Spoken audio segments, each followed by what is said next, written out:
Good evening, folks, and a hearty welcome to our drive-in theater. We have a wonderful evening's entertainment lined up for you, one that will provide several hours of pleasurable relaxation and diversion for you and your family. Did you fail to dress up for tonight's show? No tie, an old shirt and slacks, a house dress? Well, don't give it a thought. We're glad you came as you are. We just want you to enjoy yourselves. Don't forget to visit our refreshment center during the intermission or any time. You love the tasty array of snacks we have to offer. So will the youngsters. Everything is quality and so good. We hope you'll make this a weekly visit. Bring the family. Bring your friends. There are always wonderful new pictures to see, delightful snacks to nibble, a gay, pleasant evening for all. Oh, a word of caution. Don't drive over 10 miles an hour in the theater area for your safety's sake. And Mom or Pop, go with the kids when they leave the car. We hope you have a wonderful time. Come back soon. It's 4 minutes till showtime. Hey, fellas, don't fight over that hot dog. There's plenty for everyone. Big, plump, and juicy, wrapped in an oven-fresh bun. Add mustard, relish, ketchup, and go to work. Yes, the hot dogs at our refreshment center are the best you'll find anywhere. Everybody agrees on that.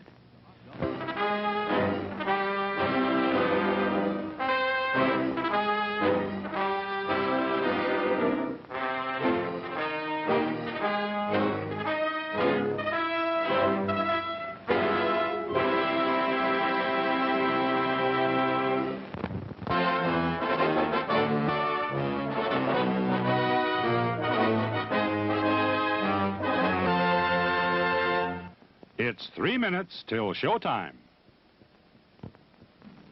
Thirsty? The refreshment stand is open with everything to satisfy your taste buds.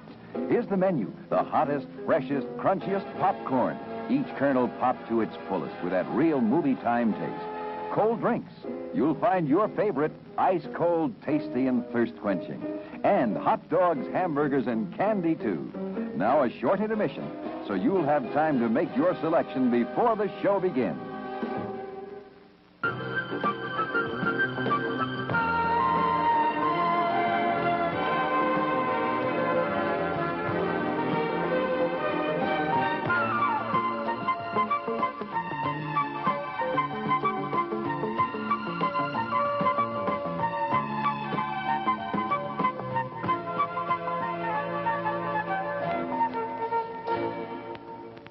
It's 2 minutes till showtime.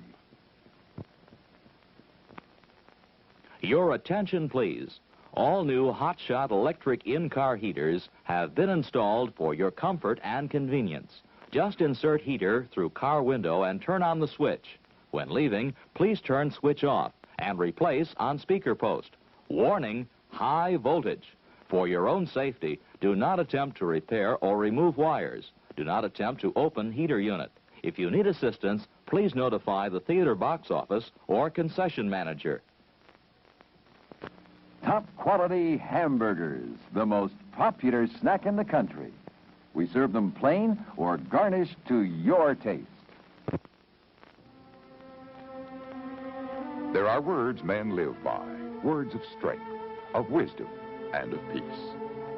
We urge you to find the spiritual comfort and guidance we all so greatly need by attending your place of worship regularly.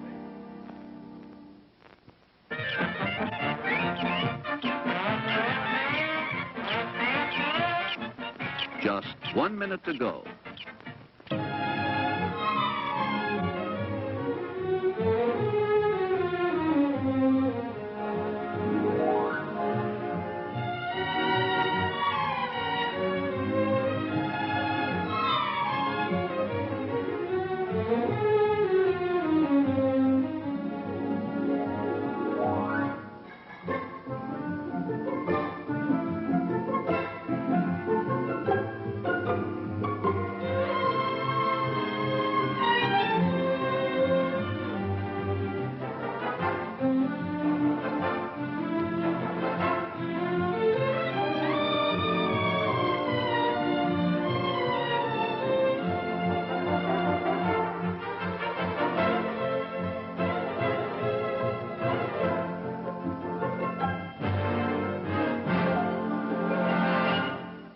And now, on with the show. No, that's not big enough. No, that's not big enough either. That's more like it. We're delighted to have you with us, and we extend a cordial welcome to you. We've lined up the top stars from Hollywood and from all over the world to entertain you on our giant screen with the new, colorful motion pictures you've been hearing about and reading about. To add to your enjoyment, we're all wound up to bowl you over at intermission time with live wire service at our snack bar, where you'll find a tempting variety of favorite foods and beverages. Your continued patronage is very, very welcome.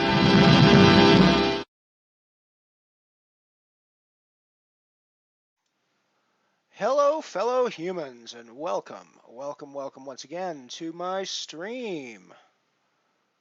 I'm not 100% convinced yet, but I think that in a short period of time, we are going to be rebranded as MotherShip Poker, as you can see down the bottom left-hand corner.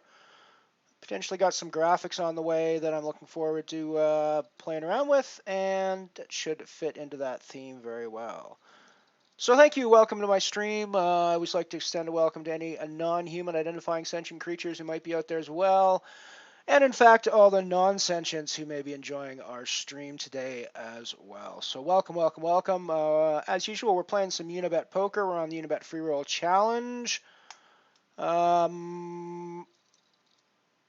ridiculously absurd bankroll graph is somewhat more... been somewhat tamed in the last few days. We're a little bit flatter and, going along more normally with the poker. We'll see how things go.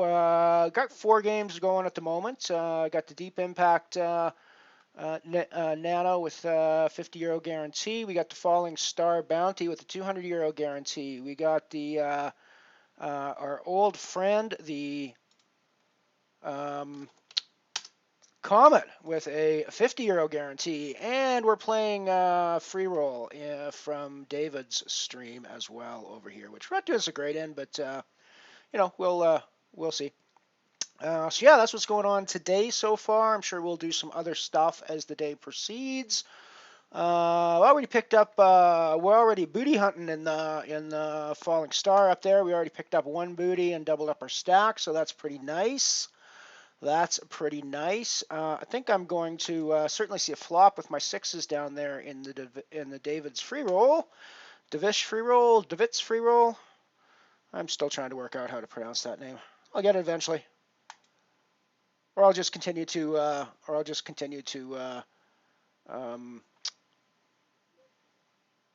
butcher it for the rest of eternity, and everybody can laugh at my Canadian accent. So, I mean, that sounds like fun, right? Everybody can laugh at my Canadian accent. I don't have a problem with that. I think our 6s are probably not a lot of good here to us anymore with king and queen and an ace out there. Seems pretty unlikely that he doesn't have one of those cards in his hand when he's betting like that. Hey, such is life. Piano, welcome. I thank you for popping by. You are always welcome as usual. It's great to have a pretty little cat curled up on my keyboard while I play poker with me. It's very nice. Thank you for popping by.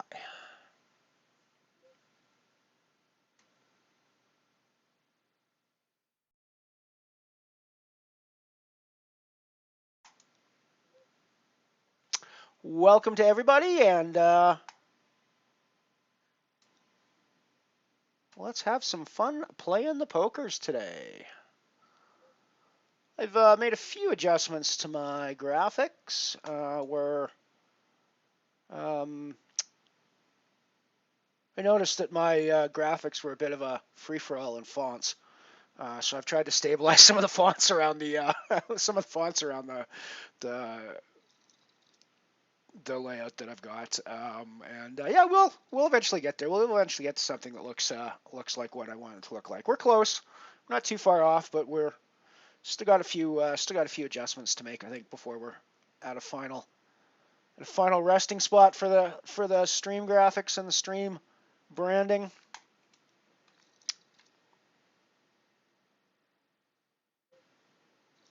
Yes, exactly. You're one of the non-human identifying sentient creatures who I welcome to my stream, and it's wonderful to have you curled up on my keyboard as I play online poker. Addy, good evening, buddy. Welcome.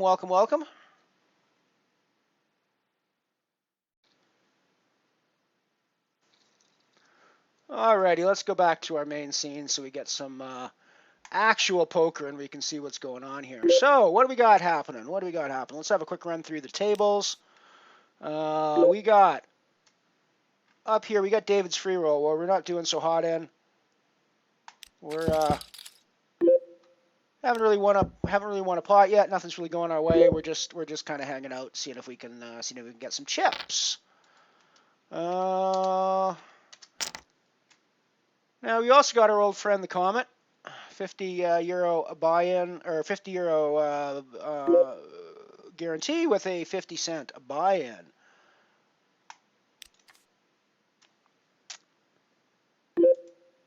Also playing the Falling Star Bounty, where we've already done a bit of booty hunting, and we've picked up one bounty, doubled up our stack. That was a pretty nice little hit for us. Of course, we've just folded our trip queens there, but hey, what are you gonna do?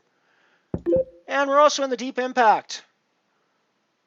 Nano once again, and in this case we have not fired multiple bullets wildly into the tournament, which is always a nice way to start. We're not doing super hot, but we're still here firing one bullet and happy to go. Checking our pair of eights back here, thinking we might actually be good here. We got showdown value for sure. Yeah, pair of nines, okay. Okay, dude, you played that good. I'm happy with that. You're not betting that shit either, unless you turn it into a bluff.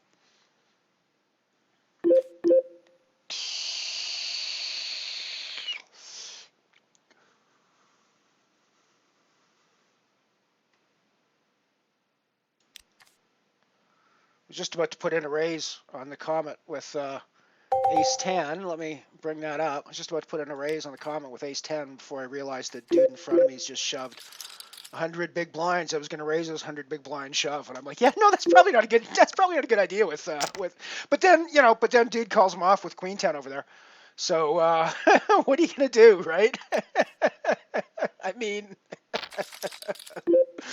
It's one of the reasons why I like, and I mean, I honestly don't mean to make fun of people. It's not like I'm making fun of people when I do that. It's entertaining to watch, right? It's just entertaining to watch. And lately, even when I'm on the wrong end of those, I'm just like, yeah, I mean, what are you gonna do, right?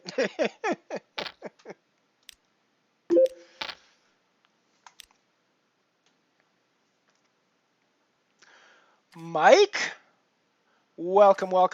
Good to see you, buddy. Good to see you. I think I must have misspelled your name. I was certain I gave you a VIP badge, Mike, and I'm not seeing it on the chat, so I'm going to have to go have a look at that at some point when I get a few free seconds. So we had all the draws in the world and on this... Whoops, that's not the one I want. There we go. So we had all the draws in the world here, and unfortunately, we just bricked everything the hell out. That's what I like to call the Bricky Martin, when you just got like all the draws in the world on the flop, and it goes brick, fucking Bricky Martin, man. I don't know.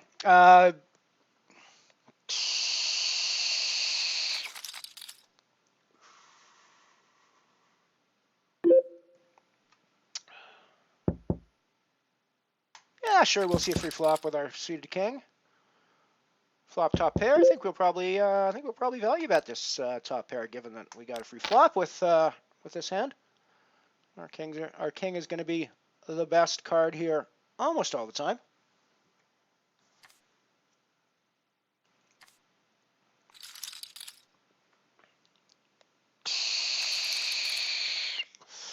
Pair of sixes now in the small blind.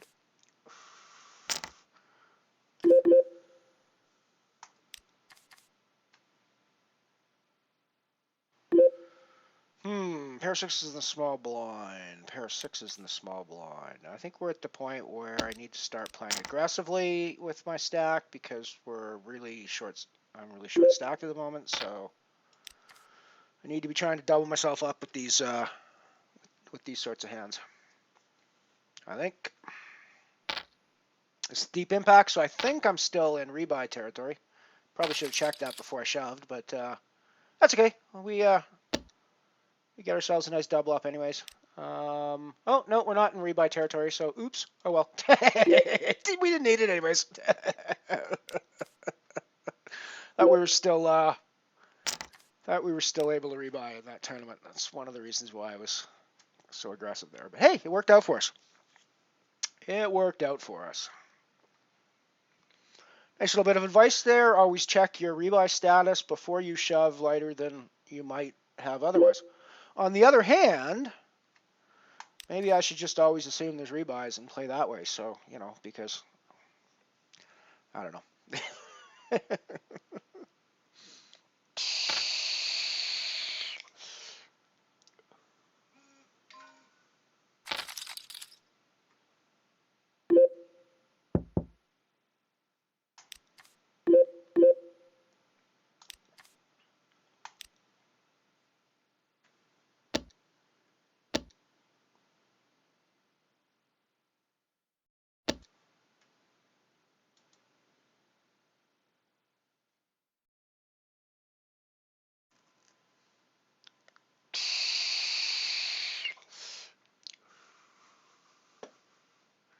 Yeah, the bankroll graph's looking a little more normal the last few days than it was before. It had that absurd couple of spikes there after David's stream league last week, and I fully expect tomorrow I'm going to fire 4 or 5 bullets wildly into those leagues and not get anything out of it, because I mean after last week's €47 performance, I think I've taken more out of that league than I think I've taken my share for the next couple of months probably.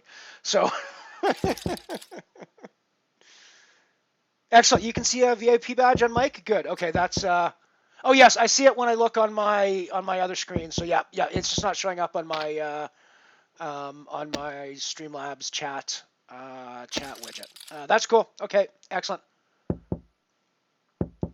Although I want it to show up on the chat widget because that's what ends up in the on the videos, and I want the chat accurately represented on the videos as well. So I will have a look at why it's not coming through on my chat widget. But cool. Yes, you are, sir. You are a VIP. You are one of the regulars. You're here quite a lot, and I appreciate that. So so we're gonna tag you a bit.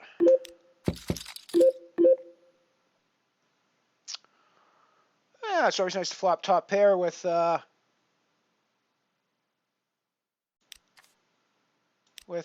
know, the backdoor nuts. So I think we start putting money in at this point for sure. We're gonna go a little smaller than half pot though, because we actually don't mind when we get called. There's not. Yeah. I mean, I suppose we get called by 2 hearts there sometimes, and you know, we're not in great shape when the heart doesn't come on the river, but we're still. I mean, I think it's still a pretty decent bet there.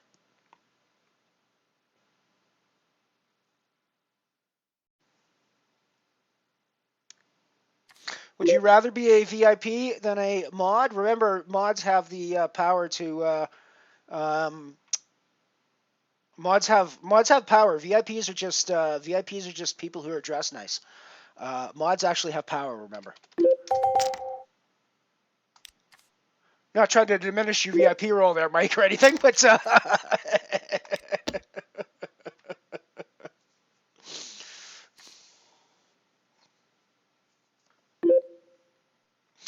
Actually, there will be. I think I'm going to do some giveaways and stuff as time goes on as well. So I think VIPs will be involved in special giveaways and things like that at certain times as well. So there will be more to it than just having a pretty badge beside your name.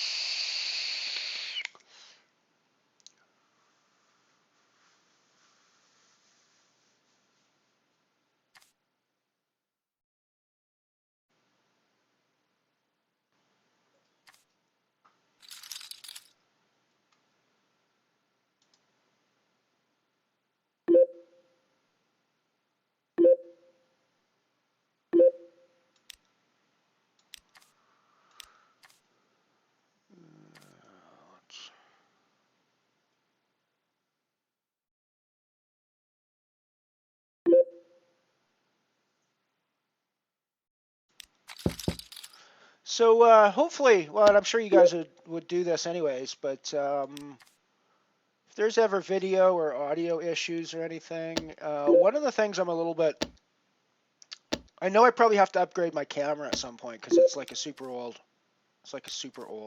webcam. I'm wondering if there's any reason for me to upgrade my microphone stuff. How do you guys find my voice? Do you find me relatively easy to understand? I've noticed sometimes when I'm playing back the videos and doing highlights of them, I do notice myself mumbling sometimes. You guys ever have trouble with my voice levels here? I don't know if I want to adjust. I don't know if I want to adjust or what, but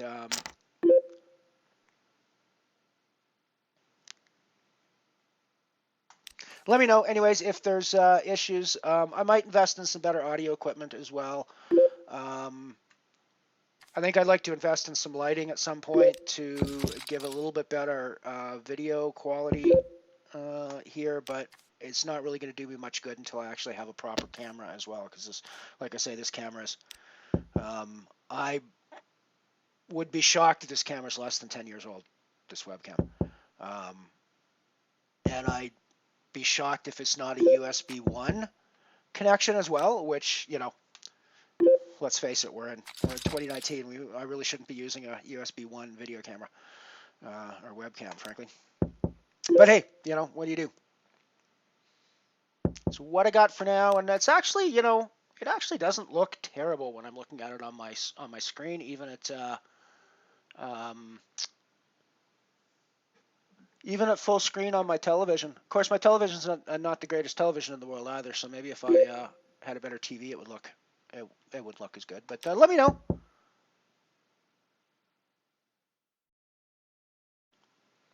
Yeah, you could be right. It's I get it all through Streamlabs, which is a great resource for streamers, by the way.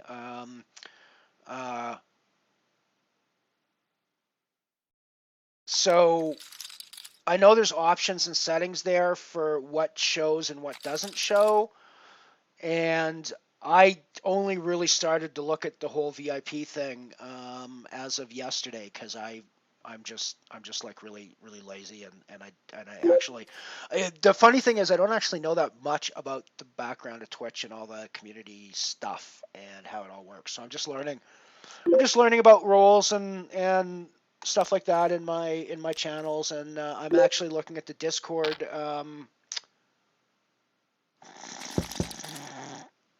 No, I am getting your jokes, and I do understand. I was playing along with it.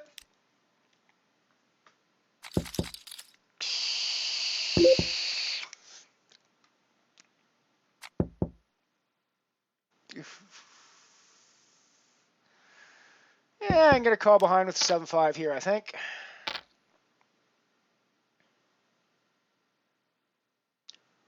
Woohoo! Go for it, Addy. Go for it. Take some big money down, buddy.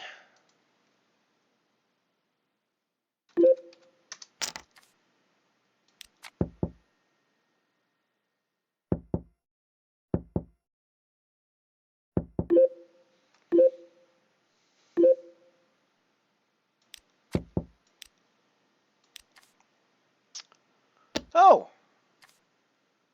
Well, we've had a rather fortuitous turn of events in the Falling Star Bounty. I think we're going to check this back and see if we can't get somebody to fire into this pot on the turn. I think Vasharg here might be interested. And you know what? I don't really see anything developing that's worrisome for us. I'd like to get some money in the pot, but if I bet here, I have a feeling that everybody's just going to fold. So I'm going to try to see if somebody will fire something on the river. Maybe someone will try to bluff at this. I think that's the only way I get money in this pot at this point. Yep, that's what I was hoping for. That's what I was hoping for. So we got a fold, and we're going to put in not a super chunky raise, because I actually want to get called, or maybe even I want somebody to think I'm trying to put a move on them. So we're going to do something like that.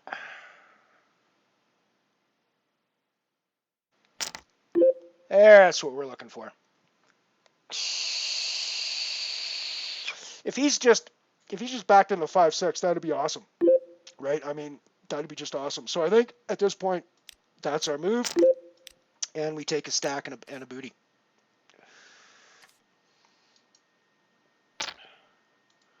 That's another booty. That's another booty. We be taking the booties in the Fallen Star today, folks. We be taking those booties.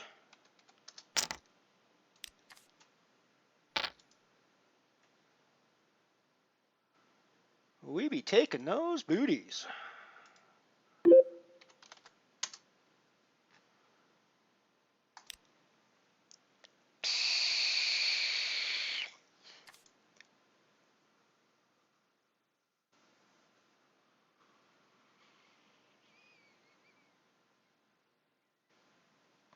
Yeah, I'll need to go have a look at my settings and everything. Ooh, we got a hand in David's free roll, so we're gonna play this sucker for all it's worth, I think. And we should get a nice double out of Milka if we don't get sucked out on, which, you know, it's gonna happen. We're only 80-20 with aces, and getting it all in pre-flop is a gamble. It's a pretty good odds gamble, but it's a gamble nonetheless. It's less of a gamble against King 9. It's less of a gamble against King 9.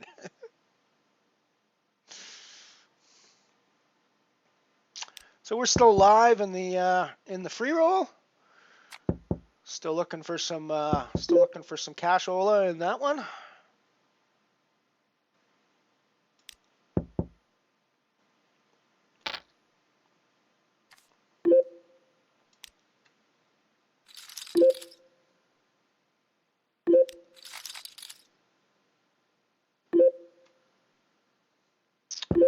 Mike, I appreciate that, buddy. I'd actually love to do radio. I really have a. I don't really listen to a lot of music radio anymore. I used to listen to a ton of and you're right, late night. I was actually a midnight shift worker for years of my life. And so late night radio is something that I've listened to for ages. Overnight radio. I love the talk shows, and I would honestly love to be like an overnight talk show host of some radio program that basically is one of those ones that talks about anything that happens to come up or that happens to be of interest at that particular time for any particular reason. So yeah, that's kind of the I would love to do something like that. Just never really pursued that option. When I was younger, I had a really bad stuttering problem, and I still do to a certain extent. So it is, being in a job like that is somewhat problematic because my voice can just sort of crap out on me every so often, and it gets a little it's a little disconcerting for listeners when it's all friends and everybody knows me and there's no sort of, everybody sort of expects it from time to time, then it's not a big deal. But if I'm doing like a random radio program where millions of people are listening to me and new people are tuning in all the time and stuff, it's a little bit, it turns people off. So I don't know. I think it'd be unlikely that I would get hired for something like that, just given my voice problems.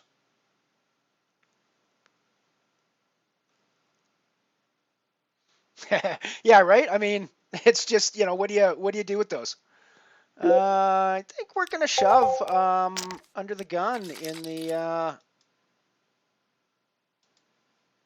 with ace queen, because things are like, it's like getting really short here, and we're like the bottom stack. We need to pick up chips. We're like perpetually the bottom stack, and we need, you know, we're not even close to the money in this one, so it's not like it's not like we really have ICM considerations other than the fact that if we bust, we bust. But still, we might be booty hunting again. We might be booty hunting again here, folks. Got top pair, and we got some nice draw outs that come in on the turn. So yeah, you know, I think we're going to continue with this. I'm not sure we want to play back at somebody when we have the second nut flush at this point. The check now. Does he bet the ace is the question, or does he expect all of us to check behind? I'm actually putting a bet in here with my second nut, and it's a value bet. I don't think he has the ace. If he had the ace, he would have tried to hit the money out. Yep. Yeah. No, I knew. Yeah. Yeah. No, I knew that had to be value. Would have been nice to had that go a little bit better, so we could have valued. But I am in the Galaxy Nano, although we'll see how long it lasts. No, I'm not in the Galaxy. Sorry, I'm in the Deep Impact. My apologies. My apologies. I'm not in the Galaxy at this point. If I bust something, I got 4 tables running already. So if I bust something, I'll probably reg something like that. But at the moment, I'm not in Galaxy.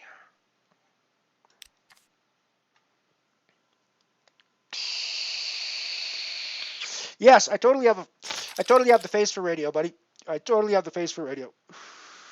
I agree with you on that one. I'm not really a video guy. It's one of the reasons. Yeah, when I first started streaming, actually, what am I doing? Just min raising there. That's ridiculous. When I first started streaming, actually, I initially didn't stream with a webcam because I thought, well, why would anybody want to see? And I still don't really get why you guys want to see my face while I'm playing poker. I sort of, I totally get the whole voice thing because I'm talking to you guys and I'm explaining the hands and stuff. But there's not a lot of added value. I mean, I suppose you get like facial expressions and you get stuff like that. So I guess there is some added value to it. But it just seems it was very apparent very quickly that the stream wasn't going to work unless I had a webcam attached to it as well.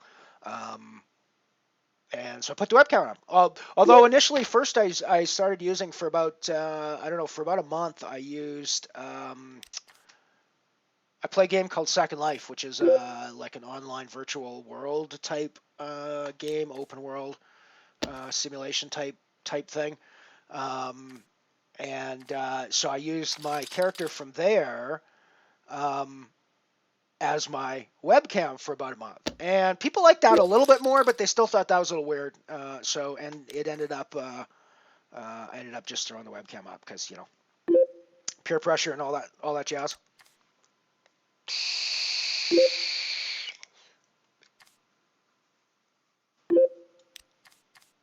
Nice one, Addy. It's always nice when you crack those aces.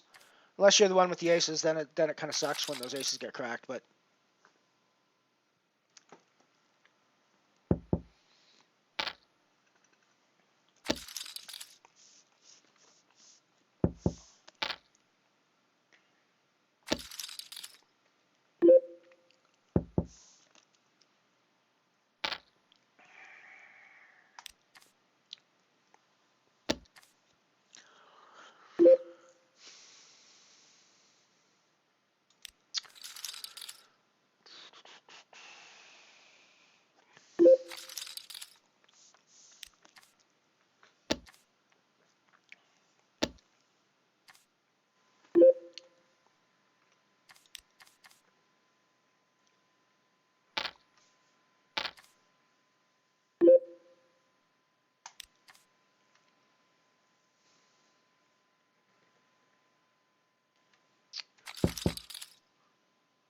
so a quick run through the games and where we're sitting at. We're got a pretty small stack in the Deep Impact Nano, but we still got chips and we still got a chair, so we still got a chance in that one. Got a couple of booties here, and we got a decent stack, 13 of 110, with like 35 people getting paid. So it's a big field in that one. It's one of the reasons why I like the Falling Star. I don't prefer massive fields, but I don't really want to be in a tournament of just like 30 or 40 people either. I don't know. So the Falling Stars seem to be about perfect size for what I like most of the time. We got the Comet Nano, which we know is super slow and super deep, and we're 2026 in that, but there's still... I don't think registration closes in that one until tomorrow, folks. So we still got lots of time to play around with that one. And we're still actually playing David's free roll, which is unusual because usually we bust that one pretty quick. We did get pretty lucky getting our double up there with aces, but you know, what are you going to do? What are you going to do? No, you guys never did. I just immediately assumed that everybody would want to see my face when I started this stream again, because that's the way it was back in the day. When I say back in the day, I actually streamed for like 2 years back in 2014, 2015, way back at the dawn of the Twitch poker days, streaming all mixed games and stuff. And we watched a replay of one of those earlier in the week, if you remember correctly. So yeah, it's back in those days. I tried to do it without a webcam. Everybody was experimenting with different things back then and stuff, but it quickly became apparent that streams, for some reason, gaming streams will not work unless the person playing the game is showing themselves on a camera. I don't really understand exactly why that is, but that seems to be a default condition that you know, is just one of those rules of life.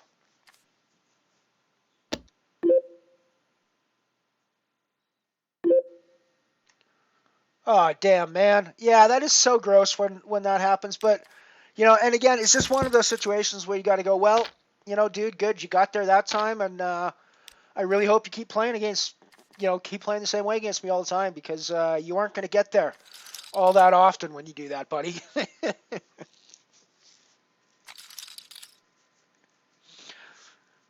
It does feel like it happens a lot here. But I think it feels like it happens a lot here because the situation happens so much more here. I mean, there's no other place that I've played online poker where you just see 100, 200, 300 big blind open shoves, right? It just doesn't happen anywhere else.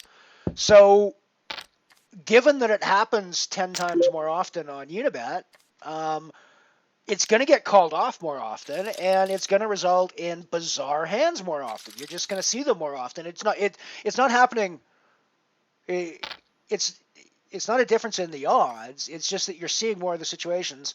It's the same reason why people think online poker is rigged, because they see so many big hands in online poker. Well, you're looking at 10, 15, 20 times as many hands every hour in online poker as you ever would in live poker anyways. If you play 3, 4, 5, 6, 10 tables, it's like exponentially more hands per hour than you would see in live poker. So you just see the situation more often, so you see them suck out more often. So it seems like it's all the time, but you know, it's just the way it goes. I think that's the answer I'm going with anyways, because it's the one that lets me live with myself when I call off with a big hand and they suck out on me.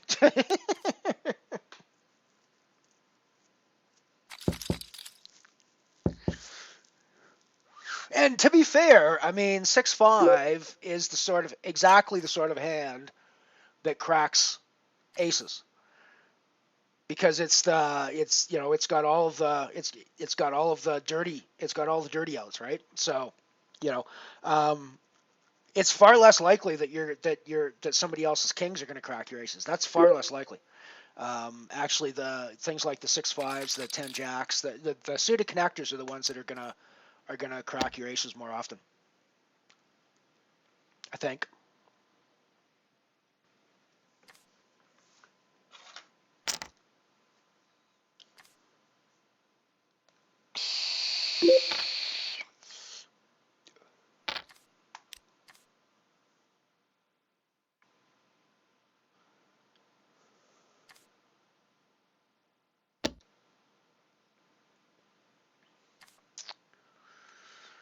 Alrighty, let's. We were almost playing poker on private jet today instead of on the pool table here in the basement.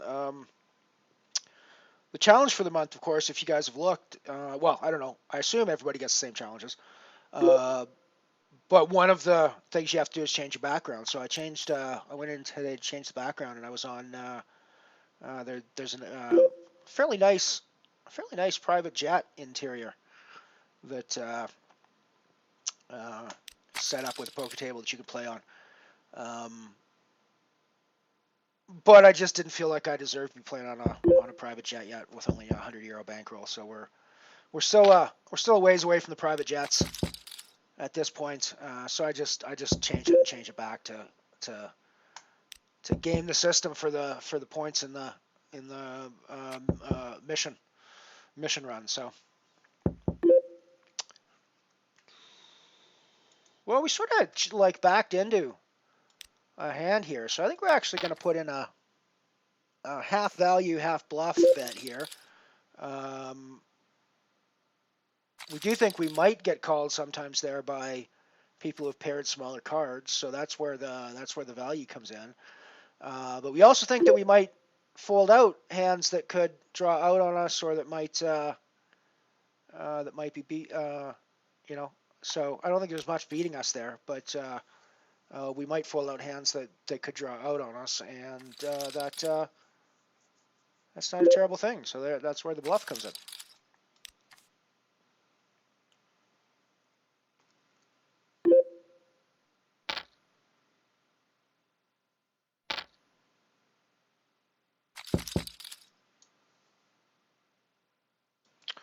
So I think I'm going to reshove this in the deep impact again. We're pretty low. We're not even. We're still ages away from the money, so I don't really think I'm in an ICM spot here, and I think I just need to build the chips. Never great when you see a reshove over top of your shove when you're sitting with something like sevens, but hopefully we're up against ace king, ace queen, something like that, and we can race it off. Yeah. Ugh, gross. Alrighty, so we're done in the deep impact. Oh, and of course we just for salt in the wound, we river the 7 just for salt in the wound there. Alrighty, so we're done in the deep impact. We are done in the deep impact nano today, so that is a big fat goose egg. Let's add that. Let's put that on our bankroll tracker. Make sure that we track our goose eggs. 68 cents bounty so far in the Falling Star, so we are making some money today. And let's jump onto the lobby and see what tournaments we can register in. Is the Galaxy still open? I don't think so. Looks like I can't get in the Galaxy with... Looks like I can't get into the Galaxy.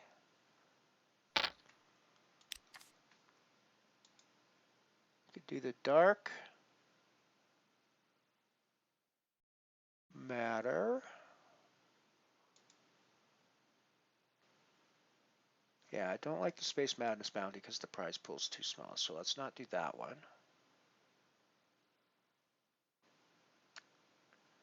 Do I want to do the Abyss?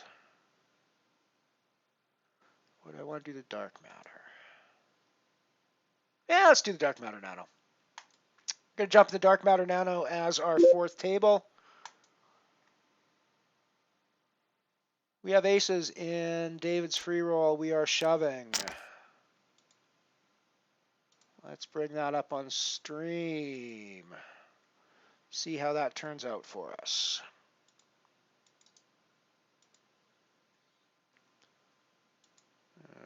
This is going to be the Dark Matter Nano.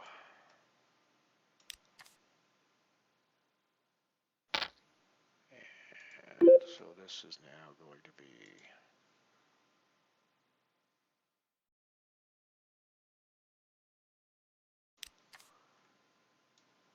the €10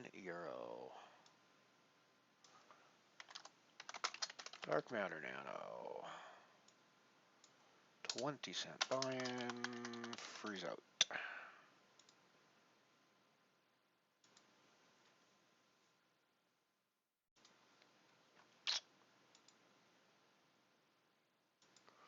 Alrighty, so our new table is the Dark Matter Nano that we just jumped into. It is a small field so far, but we'll see. We jumped in kind of late. We jumped in with like 10 big blinds. Looks like. But we just might make up some chips on this one.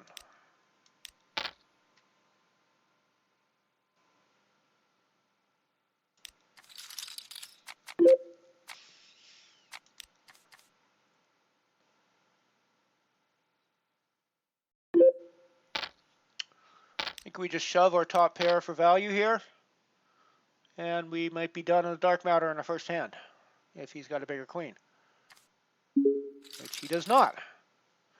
Alrighty, we are on break, so I am going to send you off to some commercial messages, and we'll be right back.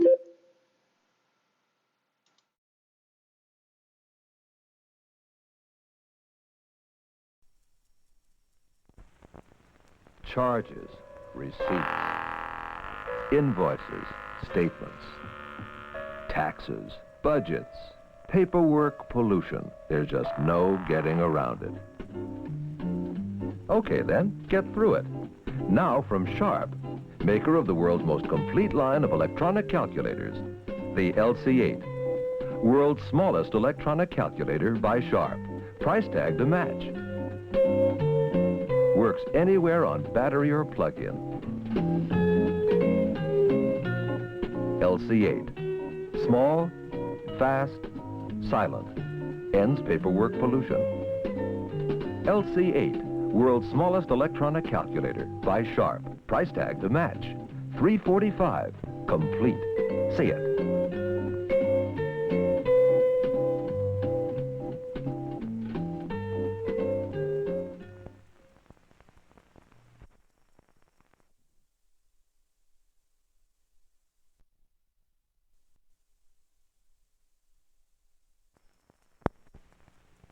Paperwork.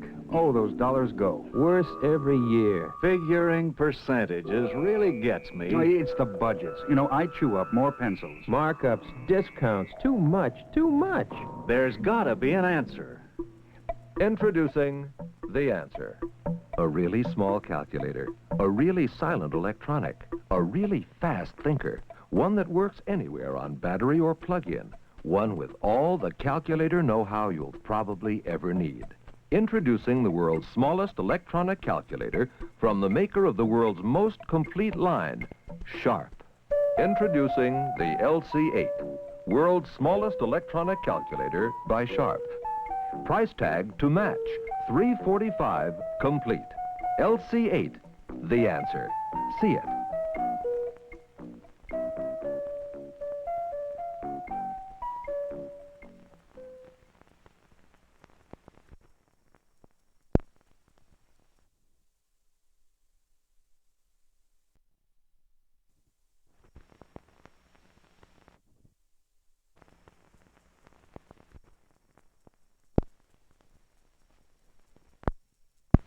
This is Mrs. Charles Jackson having after-dinner coffee at Allen Carpet. We enjoy doing business this way. No, Mrs. Jackson, you sit right there and we'll bring the carpets to you. Yes, these are the carpets we buy by the mile, so you can save on every yard. Mint. Thank you. Have coffee with us and get a real carpet buy starting at only $3.88 a square yard. Sure, you save at Allen Carpet, but we like to feel we do a little more for you. It's Tupperware's 10th birthday, and you're getting the present. This is it. If you go to a Tupperware party between now and May 6th, as one of the first 12 guests, you'll receive a lovely costume pin by Volupte. Or, as a hostess, a beautiful Volupte compact, plus the regular hostess gift. Call your Tupperware dealer or find Tupperware in the yellow pages under housewares or plastics. Or write Tupperware, Orlando, Florida, so you can help celebrate our birthday by accepting a lovely gift.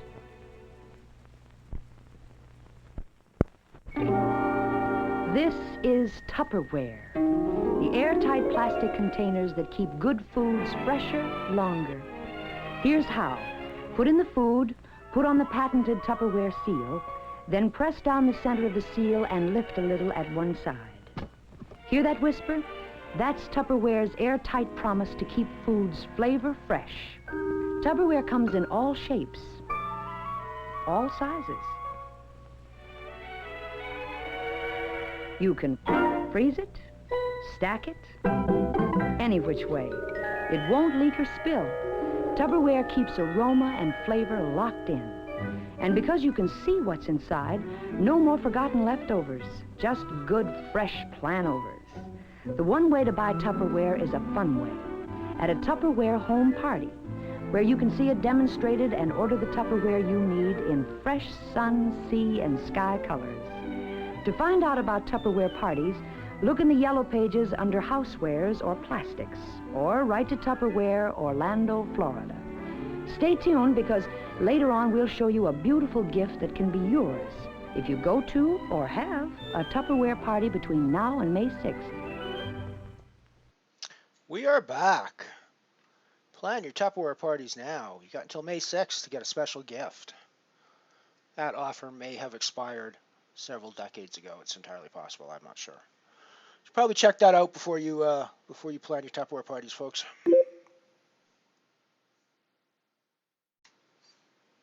Yeah, I know, right, Kat? That's that's pretty funny. I love the calculator ad. That's gorgeous.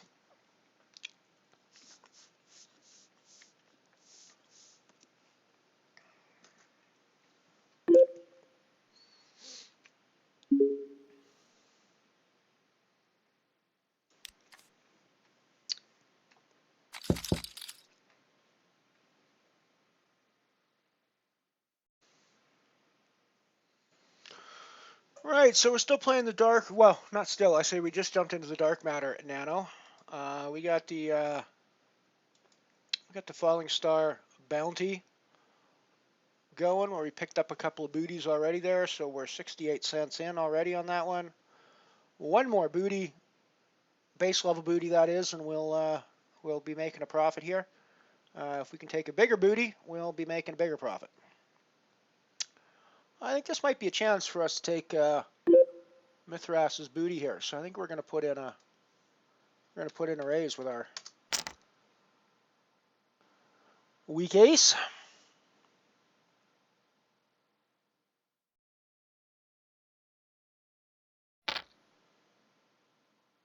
We'll continue our tour through the tables here in a second once this hand on the Falling Star finishes. I think Vaxilia's got the same idea as I do. He's looking at Mithras stack, going, I think we might be able to take this booty. However, I'm also looking at Vaxilia's stack. So if we actually get a super favorable flop here, we could do some nice booties here. We could do some seriously nice booties in this hand. So that was expected. That's what we put the raise in to have happen. So we're definitely calling that off, and I'm assuming that we're going to get a call behind from Vac here. So that's not exactly the flop I was looking for. So this is always a weird situation. I know that you always want to win the pot, but I actually think in many cases when you got a booty on the line, it's kind of a good idea to go check at this point, because you don't want to double this guy up at all. And you actually, I mean, I'm going to fold now because I don't actually have a hand to continue with, I don't think. I do have the backdoor blocker to hearts, but that's really the only part of this hand that's working out for me. And yeah, that's cool. And I suppose when you figure you've got a lock on the hand, you might want to try to take my chips and my, you're not going to get my bounty because you don't have enough chips for it. But part of my thought there is, if both players are sort of mentally thinking, let's go check on that, you've got two chances to knock the other player out. And yes, the bounty might go to the other player instead of to you, but you're still knocking a player out, which strikes me as what the objective is there, even if it's not you that's taking the booty. And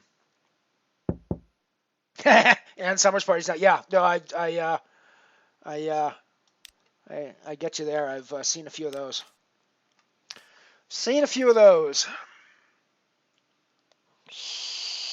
Well, not Ann Summers specifically, because Ann Summers is a British brand that we don't really have much here in North America.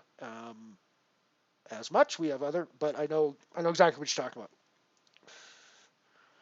I know exactly what you're talking about.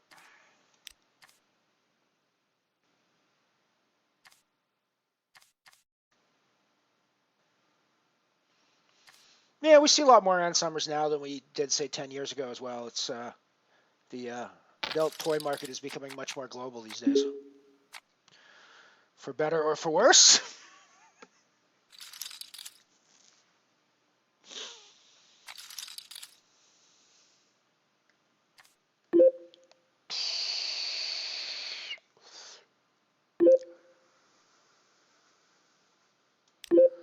I'm all in with 7s in the free roll. I'm actually surprised I'm still in the free roll, to be honest, because I'm usually done by now.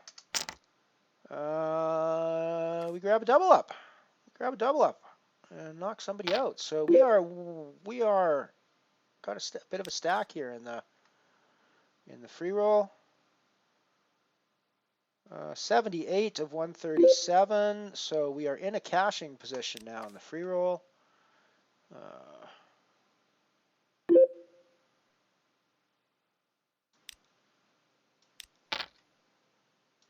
I put in a raise from under the gun with my 9s here and figured I'd c-bet the flop. I think we'll probably go check.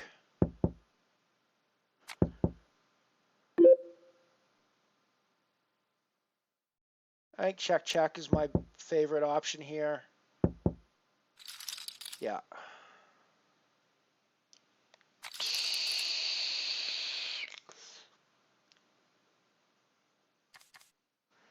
We're going to defend with our ace-jack if anybody decides to play with us.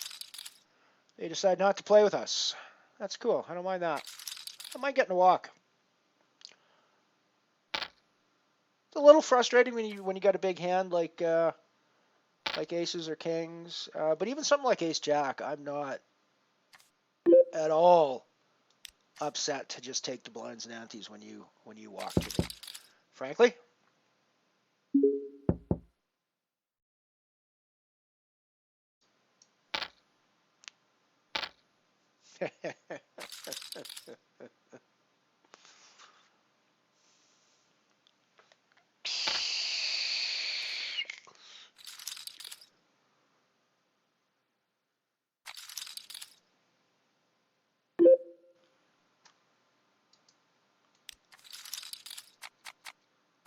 What's interesting in that bounty hand, though, that the player on my left absolutely had exactly the same idea I did. He was salivating over the bounty up there, which he was able to take.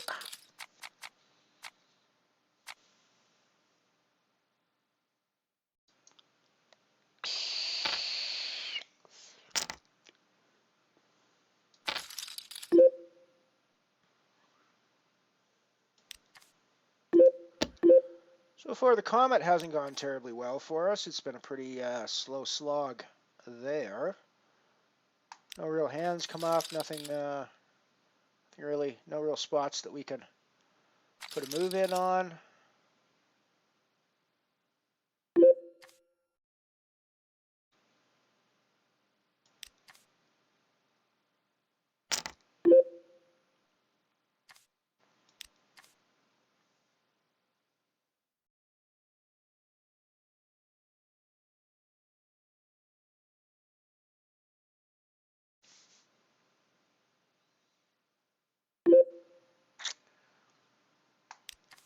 Yeah, Tupperware is typically something you store things in. But hey, there's always yeah. No, we'll just stop that conversation right there, I think. There's Twitch terms and conditions to think about if we start getting too deep into those sorts of conversations here.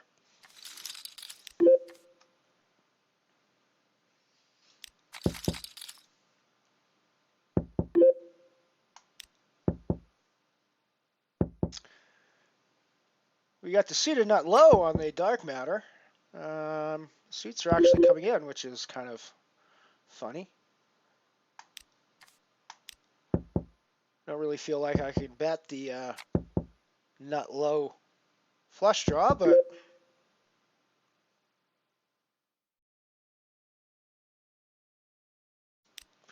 nobody seems to want this pot. I'm going to take a stab at it.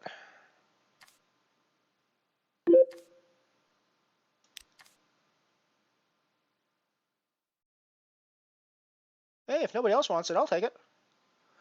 With my nut low.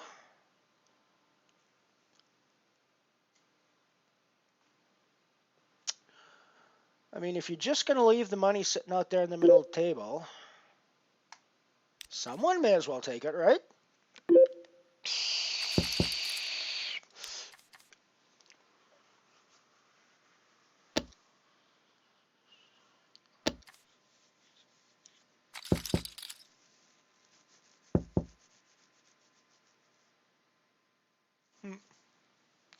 Guess we should have been playing never fold your 7-4. Never fold your 7-4 offsuit. Because you'll river the nuts with it. Apparently.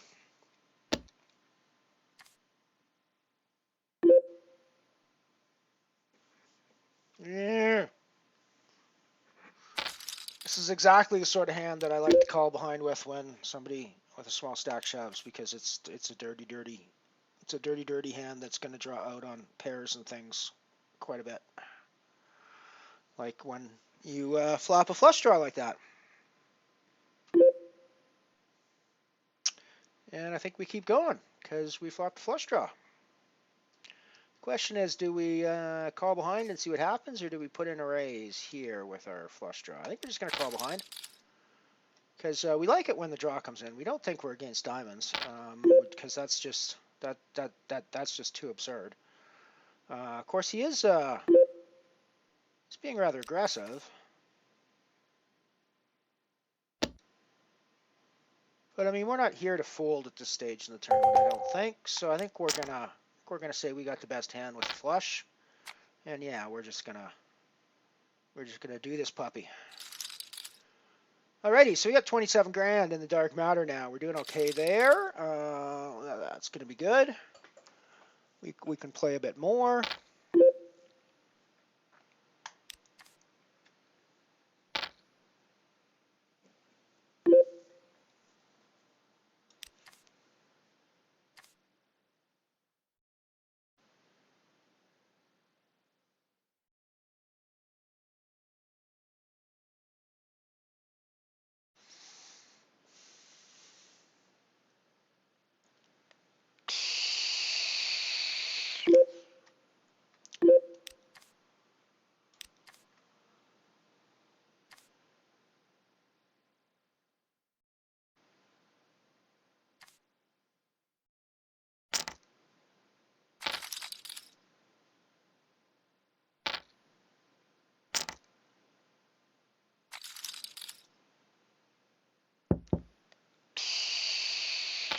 Never fold your 9-6 offsuit, apparently.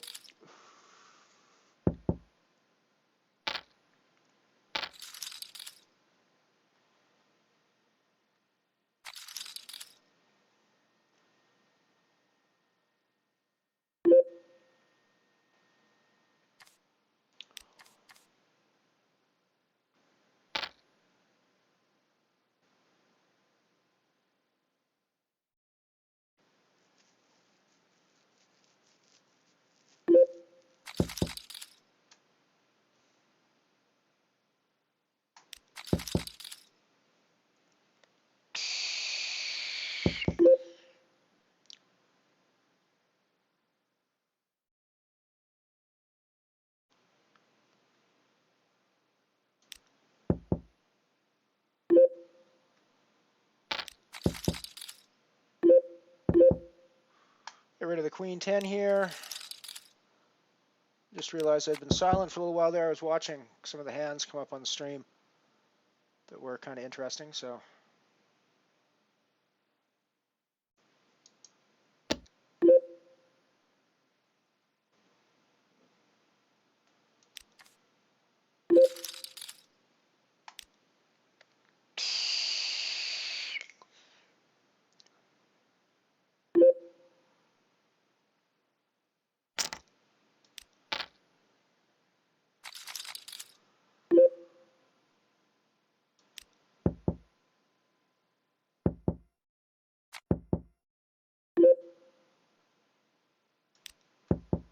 Picked up a pair of 10s on the booty table.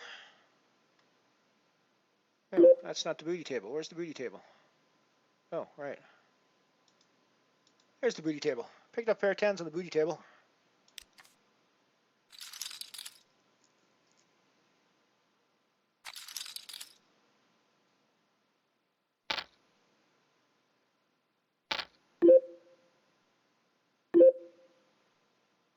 Oh, wow, I only just noticed you there, too. That's bizarre. I just... Hi! Hi, piano! Well, I'm glad you got out of this hand, because I've got a pair of 10s in this hand on the booty. I just noticed you, too, there. After you said something. Alrighty, so I think we're going to reshove here to try to take everybody's booty at this point. Is assuming we get a fold like I thought we were going to from there. I mean, we could just be dead to a couple of bigger pairs here, but I think that it's more likely that we're in pretty good shape for some booties here. Oh, I mean, did they both have to get there, really? You know, did they both have to get there? I mean, I get it in with the best hand. What more can you do there? Do they both have to get there? Jesus. I apparently need to lock my door better, because apparently Mr. Variance has managed to get into the house today, and I didn't think he was around so far, so. That's pretty gross. At least we still got chips. We can run her back up again. Don't have a lot of chips. It's like 5 big blinds at this point, so we're in not great shape, but we can run her back up again.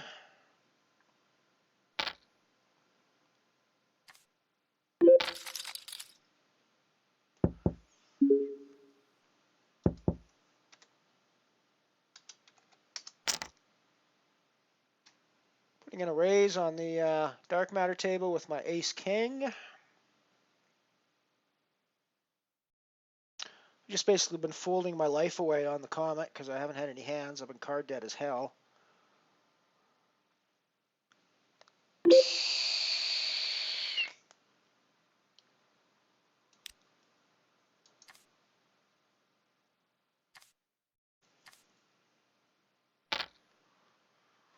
Somehow we ended up three-handed. Oh, I guess. There we go. So we are final table-ish on the dark matter, and we have one player to go until we're in the money.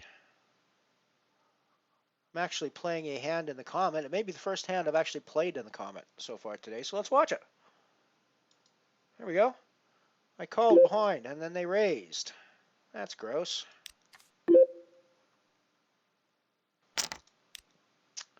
Well, that's gross, but I think we're going to call behind with our suited ace. And see a flop since we get to close the action. Well, would have preferred to have seen some spades on that. Some spades on that instead of clubs, but just a gut shot to the queen, the one over, the ace. Nah, don't think so.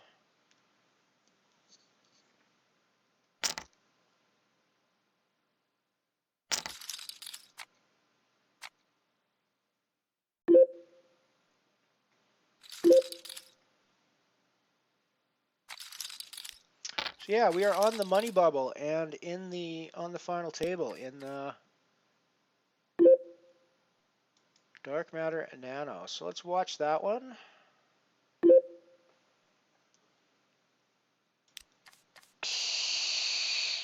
This being an ICM spot, I don't really think I need to get frisky with my sixes. Where I've got a very safe cashing stack here.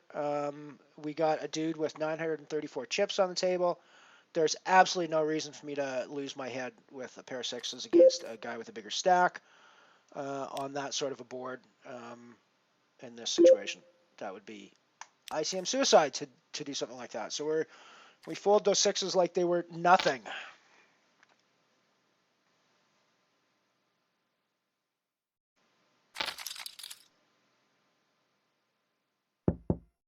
Because Mr. Dude with 934 chips is the player that must be the one who busts out before the money on this table. If we let anybody else who lets him sneak into the money is kind of idiotic at this point, I think. I mean, I suppose Northern V, but even Northern V, I mean, even if I'm Northern V, I don't think I'm in this pot if I'm Northern V.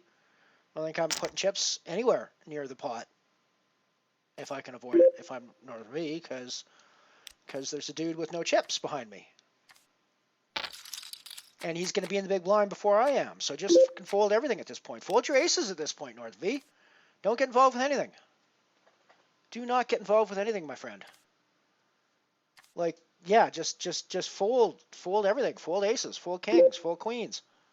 Fold ace king, fold ace queen, fold everything. Fold everything you get dealt, my friend, until Capuchin busts, because he's the dude that must bust.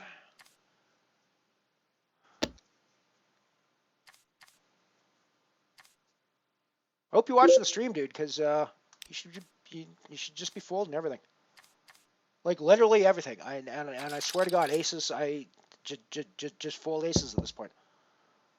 Get yourself that cash. Get yourself that 46 cents.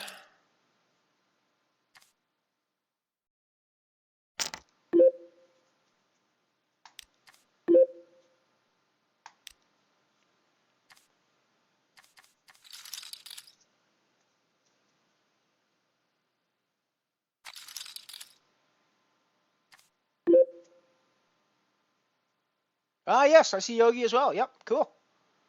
Cool. Hey, Yogi.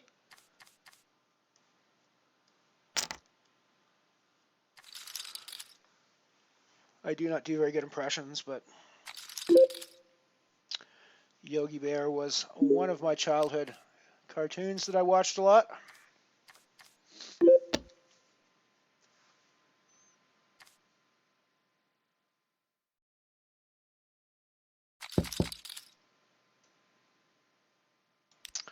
I'm all in the booty, blind on blind with ace 3 or with king 3. Might not be the smartest move in the world, but I think we need to pick up blinds when we can.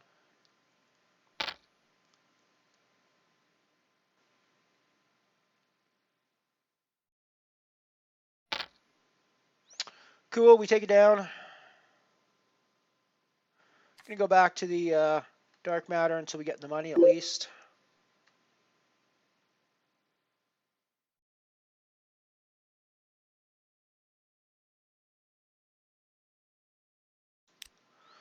Yeah, we could be ending the comet early. I'm shoving with 10s from the big blind after a massive shove in front of me. Ah, crap, we hit aces.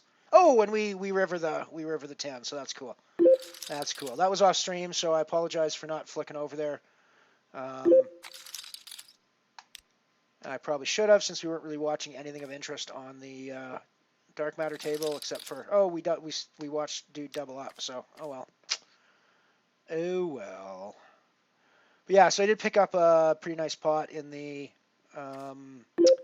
Comet, where I was able to triple up my stack with 10s against 7s, which was, a good place to be. But then there was aces in the pot as well. But hey, we rived the 10, so I don't know what you call a 10 on the river. It's not a Greenstein for sure. But we like the 10 on the river in that case. 11 to 39 in that. There was 60 total. We've got 9 places getting paid there, so we're not quite in a money spot yet. But like I said, it's still like super early there too. So we're not even.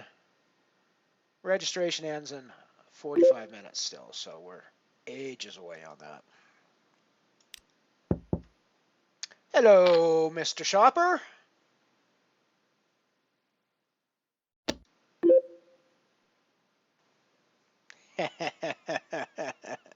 You're right, it is time I learned about variance. It is time I learned about variance. However, I think we are going to be putting our money in with these suited connectors, 10 jack.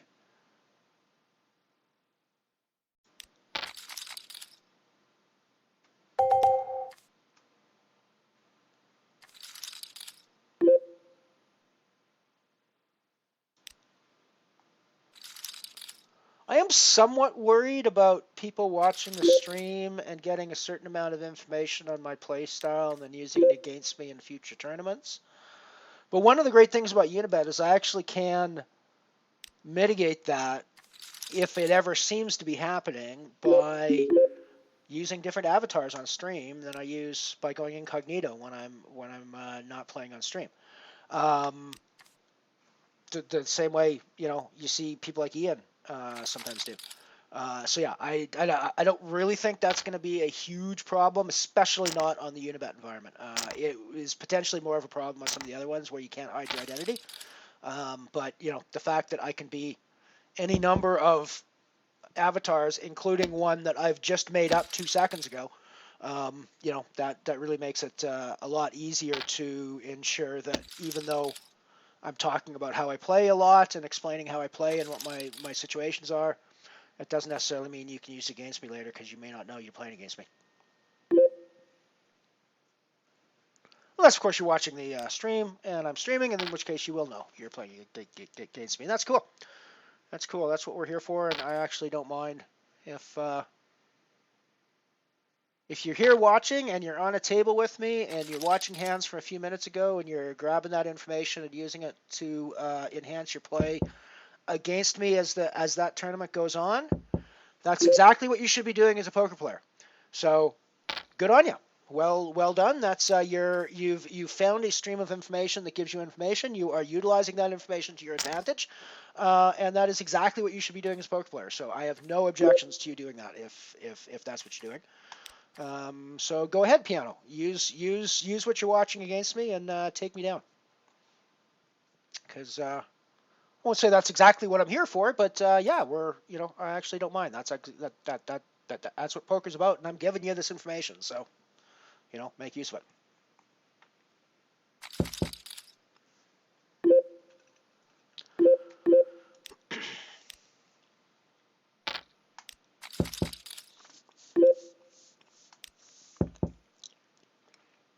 I mean, I think sniping would obviously be a problem if you're looking at live hands, but that's never going to be the case. So, you know, I suppose there's a possibility you could get some bet sizing, some good bet sizing tells from me this way. I think I randomized my bet sizing fairly well. In the sense that I'm usually pretty consistent. And if I do vary it, it's what seems to me to be in a random pattern, not dependent on whether my hand is good or bad or anything else. Might be some positional play, but that's not something that I'm trying to hide because everybody knows I'm on the button or everybody knows I'm in the cutoff or whatever. So, you know, that's that you vary it. You vary it that way, and it's not an issue.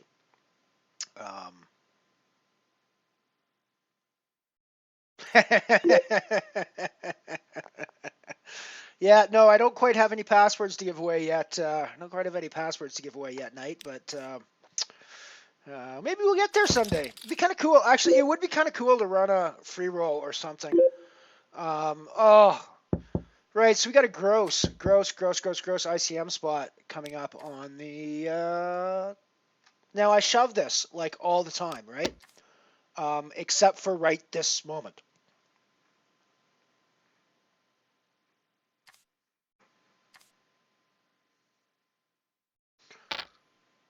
Or at least raise it. Cool.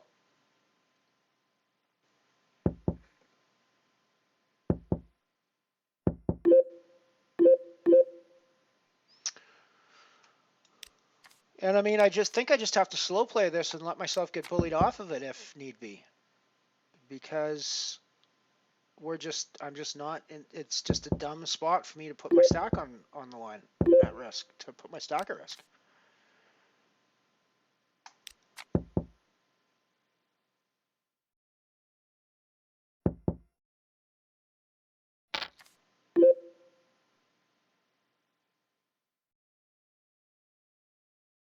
I'm calling 700 for sure.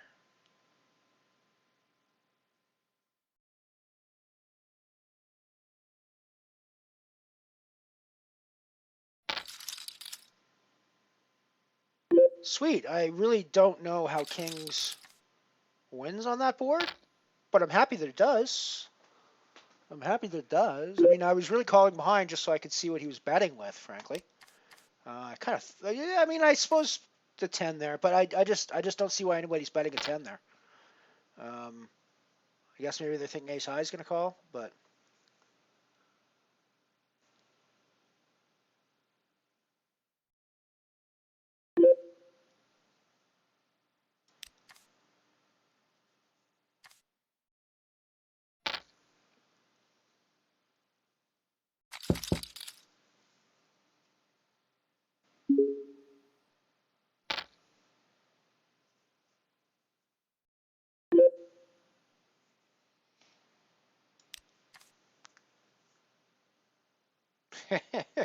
VIP badge is really going to Mike's head.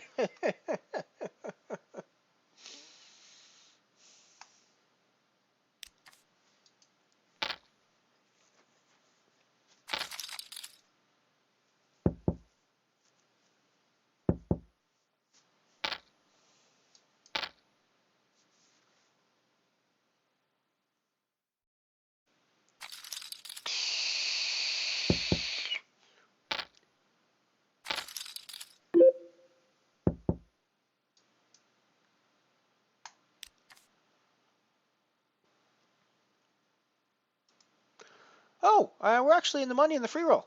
I haven't even been paying attention. I've been folding my stack away in the free roll, and we're actually in the money. So yeah, I'm winning 9 cents in the DeWitt free roll at the moment.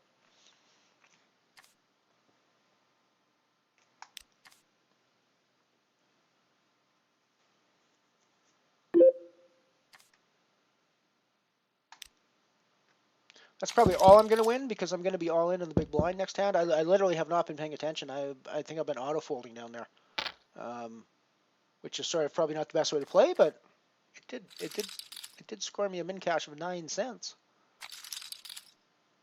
I do remember when 9-cent cash was significant to me, actually. So it's worth me remembering that, not making fun of 9-cent cashes because there was a time that I wouldn't be doing this right now if it wasn't for 9-cent cashes at the beginning of this run. So you know, let's not diss the 9-cent cash, folks.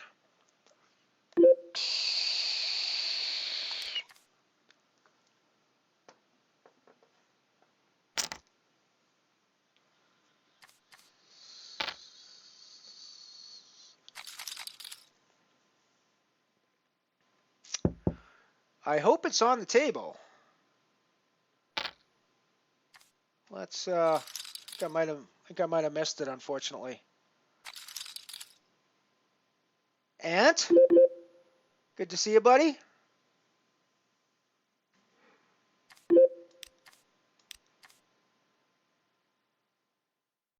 Good to see you, Mr. Ant.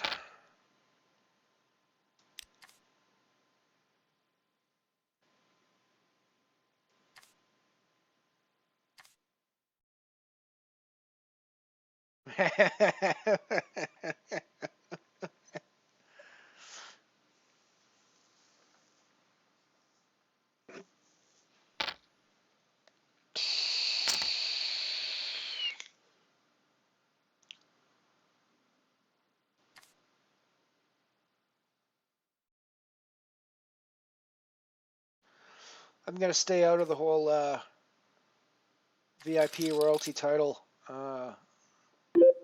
spat that's going on in the chat right now. I'm going to let Piano Cat handle all that. We cashed for 10 cents in the DeWitt's free roll. So that's not terrible. We're all in the big blind.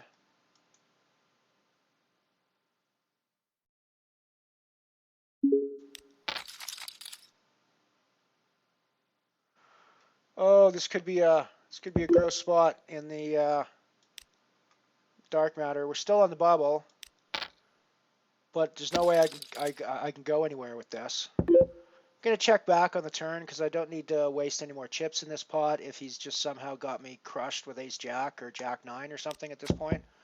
But we're probably calling this bet off, and if he's just got ace jack or ace 9 or king queen or something like that, we're just done like dinner, I guess. But oh my god. Oh, really? Really? He calls?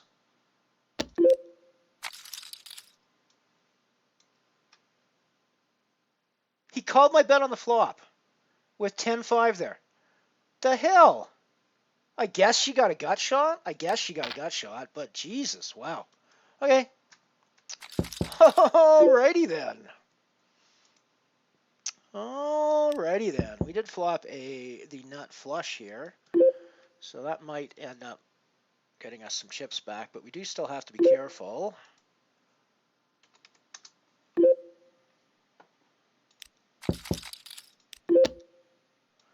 Because we do not want to bubble this tournament by any stretch of the imagination. Do we want to bubble this tournament?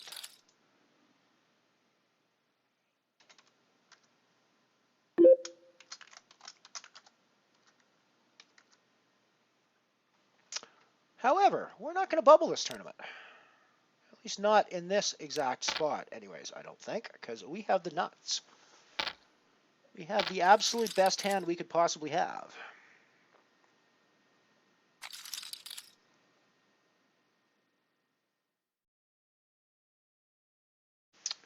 So that means I'm only playing 3 tournaments at the moment. Still alive in the Falling Star. With Piano Cat on our left, Yogi 2 to our, with Piano Cat on our right, Yogi 2 to our left.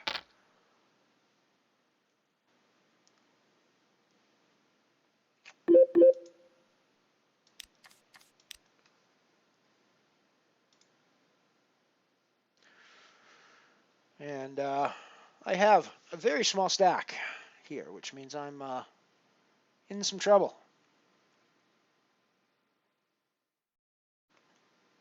So after we got our hands crushed with our dreams crushed on this table.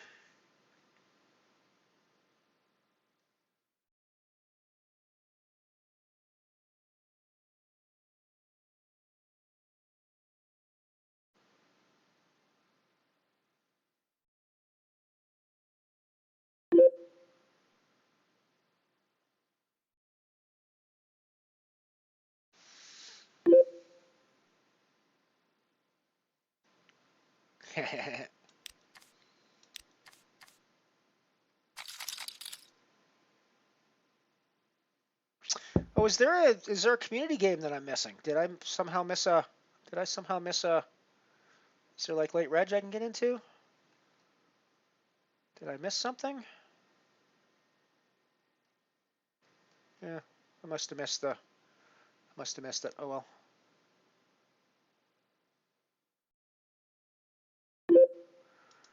So we've got a free slot in our table, so let's jump into the black hole nano. Kind of like that one yesterday.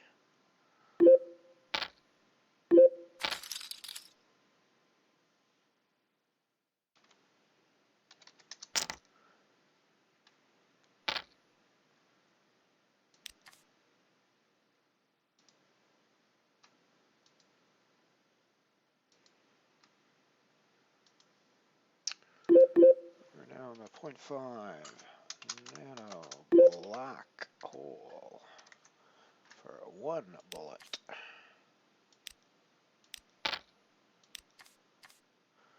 Let's get that on stream.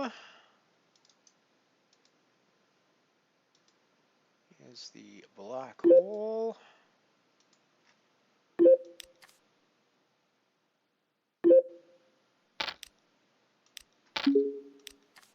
Let's update the stream title.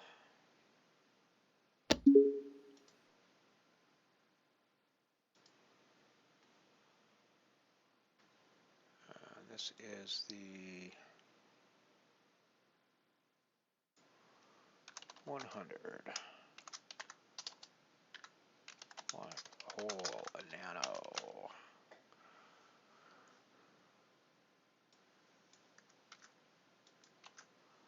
.50 buy-in 1x bullets so far.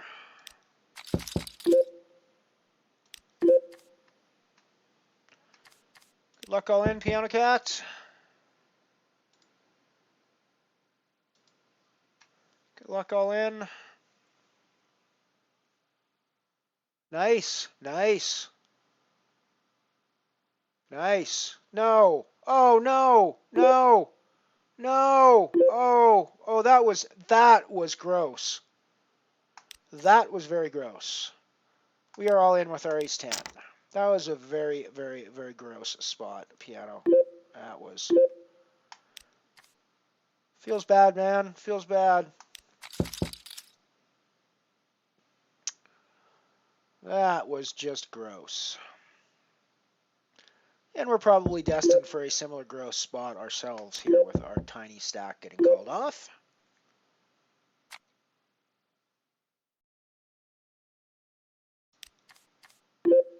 Hey, we managed it. Cool. We double her up. Still got a really short stack, but we've at least doubled. And we're actually only 6 away from the money, so we might be able to survive.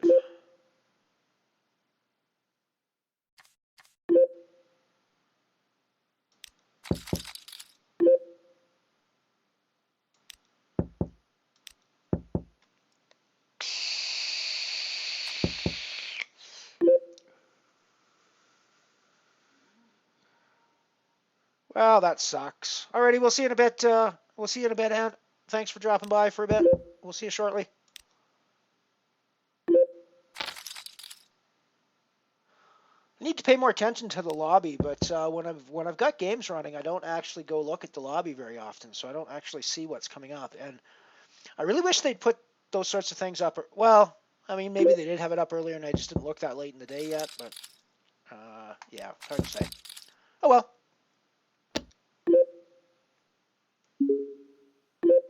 Alrighty, so we are in the money now.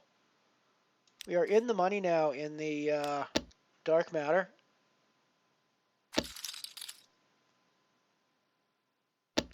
For the record, we just jumped in the black hole as well.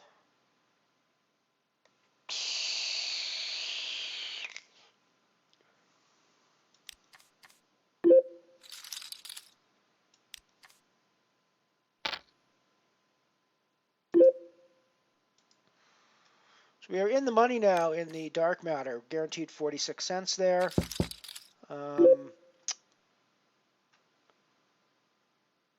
We're looking for more. We are looking for more.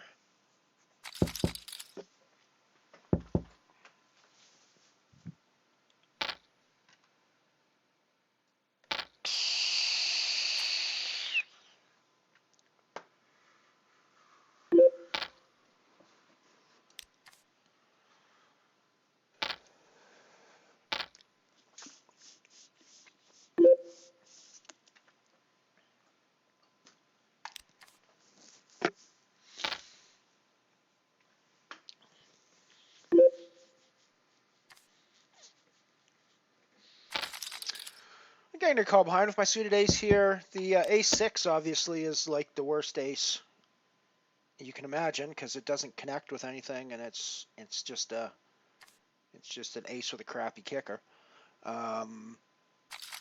And even things like ace 4, ace 5 are way better than ace 6 because they connect at least with the wheel draws. But we're obviously not going anywhere on this sort of a flop. And we're still not going anywhere on this sort of a turn. We hate that river because we went Bricky Martin after having all the draws, but, you know, I guess we just got to fold. I don't really think there's a bluff here. I mean, he could be 3-barreling on us for sure, but it just seems, I just don't think there's a bluff on that. I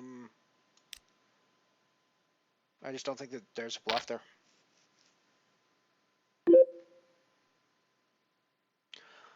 Thank you. I will try to do my best. I'll try to avenge the honor of the cat. That was a very gross. That was a very, very gross spot that you found there. That was just disgusting. I mean, when like a 10-5, I think it was a 10-5, calls you off there and gets there against your ace jack when you've got 2 pair. That's like super gross, but oh well.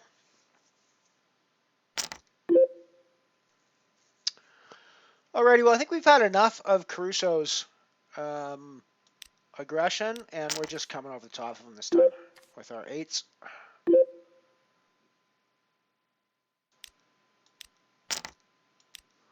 I'm also all in the falling star booty with ace king. The church, as Kevin Martin would say.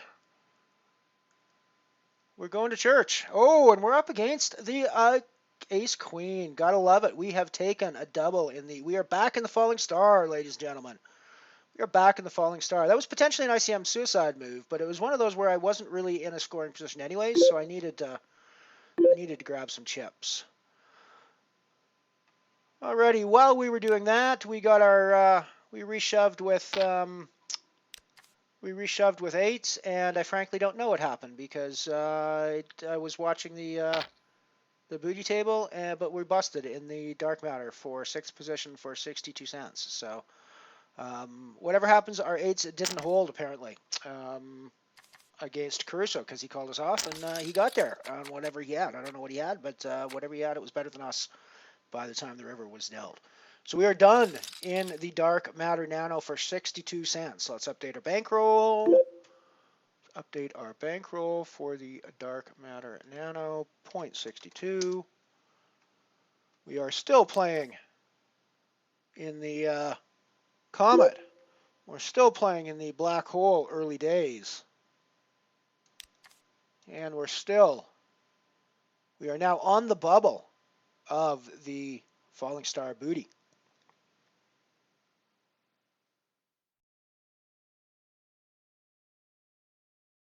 Yeah, it just goes runner like that. It's just so gross, right? It's just disgusting.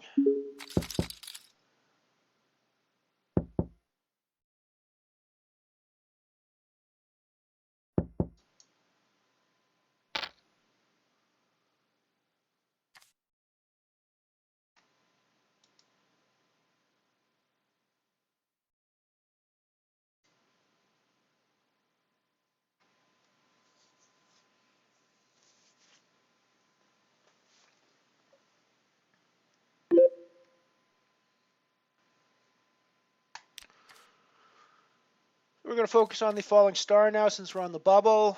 Let's watch that and see if we get to the money here.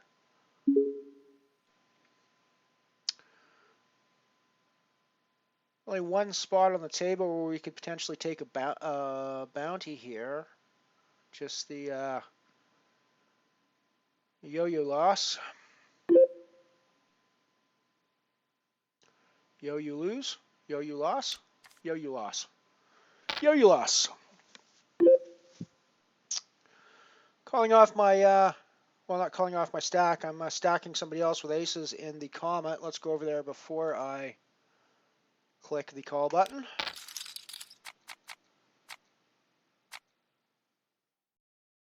And we hold.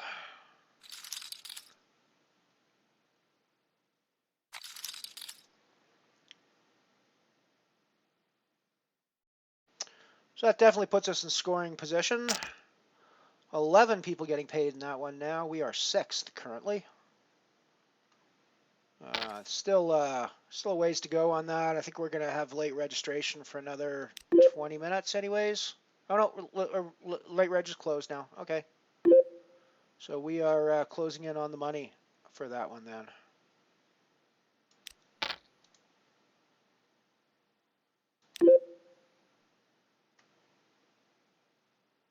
I'm going to check to the razor in this case, and I'm definitely not going anywhere with my top pair.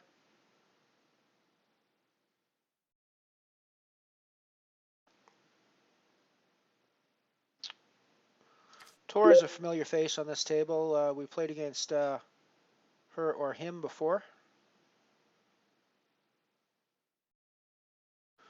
Don't really think I want to see this turn three-handed, so I think we're going to put in our raise here and try to clear some of the hands out. I think at best we want to see this two-handed. So I'm happy to call off duo 7 here.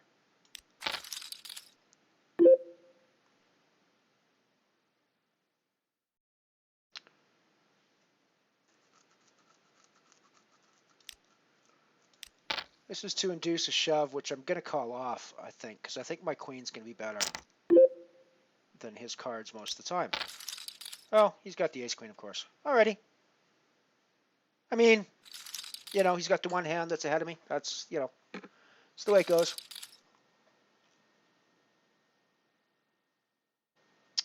So that's it's kind of up, but then right back down again in the comment. But hey, what are you going to do? What are you going to do? I think I still had to play that the way I did.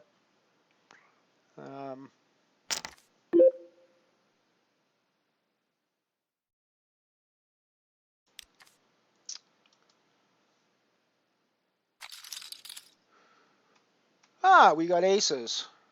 We're still on the bubble, which, you know, this could be ICM suicide at this point, but what's a man to do? What is a man to do except shove his aces in this spot?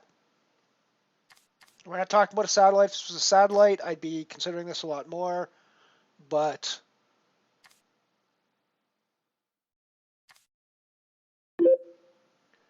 I mean, I think I just have to do that.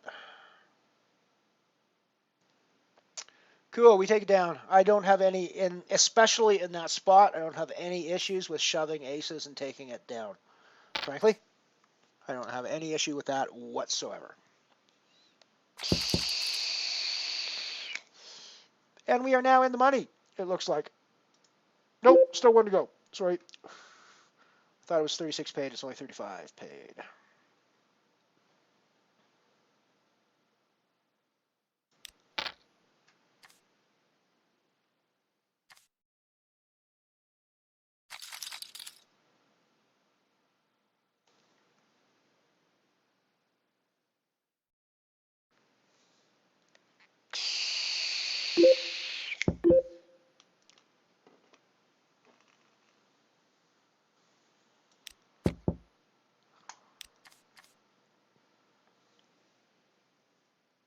We are now in the money in the Falling Star bounty. The min cash is not quite your buy-in back.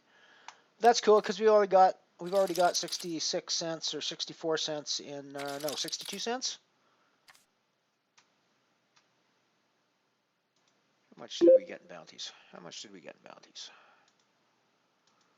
Let's look at our records. How much did we get in bounties? 68 cents, because we got 34 and 34. That's right, 68 cents in booties. So add that to an 87 min cash, and we do win back our money, at least, and then some. But we're still playing here. We're still going to go for more chips. We're still going to go for higher spot. We can get more money. We can get more of the monies here, folks. We can get more of the monies.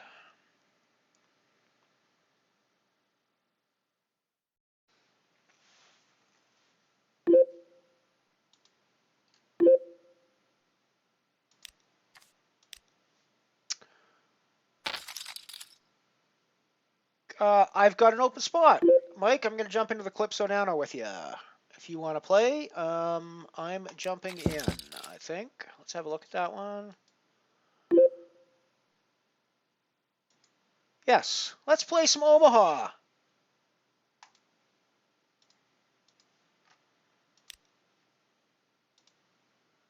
Let's play some Omaha.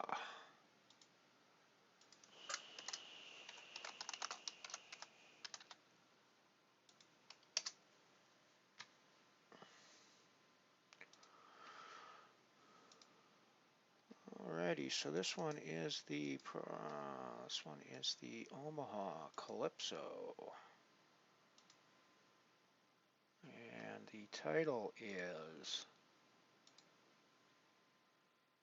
the 30 euro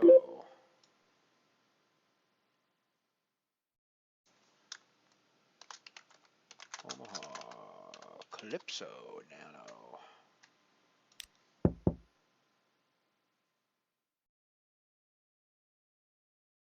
0.65 buy-in.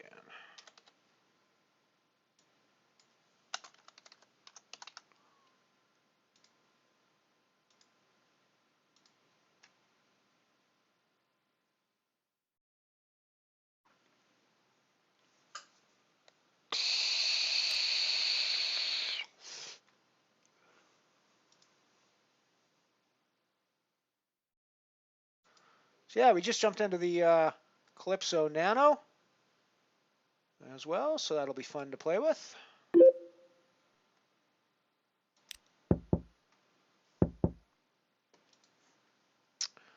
Haven't played Omaha much on the stream before. 0.65 Nano Omaha Calypso.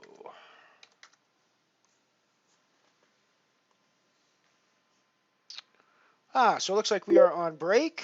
I am going to send us off to some commercials, since I'm folding my hand on that table, and we will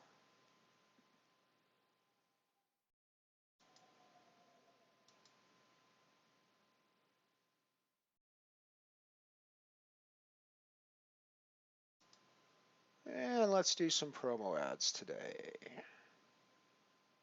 We'll be right back after these commercial messages. Every Sunday night on ABC, live adventure with two forces that defend a nation's security. First, board America's most amazing submarine, the Seaview, for a perilous voyage to the bottom of the sea. I never felt a current like this before. Even full speed astern doesn't stop us. Then Ephraim Zimbalist Jr. portrays Inspector Lou Erskine of the FBI. You've got more important things on your docket than... Then what? Man has got some rights, Art. And among them is the right to be brought to trial alive. This is the FBI. Come out with your hands above your heads. Watch stories dramatized from closed cases of the FBI.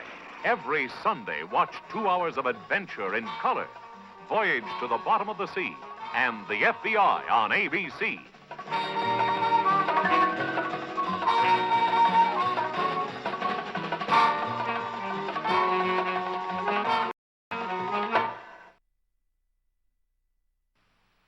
Every Monday night, the action is here on ABC. First, see a deadly struggle fought at 12 o'clock high. I'm going to set us on a collision course. Here he comes! Next, the most notorious brothers in our nation's history. With his brother Frank, he became part man, part myth. But who really knew him? Watch the legend of Jesse James. Now, meet the man they called Shenandoah. And sometimes a face seems so familiar, I feel I'm right on the edge of remembering and... Without a memory or a past, he rode a dangerous trail, searching for the man he had once been, before he became a man called Shenandoah. Every Monday night, watch 12 o'clock high, The Legend of Jesse James and A Man Called Shenandoah on ABC.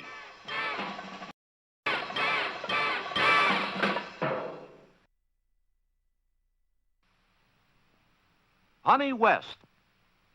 has been brought to you by ABC, where I'll be seeing you in the FBI in color. I'm Ephraim Zimbalist Jr., inviting you to join me every Sunday night. What in the world is a detergent-based shampoo doing with your lovely cosmetics? Most leading shampoos are basically synthetic detergent. Not Breck. Breck is the natural formula shampoo. It cleans, shines, manages, but never overcleans. What do you want with detergent hair when you can have beautiful hair by Breck? Yeah, what do you want with detergent hair when you can have beautiful hair by Brock?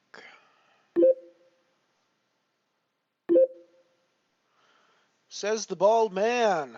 Although I'm not entirely bald today, I haven't shaved in a couple of days, so I'm kind of stubbly today rather than bald. But hope you guys don't mind if I'm a little stubbly sometimes when I play. I don't actually have the kind of body where I can shave every day. My hair doesn't grow quite fast enough for that, and if I try to shave every day, I'm basically shaving bare skin, very close to bare skin every day, and it really irritates me. So I have to go at least 2 days, and actually 3 days is kind of my my sweet spot for when it's perfect for reshaving again. So. Unfortunately, my head and my face are pretty much the same rate of growth, so they both seem to be at the same place, and that's really I just basically do the whole thing with a razor when I'm shaving my head.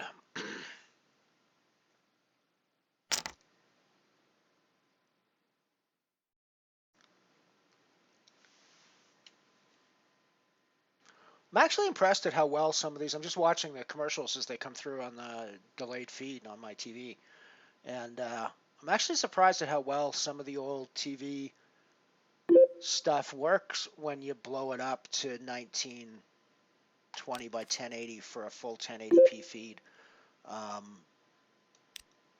Some of it, I mean, we've seen in some of the commercial cases that quality is just awful, right? I mean, there's super blurry. Some of those Brady Bunch commercials were from the 70s were like, I mean, they were so blurry you couldn't even recognize the face once I blew them up in some cases.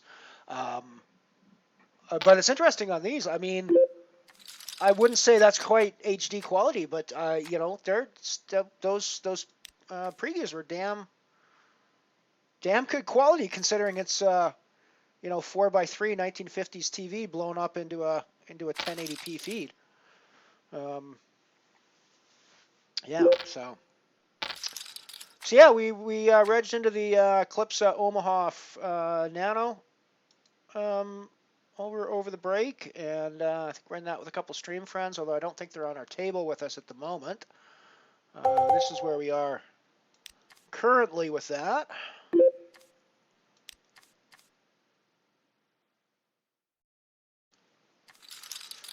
A pair of queens is probably something I want to see a flop with at least. It'd be nice to get a cheap flop here.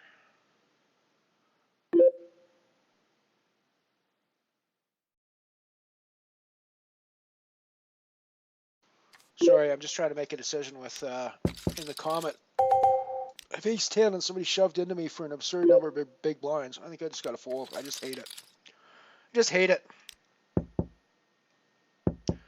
I hate that flop in the Calypso as well. For queens, it's a terrible flop for queens.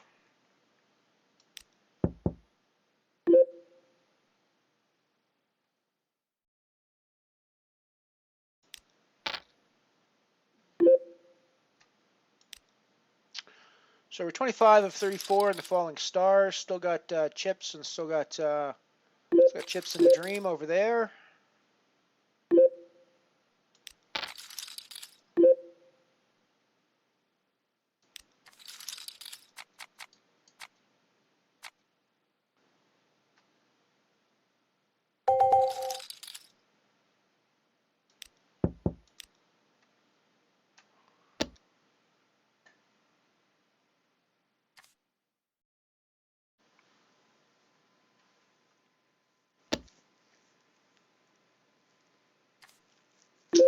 Now a pair of jacks.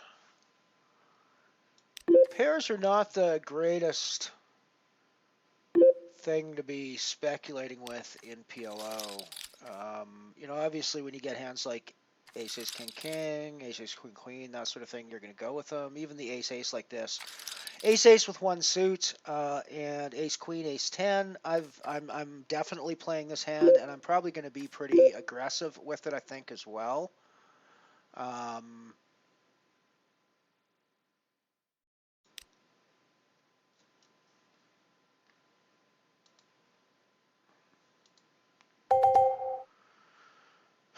But I think, well, I was going to be super aggressive with it, but I don't know. I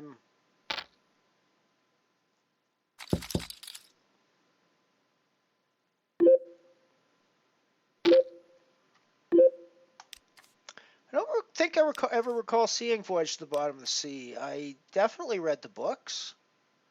But yeah, so we're pretty happy with the flop that we got on the Calypso table. And I think at this point we want to clear some of the table out. So I think we're definitely gonna make people pay to see any more cards here, because we don't want the club draws coming along with us. We need to pair the board if one of them gets there. This is obviously a super favorable flop for us, and we're always ahead on this flop, but it can go all sorts of ways south when the turn of the river comes. So it's never a bad idea to try to get chips in the pot right there, I don't think. This is the sort of hand that looks pretty in Omaha, but you really should just get away from it. The ace-king can certainly be powerful. You know, and you can look at that and go, well, I can flop two straights, I can flop the Broadway, and I can flop straights with the 4-6. I've got the suited 4-6, and yeah, there's some things to say about that. But I got to tell you, ace king 4-6 like that, I would rather play 5, 7, 8, 10 two suits than I would ace king 4-6 one suit like that. Because the 5, 7, 8, 10 has way more ways to hit straights. It's a wrap possibility. You got all sorts of cards that can come in that can make your hand look semi-attractive when you're playing those.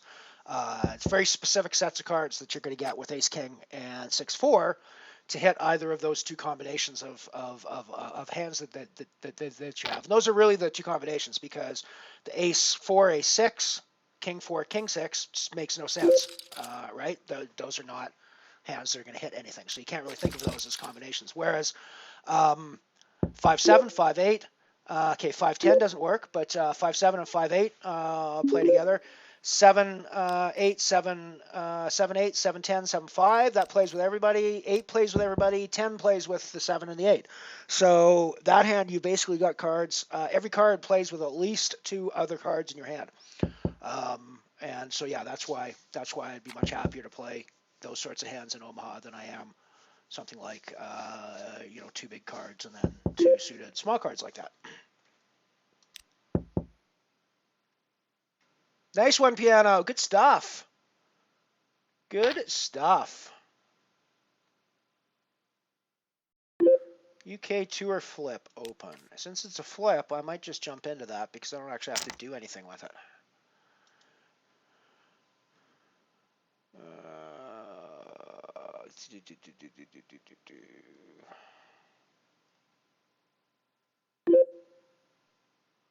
UK Tour flip cent roll. Sure, why not? I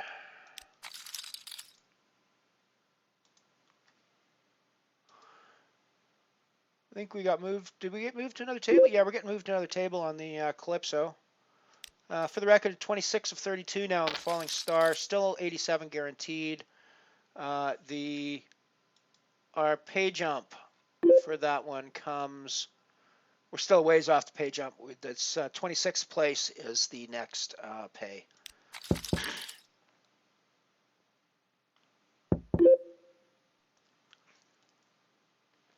So, I mean, we have an overpair to the board, and if we're talking about a Hold'em context, an overpair to the board is a great spot to be in, right?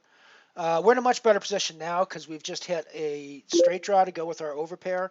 So we're definitely going to put money in on this turn now that... so when we have people betting into us on this turn, the question we have to ask ourselves is, do we want to go aggro, which we probably almost never want to do, but I just have to ask myself that question. No, because the 8-9 is actually going to be out there a lot after this flop, and it's a hand that somebody's going to play a fair bit.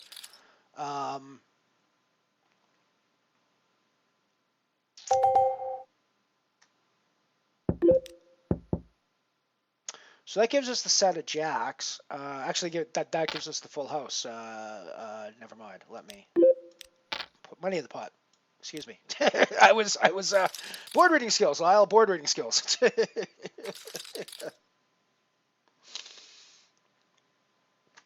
I was going to say that gave us top set, but it still meant there were tons of straights out there and stuff to beat us. But I'm like, no, that gives you the full house. You have the best hand here. Put money in the pot.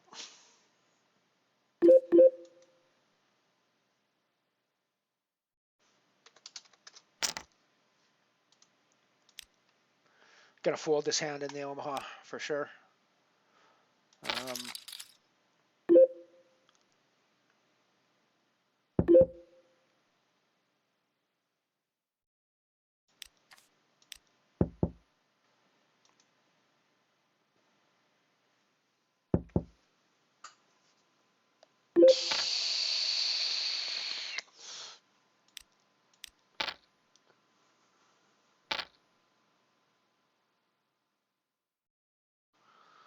Got some familiar faces with us in the black hole, which I'll get to here in a moment. I do like the spot we're in on the nano table here. Let's actually do a raise there. Slow playing your aces is not a great idea usually in Omaha, for the record. Aces are not nearly as strong of a hand as they are in Hold'em. And you really need at least a suit to go with your aces in order to be, in order for it to really be a super playable hand after the flop. You want to actually play that aggressively pre-flop. The reason for that is if you can take it down pre-flop, it's awesome. But you still want to have that suit there to work with you afterwards. And we've got backdoor here with the diamonds. So we're going to continue our aggression, I think, with this. We still have a pair that could easily be the best hand at this point. So we probably goes check this time for the best thing. The problem is when the heart comes, I'm just hating life when it goes check. But I don't think I'm getting him off of any hands that he called on the flop if I bet this turn, frankly. So we're going to check back. And 3 of spades, not exactly a brick, but not exactly a non-brick either. So at this point, aces is pretty much a bluff catching hand.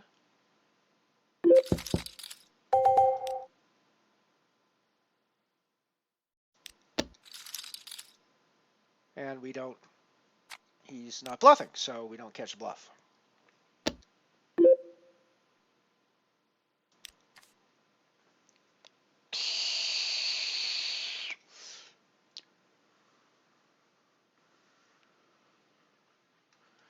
Alrighty, the flip just came up.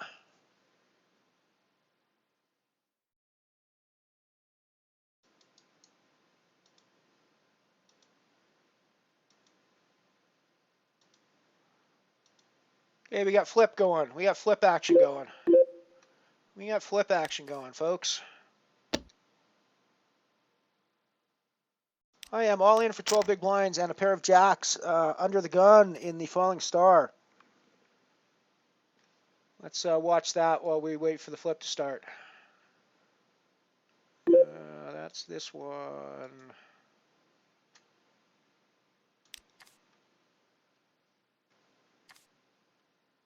King stays king. Can we hold? Can we hold? We hold! Woo! Big edge! We grabbed the double up there, so we're still alive and doing okay in the falling star.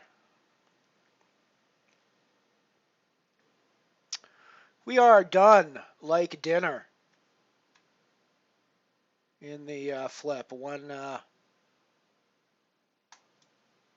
and done, I guess, in the flip. Oh well, that's, you know, hey, you win some, you lose some. I have to admit, I think I played that flip really horribly, though. You know, it's one of those spots I really wish I had back.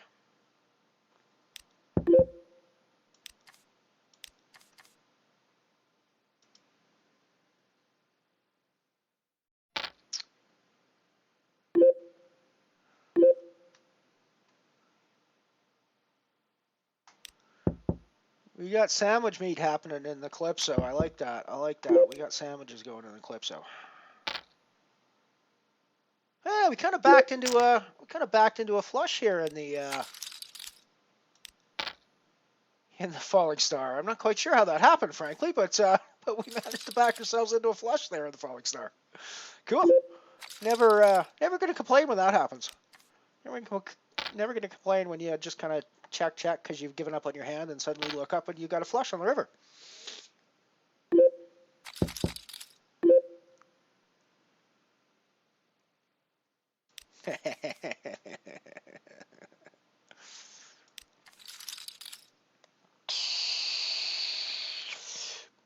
By now, Addy, you should know that cats rarely do what they're told. Cats do whatever the hell they want. So, you know, you can tell Piano. You can tell Piano not to call you as much as you want, and cats are just gonna do whatever cats think are right at that moment. So, you know. And it's, you know, a lot of times you look at a cat and you got to think he's making the right life decisions, or she's making the right life decisions. So, you know, I got to say, I wouldn't mind being a cat. I wouldn't mind being a cat sometimes.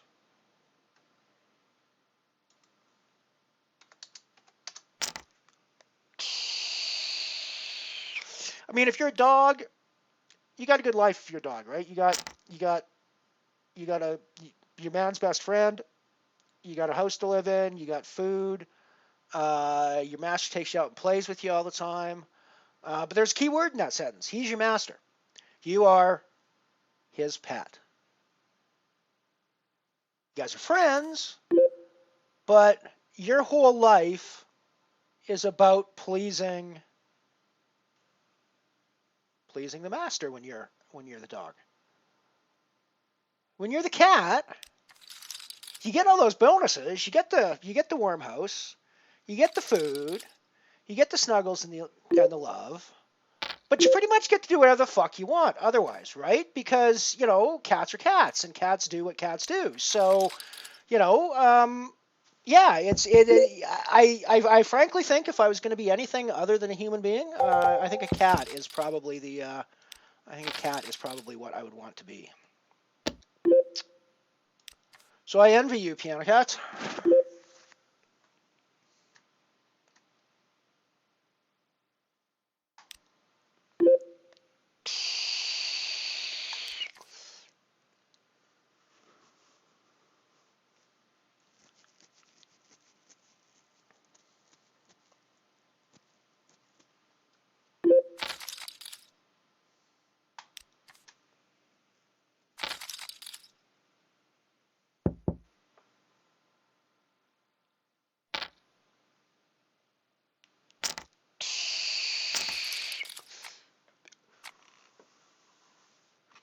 It's always nice when you flop the nuts and it stays the nuts. That's always a nice spot to be in.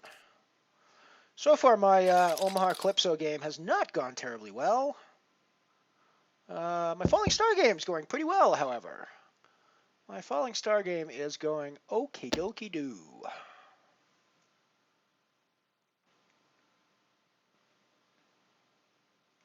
We are in the money. We are still min cashing for 87 cents guaranteed at the moment. However, we got a good stack to move up in those ranks. We've picked up a pretty nice spot in the Comet, where we called behind in the small blind, raising a call with our 8-9 suited, and we've kind of flopped nuts. I mean, it's not really the nuts, but it's nuts right now, sort of. I guess there's an 8-6 out there. There might be hearts, but you know, we're actually pretty happy that we got the nuts at this point. So I think we're going to keep putting. I think we're going to put money in this pot at this point.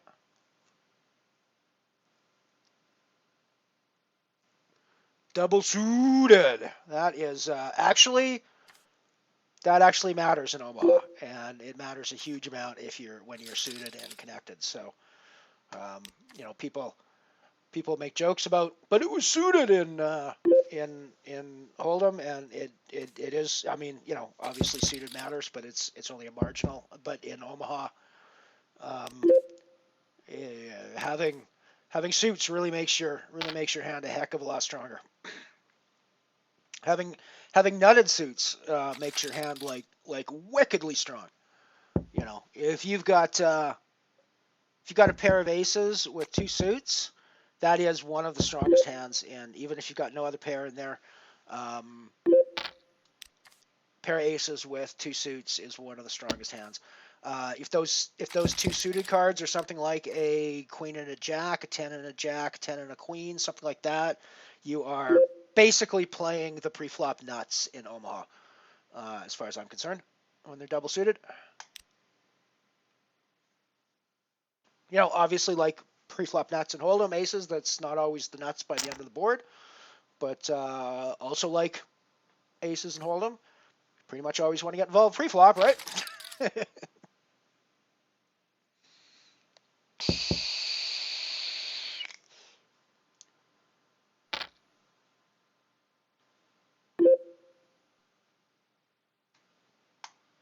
For the record, the double suited aces hands, I was talking about the ace-10, ace-10 jack, ace-10 queen, that sort of thing. It works just as well when it's the ace-ace deuce-3, ace-ace deuce-5, ace-ace 3-4, that sort of thing, because those straights are just as good, usually. And when those straights hit, it's not usually like when those straights hit, there can be higher straights as well on the board. When those straights hit, usually that's going to be the nuts, right? To a certain extent, that's applying 08 logic to Omaha High, but it does work because it's a high hand. So I'm double suited in the Omaha here. I don't have 2 nut suits, but I'm still going to get involved with this, I think. I have 1 nut suit and 1 king suit. We have flopped drawn our king suit, which is never a terrible spot to be in. We're definitely not going anywhere here. We do have a pair as well that we're not really even paying much attention to at this point, because a pair of 6s is rarely going to win you an Omaha pot, but I mean rarely. It's been known to happen. I've seen ace highs win Omaha pots from time to time. That's pretty rare, but it does happen. It does happen. So we're definitely not going anywhere. The only real question here is whether we raise. And I think when Piano Cat's betting into us, we probably don't ever raise. I just realized we're on the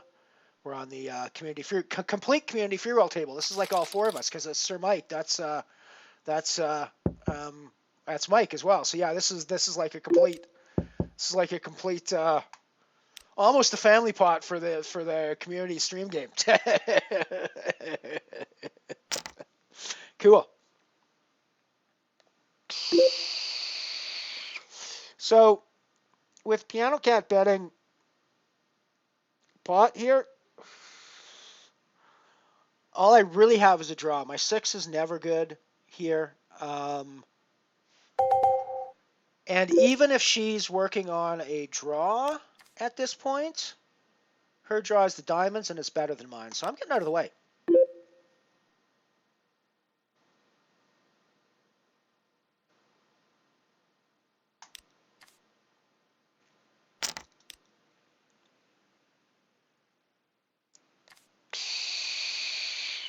very nice hand. Piano. That was well played. I folded a relatively big hand there. Well, relatively big draw there, I should say. I didn't have I didn't have a hand at all, but I did have a draw. I think there was there straights there on that one? Hey, Evisceration, how's it going, buddy?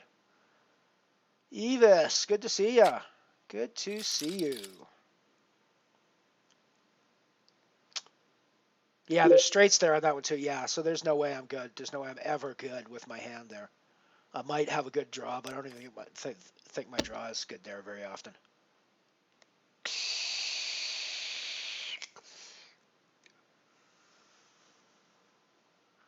Which game is that, Evis? Which game are we playing the same table on? Let me see if I can spot you now that you've said that.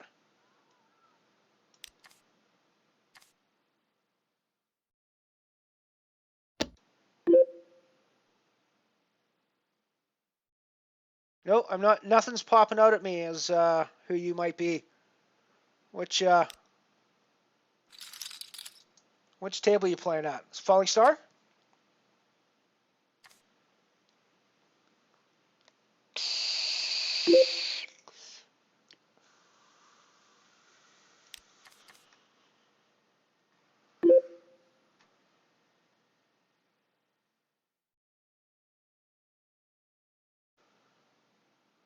I'm going to put in a raise with this double-suited hand as well, I think.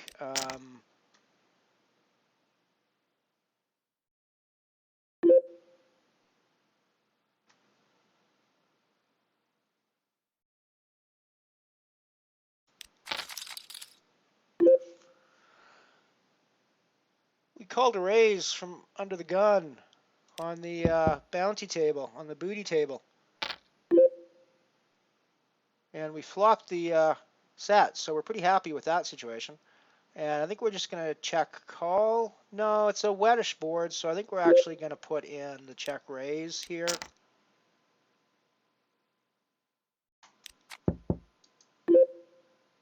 And we take that down. Cool.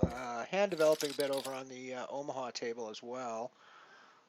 We've got a pair and a flush draw, so I think we're going to keep putting money in the pot here.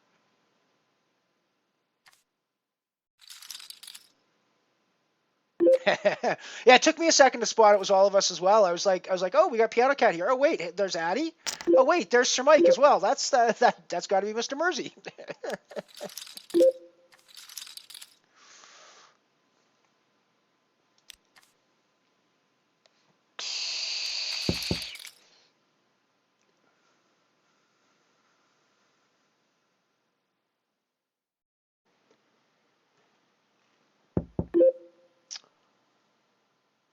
Got a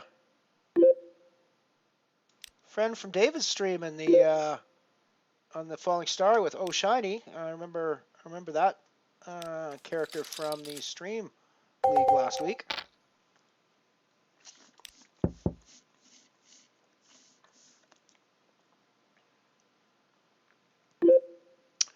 Of course, with our kings, there are two aces come up on the flop, which is pretty darn gross for us. I guess two aces is better than one, marginally.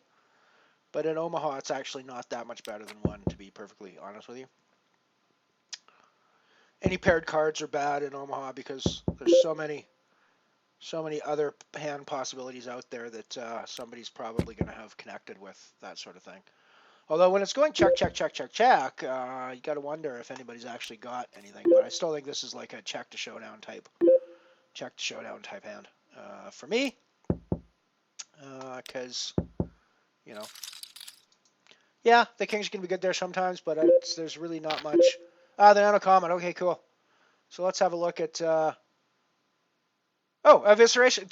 Duh. I should, I kind of should have noticed that. I would have thought. I can't believe I didn't see that before. I actually looked through all the tables and I was like, I don't see anybody with that name, but there you are, evisceration. Cool.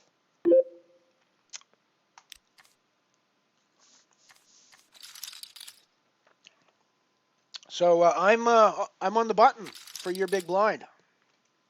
Alrighty then. Alrighty then.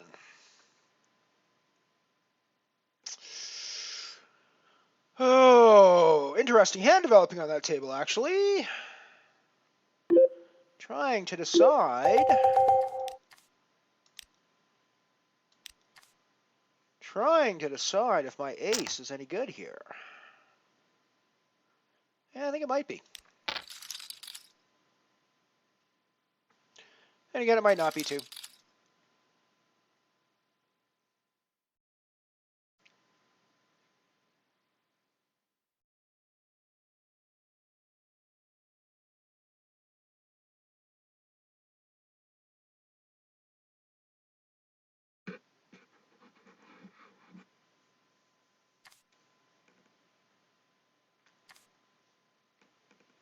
So that's the comment table. There you can see evisceration here on the here two to my left.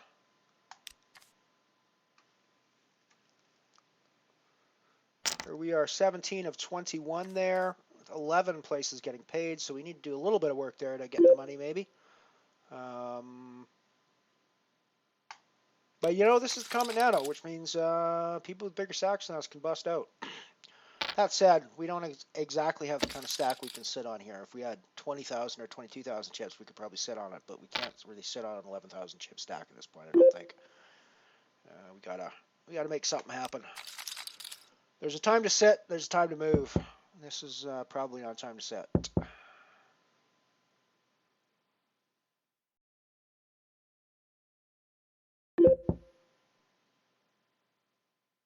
Idente, good stuff, man.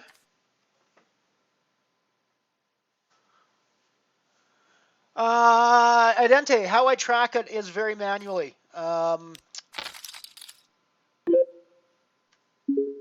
will get back to that story in one short second once we talk about the set I just flopped on the falling star table against the dude with the big stack. So we're going to put money in now.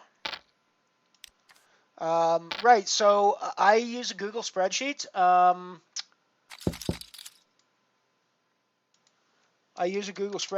You will see the information come up here on the chat 4 minutes ago or 3 minutes ago. Whoops, that is spelt wrong. Lyle, do your. So the link that you see there goes to my spreadsheet where basically every tournament I play, I enter the information, how many bullets I fired, and how much I cash for, and that tracks my overall standings.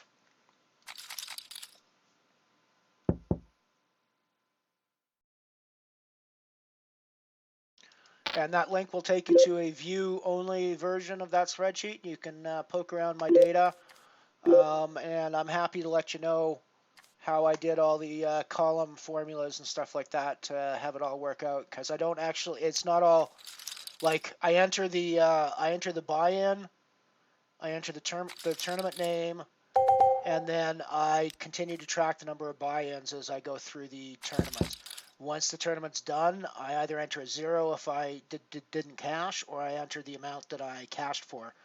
The rest of the columns are all calculated fields that I've set up equations in to work out how that's going to affect total bankroll and all that sort of jazz. So I can certainly, if you're interested, I can certainly help you with a copy of all those formulas and stuff at some point.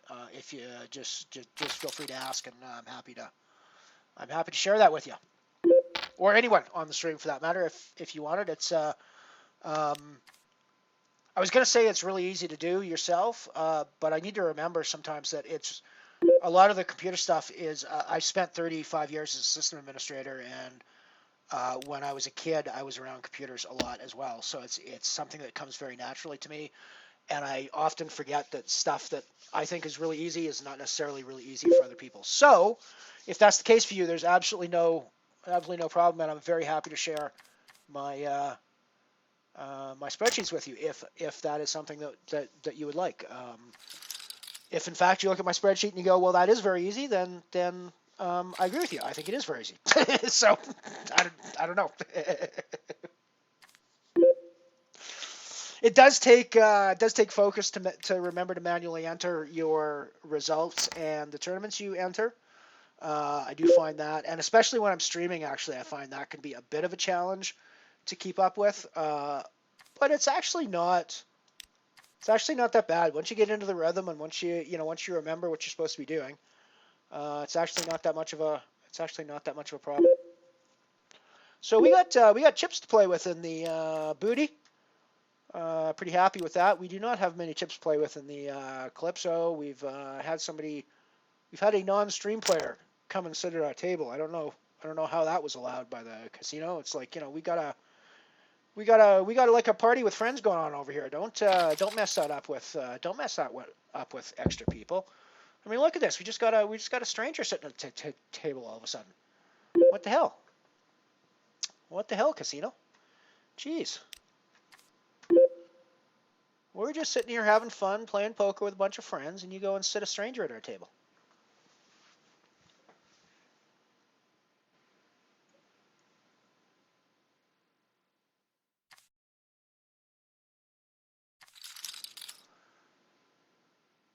I think Sir Mike's going to be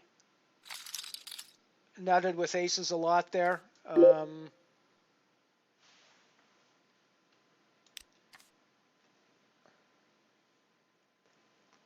With that sort of a bet on the river.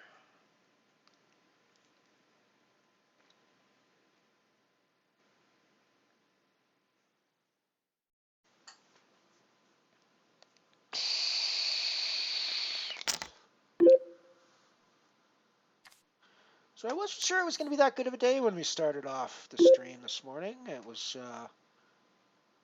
kind of slow in some cases, but things are working out okay for us so far. We got profit coming in a couple of tournaments. We've had profit in a couple of tournaments. We've taken some booties in the Falling Star Booty. Always feels nice to take some booties. Always feels nice to take some booties and then cash the tournament as well. So we're doing that too. Yeah, it's a pretty good day. It's a pretty good day here.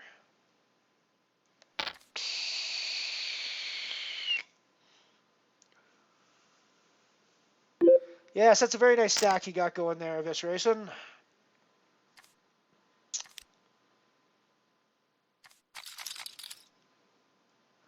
That is a very nice stack. I will try not to mess with you too much.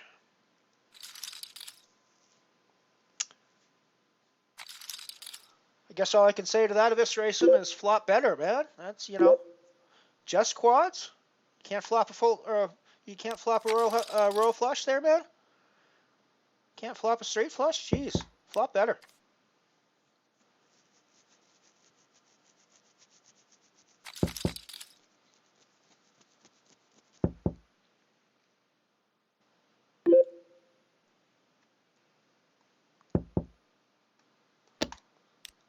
I'm still just limping along with a small 20 big blind stack in the Comet. We're still there. We still got chips. We still got a chair, but we're just kind of limping along. 16 of 18, 11 people getting paid. We can't limp along for too much longer. We got to do something in the black hole as well. That one's a little bit faster. Are we still late regging in the black hole, or is that closed? Yeah, late reg is still there. So I think we're gonna start trying to be a little more aggressive there and get some chips in the middle so that we can either rebuy or get some chips. Because I mean, we're only like, we still got 22 big blinds. It's probably not terrible to be crazy, but.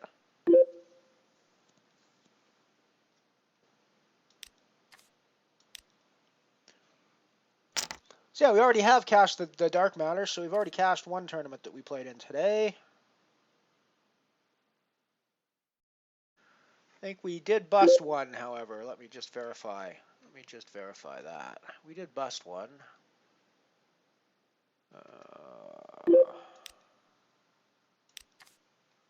What did we bust today? Oh, we busted the Deep Impact. That's right. That's right, we busted the deep impact. Yeah, well, you gotta bust tournaments. That's that's the way it goes. So one of the things I think that tournament poker is obviously about being good at poker and being able to play the hands in the tournament spots that you find is unquestionably the most important part of being a tournament poker player. But I gotta tell ya that one of the most important parts of being a tournament poker player, and an aspect of tournament poker that you can't get to the other necessary skill without, is volume and bankroll management. The reason bankroll management is so key in tournaments is that you're going to lose a lot of tournaments. You're going to bust out before the money in a lot of tournaments. In more tournaments than you cash in. So you got to be playing a level of tournament buy-in where that's not going to hurt you, right? If you've got 10 grand and you take that and you fire it at the main event, if you're doing that at the World Series of Poker main event, if you're doing that as a once-in-a-lifetime opportunity to play the biggest poker tournament in the world, great, go at her. Have fun and have the best experience you have in your life, okay? Don't be surprised when you bust before the money and you go home with nothing, and don't count that as, a massive horrible thing for you. Because it's a huge, you basically blew your entire bankroll on one tournament. And the odds say you're going to bust out of 4 out of 5 of the tournaments you play, probably. Certainly 3 out of 5 of the tournaments you play, you're going to bust out of, for sure, even if you're like a super casher in these things. So if you've got 10 grand and you want to play tournaments with it, buy into $100 tournaments. And then you can fire 4 or 5 or 6 times in a row and bust out of them and not care, because you're going to fire the 7th time. You're going to go deep. You're going to get third in that $100 tournament for $1,200, and you're up, right? And you're going to keep playing, and you're going to fire a couple more times, and you're going to bust, and you're going to be down to like $800 or $900, and you're going to fire again, and you're going to get a min cash, and you're going to be back up to $1,000 or $1,200. And so if you're playing the stakes that your bankroll can handle, tournament poker's easy. Because you just have to basically run with the odds, and if you're reasonably good at poker, you're going to cash 20-25% of the time, and you can make that work into a profit for you. As long as you're playing the right stakes. It's when you're playing too high that causes you a problem and you go bust, because you don't have enough rebuys to be able to withstand the variance that you get when you're going to lose. And you're going to lose.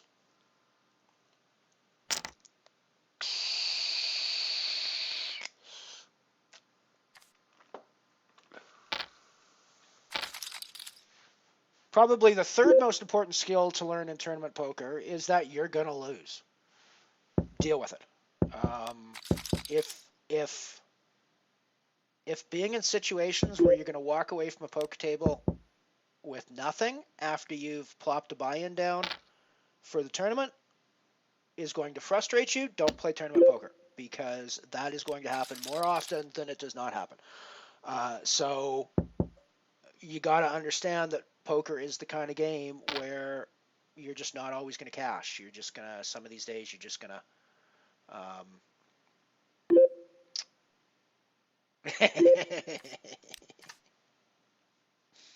I wasn't actually paying attention on that, so we're apparently having this table getting broken up. So I am going to be all in the comment table. Let's have a look at that with queens here.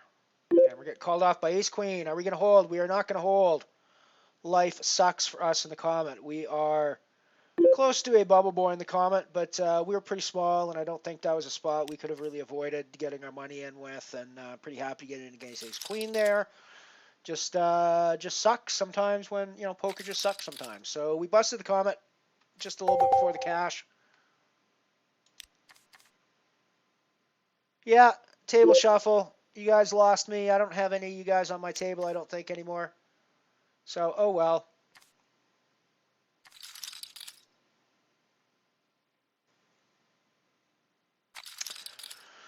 So we busted the comet just before the money.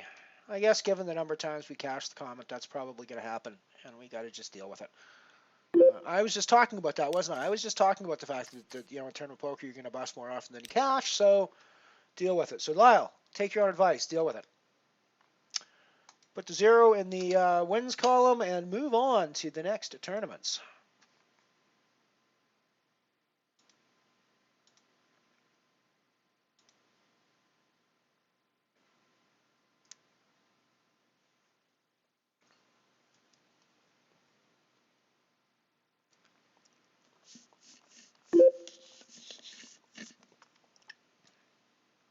Our big chance to make money today is actually the Falling Star, which we're still in 11 of 14.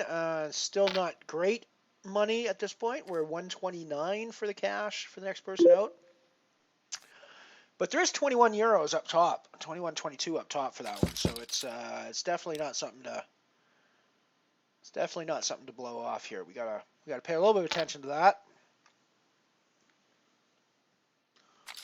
We're not in dire shape there, but we're not in great shape there either.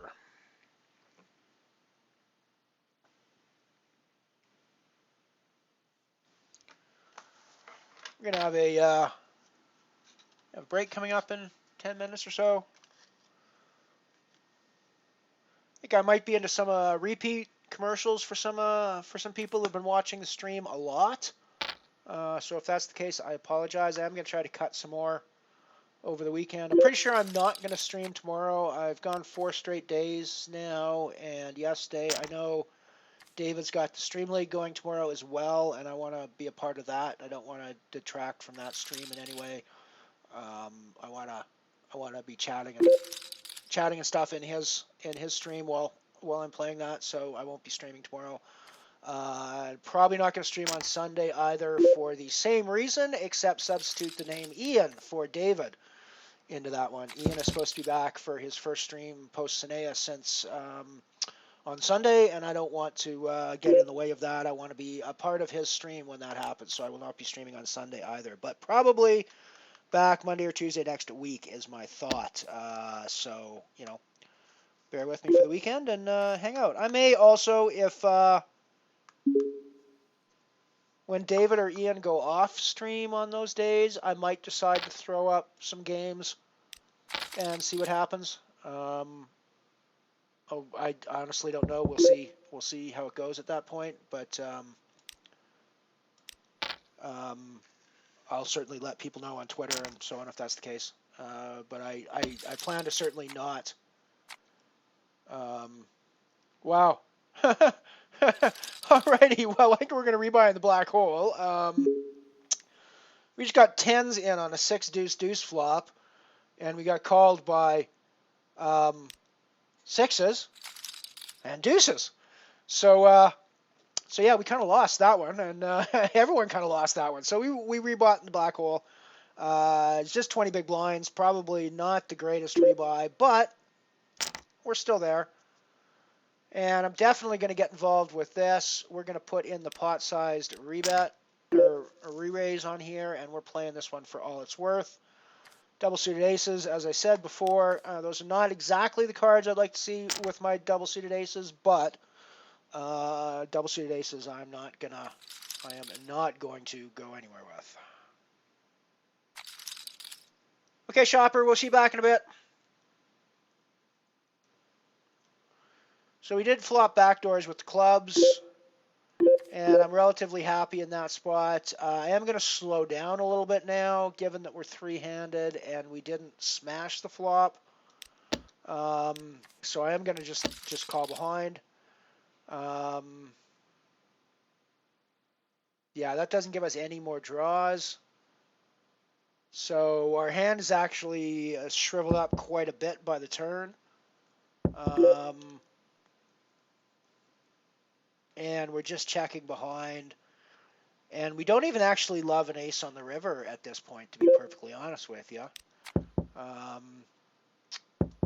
We don't hate the king, because we don't actually think anybody's got a king, given the way the action's gone.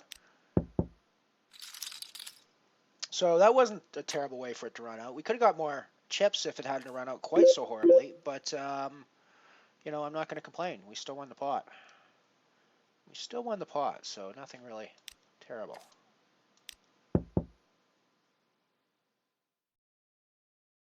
We're still alive.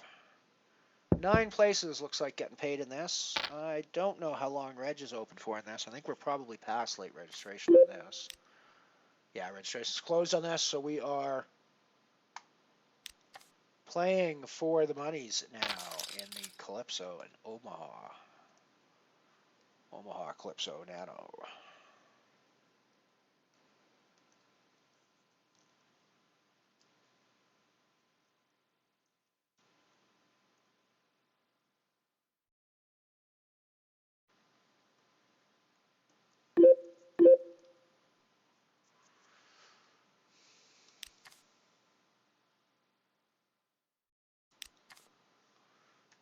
Picked up Ace King in the bounty, Falling Star bounty with about 16 big blinds.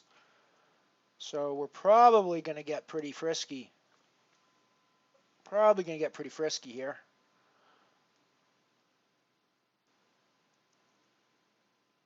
Well, I mean, I will stream when I want to, but I want to be involved with their streams, and I can't be involved with their streams if I'm streaming. So it's not so much. I mean, it's partly that I don't want to detract from their audiences necessarily, and that's certainly true. But it's just as much that I want to be part of their audiences. So, you know, you know, certainly with Ian's case, I'm a bit of a fanboy, so I like hanging out and watching him.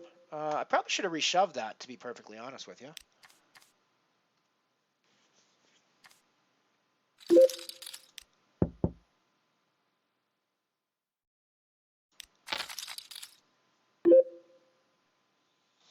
Probably should have reshoved that Ace King. I wasn't. I think I was talking too much.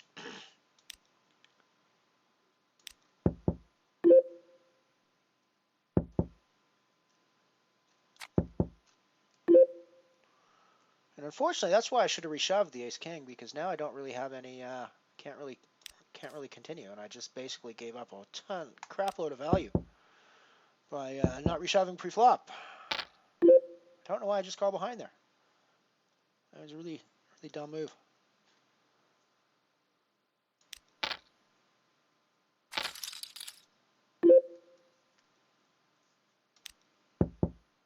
That was not the best play I've ever made.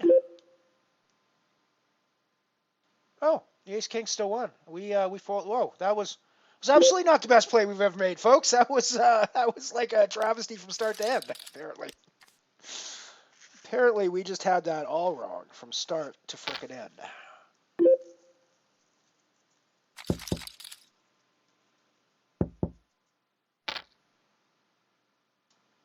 Ooh. Look at the bets before you try to call there, Mr. Bateman. You're not going to call all in with your 7-6 in this spot.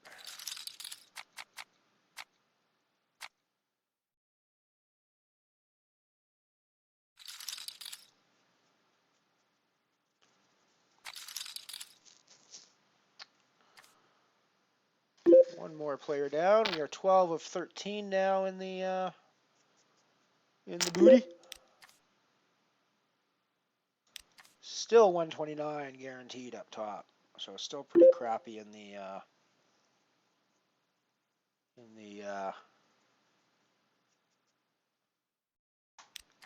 min cash, but we'll live.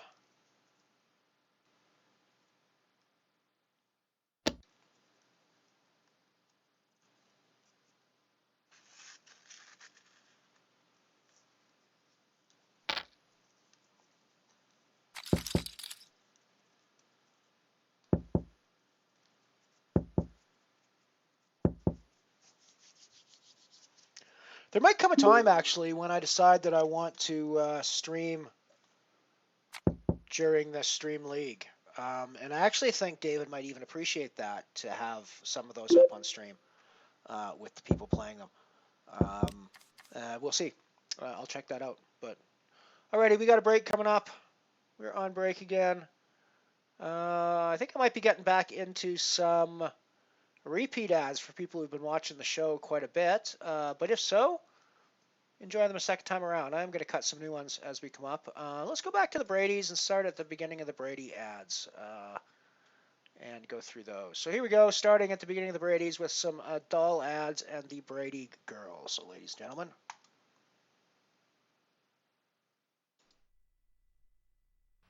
Every Sunday night on ABC, live adventure with two forces that defend a nation's security. First, board America's most amazing submarine, the Seaview, for a perilous voyage to the bottom of the sea. Current like... Nice, Mommy.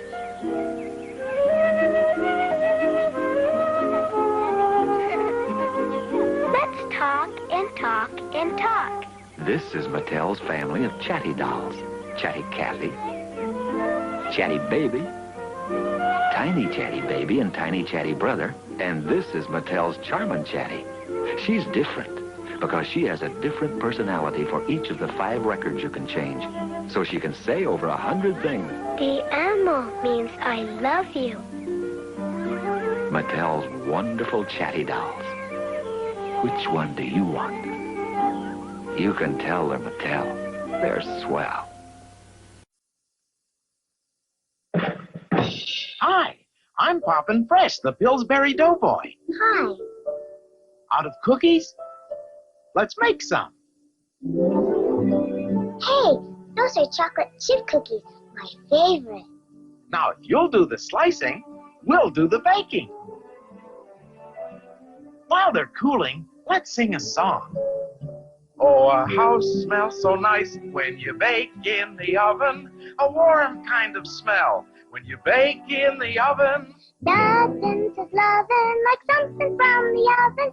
And Pillsbury says it best. Now for those cookies. These look good. You're wonderful.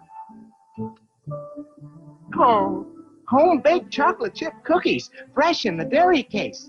And Pillsbury says it best.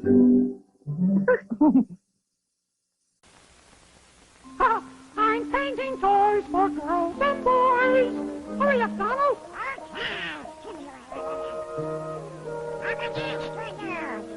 I'm a clown. Get your Mickey or Donald toy filled with puppets. New super tasting caramel cereal. Happy poppin' puppets. New super tasting caramel cereal. Have fun with your puppet toys. Play with them. Use them for banks. Put on a circus. Sleep with them. Eat with them. Happy poppin' puppets. New super tasting caramel cereal. Caramel peppy, caramel poppin'. Mickey and Donald. Take your pick. Take both. Happy.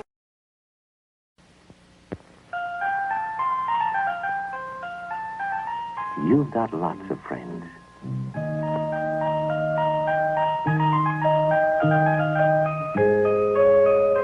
And some of your friends are dolls. But Barbie's the doll with lots of friends of her own. They're Stacy and Christy. What's playing at the cinema? Shall we go? Let's go shopping with Barbie. There's Skipper and her new twist and turn friends, Francie and Casey.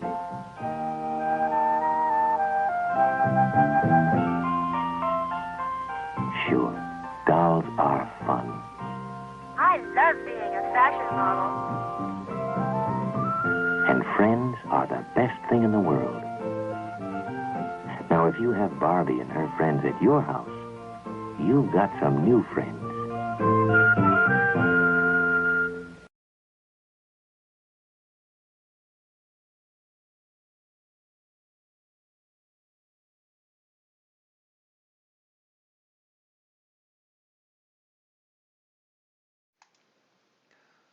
And we're back. Welcome, welcome, welcome. Looks like we got some viewers going. He married a chatty doll.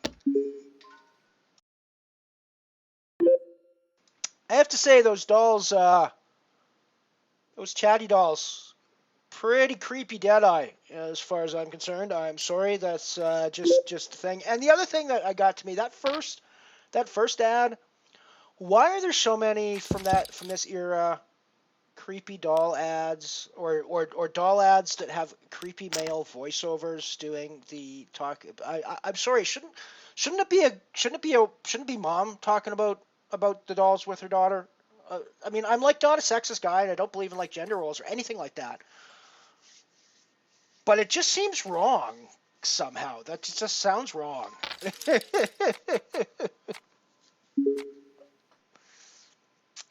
And we are done in the booty when our queens got crushed by ace queen again. That's been happening to us a lot lately, and I'm not very happy about it. And we took 129, so that's cool. We're gonna be happy with that. We walked away with more than we sat down with. So what can we do? So that is 129 plus our 68 in bounties already. So let's do that. Equals 0.68 plus 1.29 for 13th place. Nice to have gone deeper in that. It always kind of sucks when your queens get in against ace queen and they just get there. But what you gonna do? What you gonna do?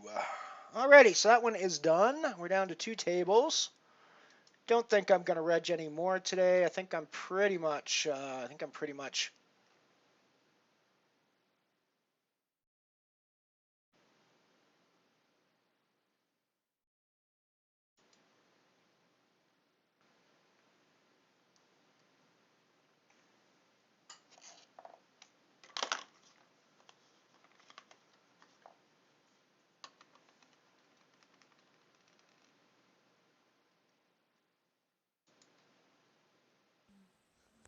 I'm just watching a video that Addie put up on.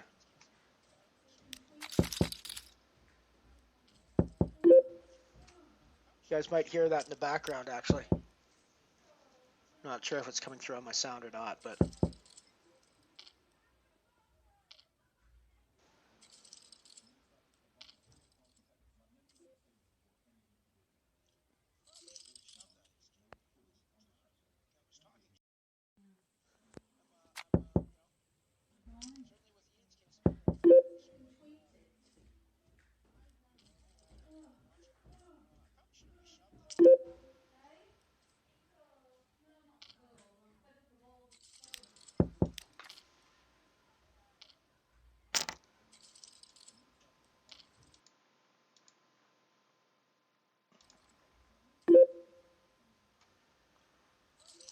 That is a very weird fold, Daddy. You're right. I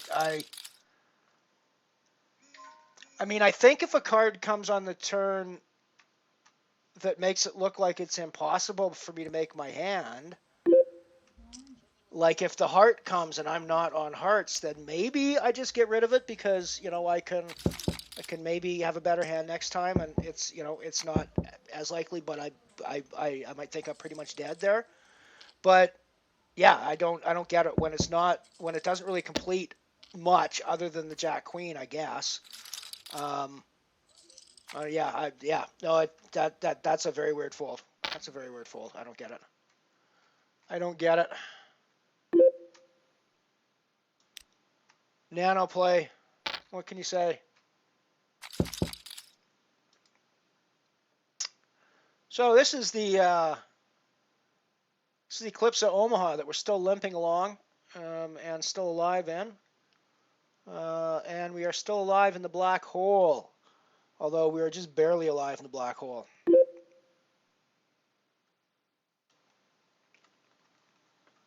I was never really a doll or an action figure kind of kid. I never really got the point or the purpose of them, frankly. Yeah, I don't know. I never really I was more of a Lego kid than anything else. All right, I got a pair of 10s in the black hole. We're going to be putting our chips in the middle. We're going to be putting our chips in the middle.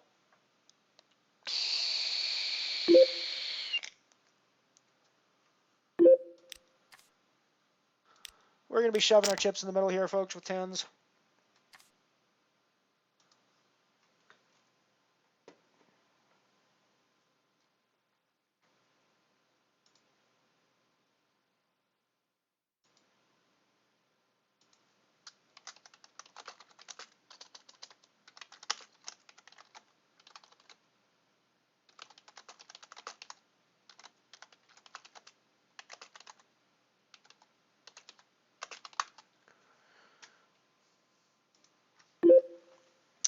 Alrighty, so we took that one down with a nice double. Our 10s held. Always good to see. Now we got a pair of 3s. I don't think I'm going to shove. I think I'm going to put in a standard raise. Probably raise fold if I get shoved on or action back. But it's not terrible to see a flop like that. And if it checks, it's probably assumed that I have the ace. So I think the c-bet is the way to go. Maybe it's not assumed that I have the ace necessarily. I could definitely rep the flush draw, but if that's what he has, I'm just done like dinner. But I think that's what I have to do regardless, and just be done like dinner if he actually has the flush draw. You know, that way I'm either, you know, I'm basically repping ace X of clubs there, and I'm pretty credibly able to rep that, I think, given the situation. At least I think that's what I'm repping when I do that. I think we're going to put in another raise.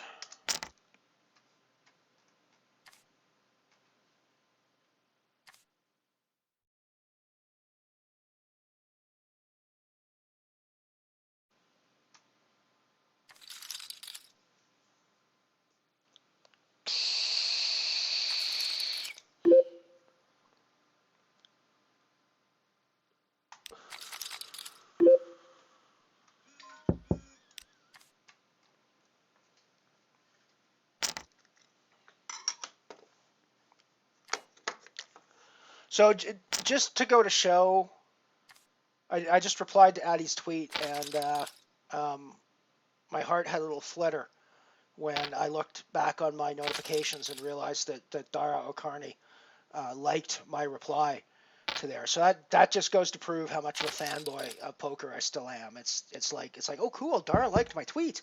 Wow, Dara liked my tweet. Amazing. So yeah, I am still very much a fanboy, just like all the rest of us, guys.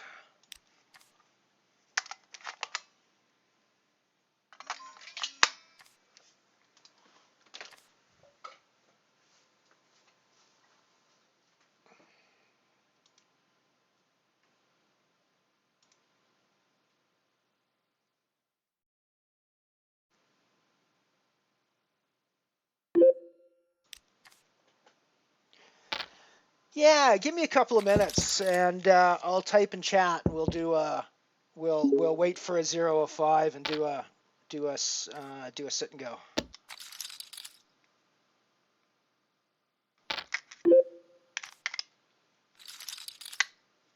Yeah, true enough. We got to do the sit and go mission anyway, so we may as well do that puppy, right?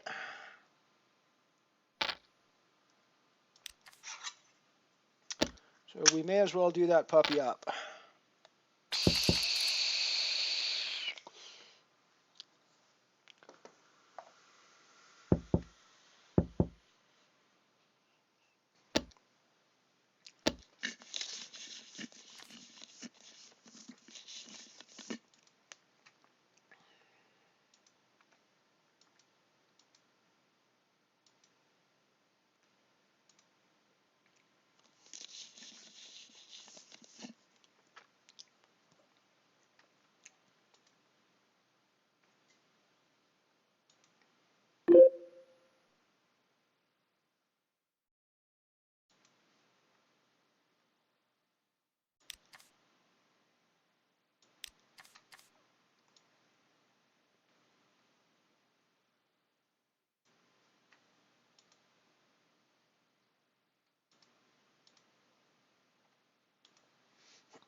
Hey, Ged, how's it going, buddy?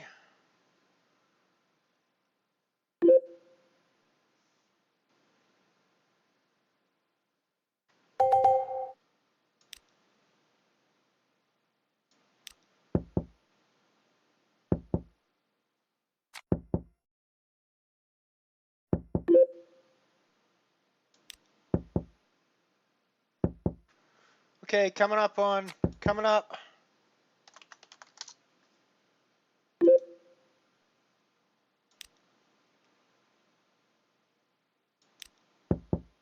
Okay, I'm in.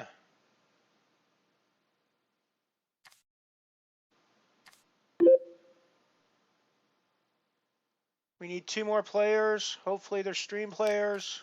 I am in the sit and go.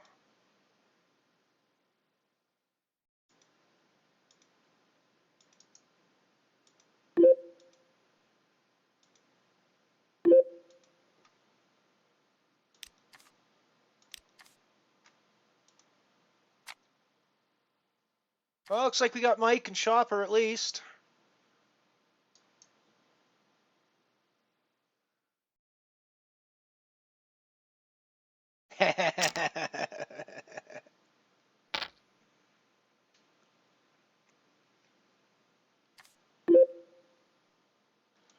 Well, we got Mike and Shopper there anyways. Let me edit the title for that screen.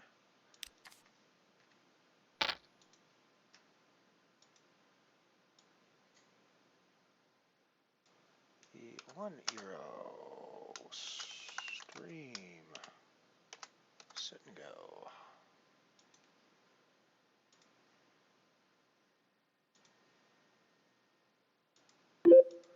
Alrighty, we got the €1 stream sit and go with Shopper and Sir Mike here. I don't think Is Over or Rob are in the group. Is Rob?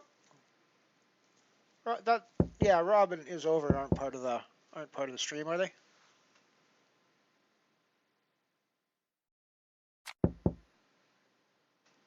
Yes, Mike Mersey is Sir Mike.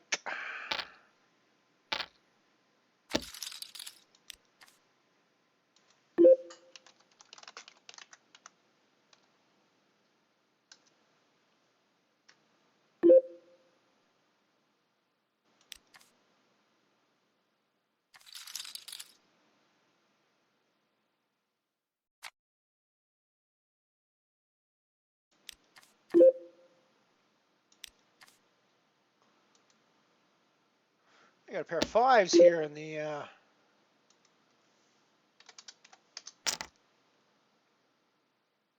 sit and go on the button.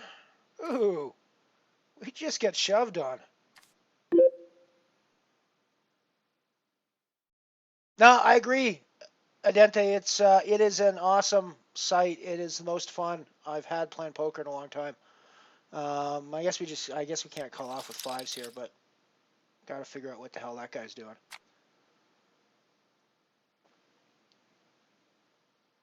I agree. I love it here.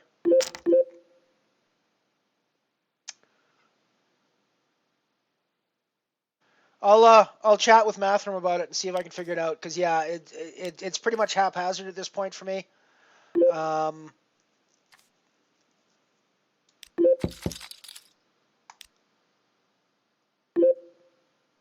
I should have said I was ready to start watching, and then I should have waited until more people got involved. I thought everybody was already there waiting. So I thought everybody was waiting on me. Is the reason I did it that way.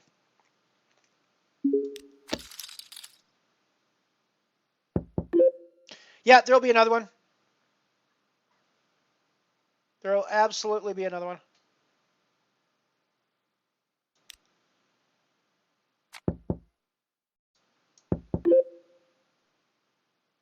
Yeah, it is easier if you're talking in no delay.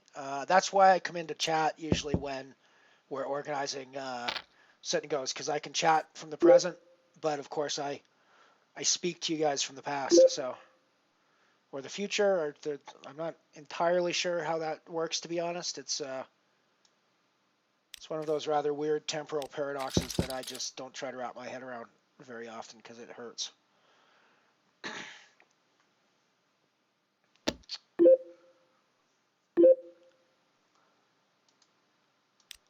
How much is that? That's got to be a cash in 7th place, right, Piano?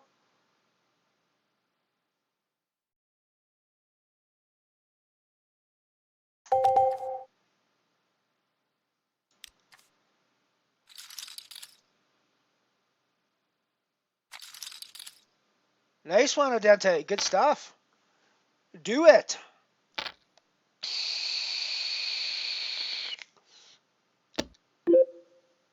Oh no, bubbled it. That's gross. That does feel bad. That does feel bad. I always try to bear in mind, though, that somebody has to be the. Apparently Sir Mike is done in our sit and go. I didn't see that. I didn't see how that happened, but it must have been to Rob Flocka.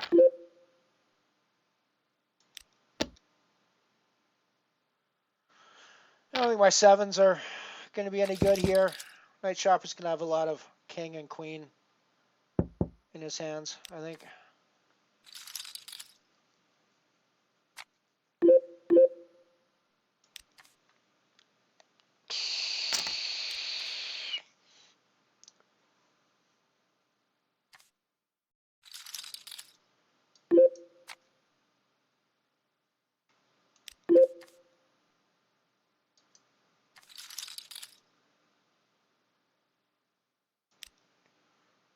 Oh, I need to remember to enter these sit and goes in my tracker, or else it all gets out of whack.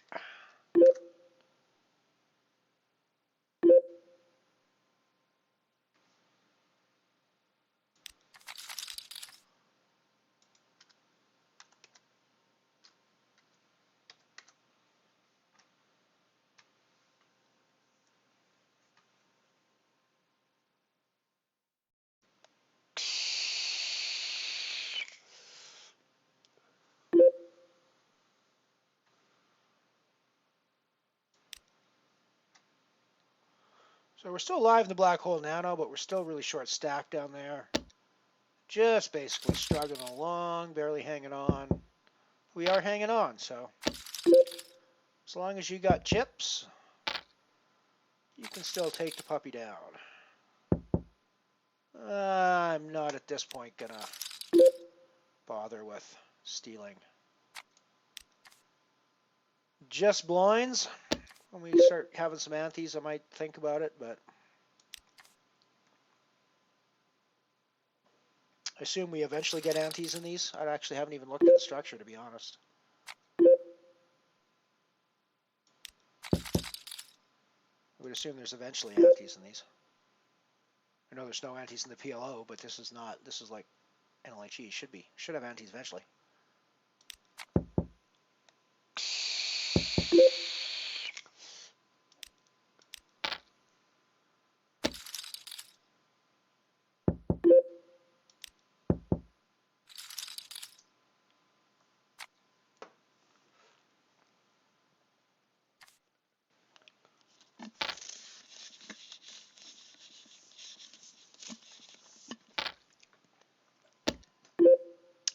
Yeah, I thought of doing it without delay, but I do worry a little bit about sniping when I do that. And even if I covered my cards, one of the problems for me is that the reason I'm doing this on stream is because I like to talk through my hands.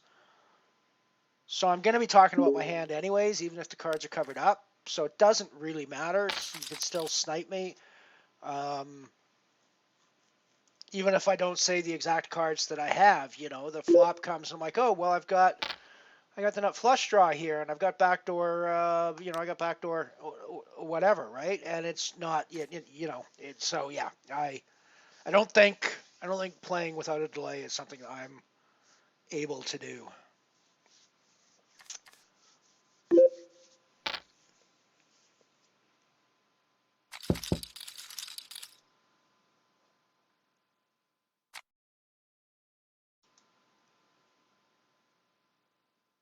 Oh, Piano Cat, you're on the Omaha table with me.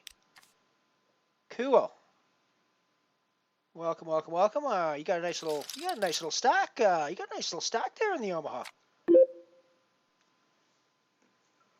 got a nice little stack going there for yourself. Well done. Well done. You're collecting lots of little chips there for your stash.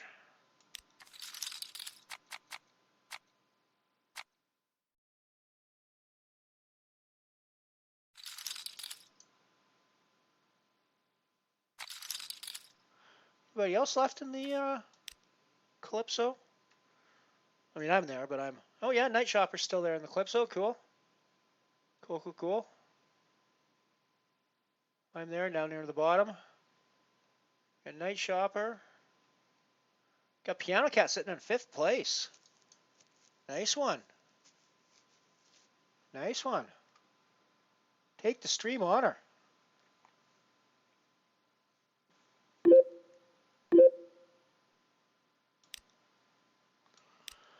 Putting in the re-raise here. I'm expecting to get played back at, although he might decide that since I've finally playing back, he's going to give up because he's been so active. It's what he should do, but I'm actually expecting him to play back at me, to be honest. Yeah, okay. He folded. That's cool. I'm okay with that.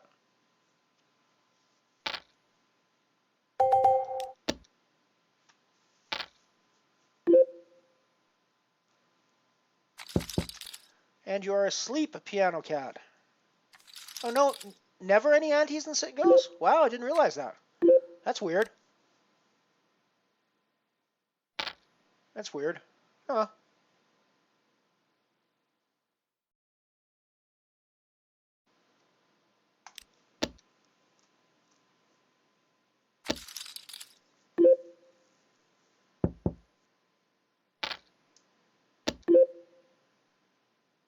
Nice. No, that's awesome. 384 is awesome. That is a great cash from that one.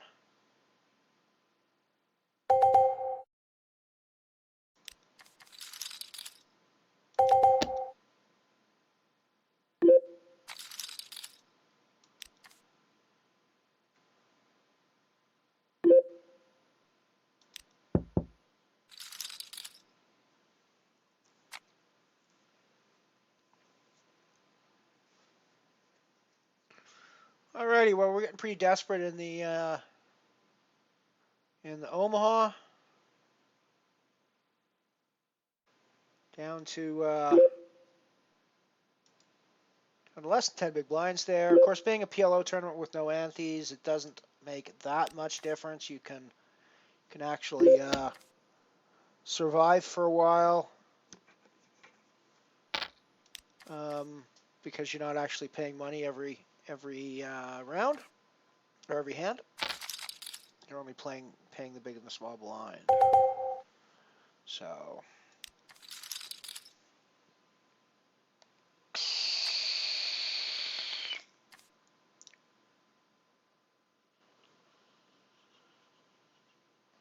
Well, take it down for the stream, Adente.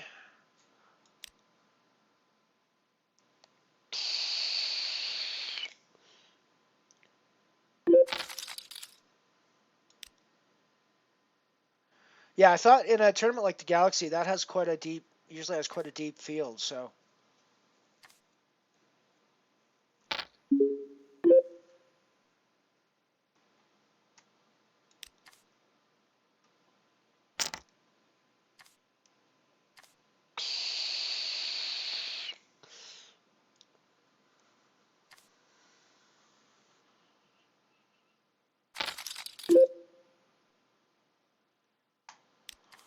Poker can be brutal sometimes.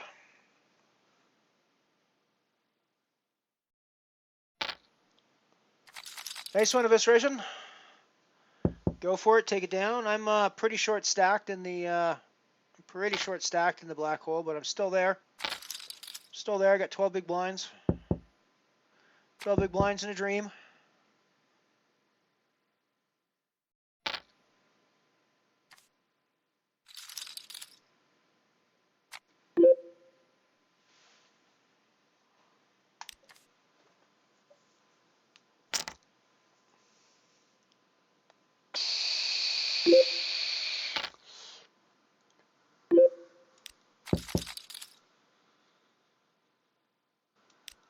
We're just not getting hands we can work with much in the black hole. And we got a bit of a big stack bully on our right, which is making it a little bit difficult for us to come into pots with the kind of hand you get when you card dead. So yeah, it's a little, it's been a little rough. Might be a 3-bet shove spot. Ace 3 diamonds for 11 big blinds. No. What am I doing?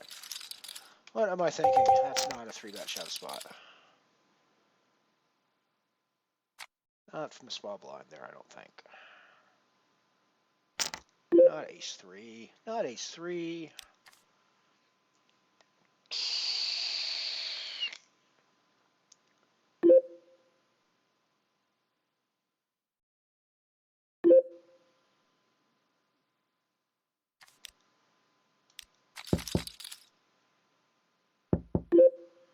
Terrible flop for my hand in the Omaha.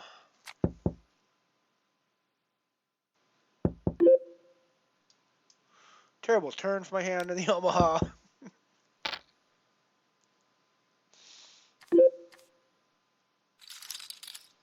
Speaking of card dead in the Omaha,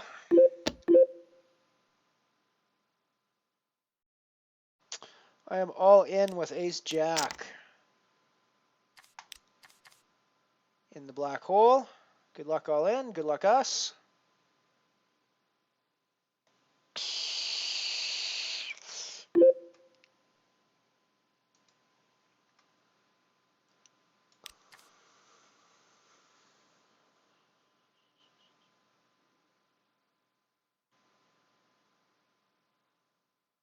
And the big stack gives up on us. I'm not going to complain about taking down that pot without showdown.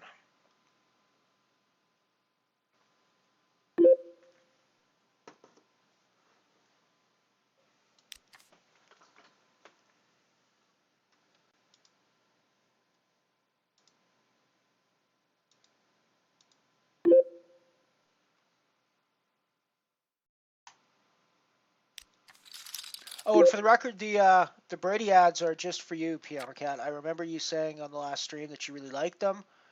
And I also remember the fact that you weren't here on the day that I ran the first few batches of them. So I believe I'm running new ones for you now. I believe that last set was ones you hadn't seen before. So yeah, I'm doing these just for you.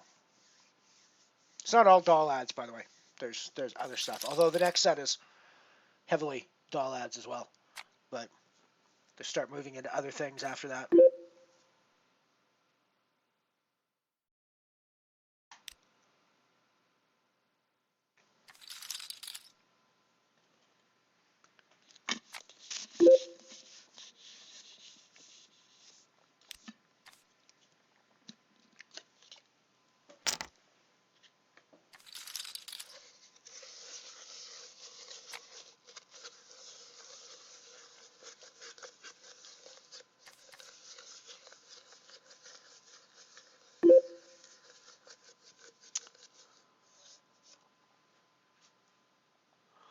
Oh, and I was also looking at MooBot last night. It's going to take me a little bit to transfer commands and stuff over and update. It was interesting. It actually came back with all my data that I had set up when I was running it when I was doing anything but Hold'em. So I gotta update a bit of that stuff. But probably the next time I stream, it'll be bye-bye Nightbot and hello MooBot. So you guys won't have to worry about difficulty tagging Night Shopper's name anymore. Pair of aces in the, this is not the Comet Nano. Why is this being called the Comet? Oh, because I'm on the wrong screen. That's why it's being called the Comet Nano. It's actually the Black Hole Nano. Don't pay attention to the, pay no attention to the sign at the top of the screen. Because that is the tournament we should be looking at.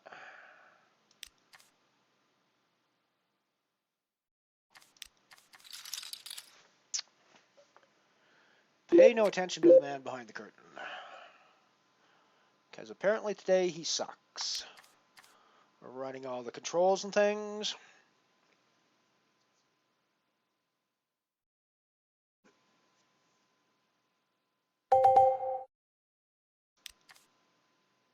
Yeah, that's typical for the Comet. It's so that tournament is so absurdly deep. You know, you're at the final table and the small stack still has 20 big blinds, right? It's absurd. I mean, I like it. I don't get me wrong. I actually really enjoy it. But yeah, I'm gonna be playing. I already play some €2 buy-ins. My sort of max line limit for what I'm playing is going to be 50 buy-ins. So at this stage of my bankroll, I'm easily firing into €2 singularity tournaments. Now I'm sort of considering that as my high roller, and I'm still considering the €1 as my base buy-in level. But yeah, I'm definitely into the 2. I'm not quite in the 5. The 5 would definitely be a super high roller. I have looked at a couple of the $5. If there's a $5 singularities and the $5 bounty tournaments, I might be firing as super high rollers now.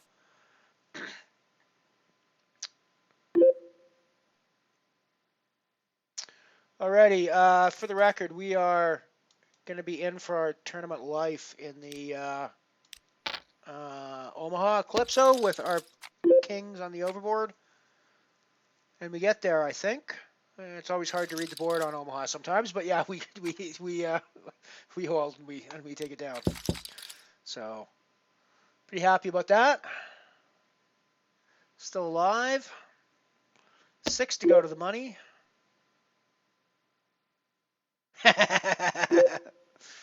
Yeah, Ant-Man is the only person that celebrates when they bust a tournament, and he does it when he busts the Comet Nano, so he doesn't have to stay up until like stupid o'clock in the morning to finish the tournament for €6 or whatever.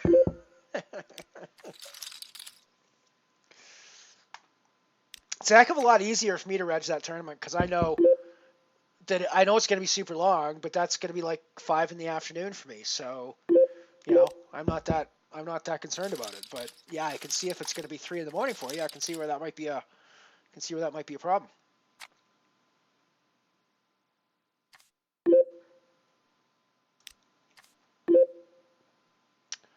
So we're still quite a ways off the money in the black hole, and I'm still quite a short stack. So I don't actually know where that's going to end up for us, but we'll see. We did fire 2 bullets into that one, so I'm pretty sure we fired 2 bullets into that one. We fired 2 bullets into something today, but we didn't mark down in our... Ooh, that's problematic. I think I might be out on my calculations today. Because I'm sure I fired 2 bullets into something. I'm sure it was the black hole. I'm going to mark it in the black hole. I'm sure it was the black hole I fired 2 bullets into.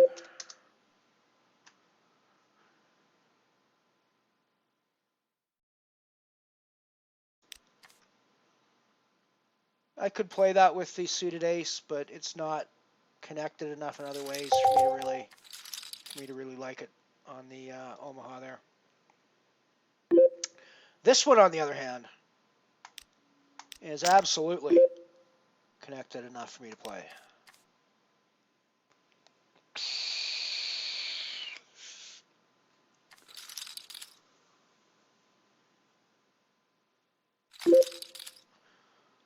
And yeah, we're in for the rest of our money.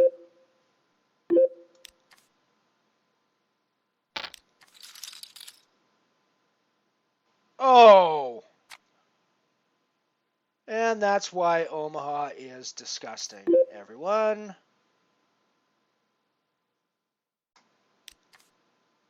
Because they just get there with crap hands all the frickin' time. Alrighty. Alrighty. Such is life. We bust the Omaha.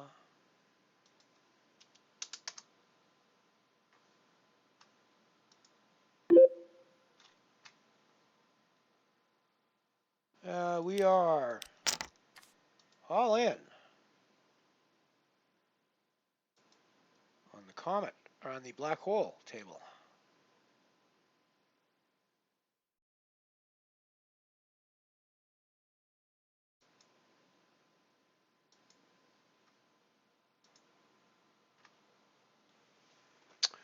And we hold. Kings full eights. Gotta like it. Now we have ace king. That was a nice double. And this could be another nice double for us. Oh no, they just fooled to us. I'll take that. I'm not gonna complain. That is not a terrible result for us.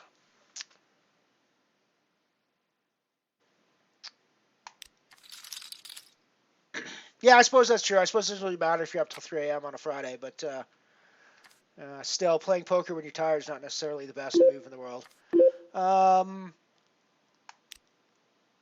Alrighty, well let's look at another sit and go.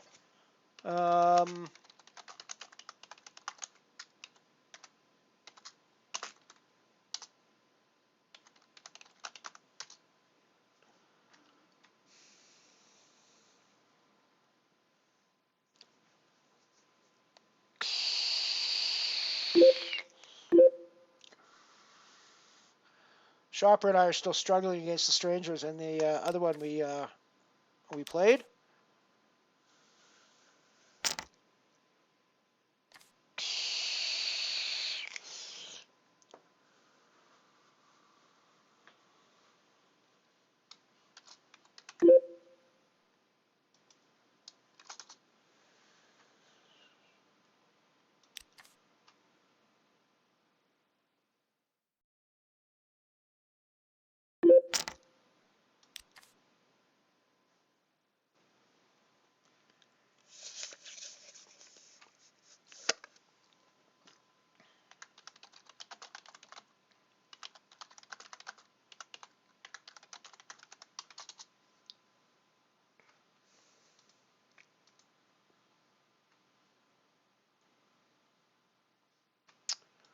Oh, I do have a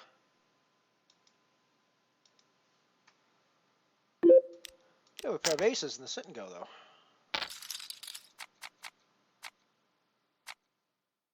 And we hold. Sweet.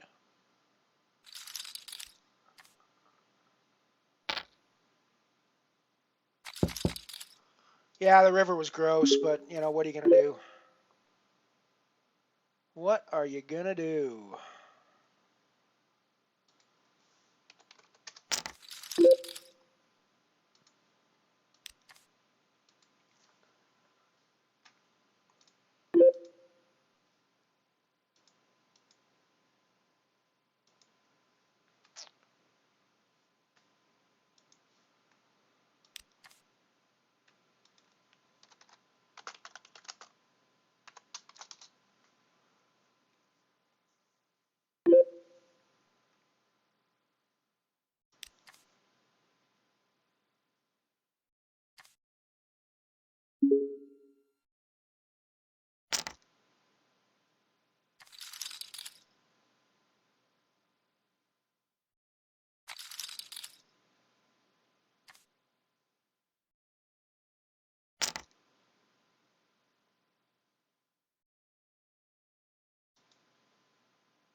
Alrighty, we got Knight, Sir Mike, Ant, and myself. Looks like we missed piano, unless you're playing under the name Sophie.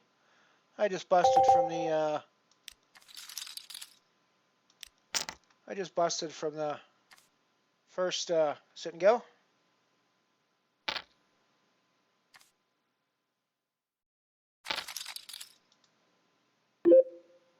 This is now the second stream sit and go.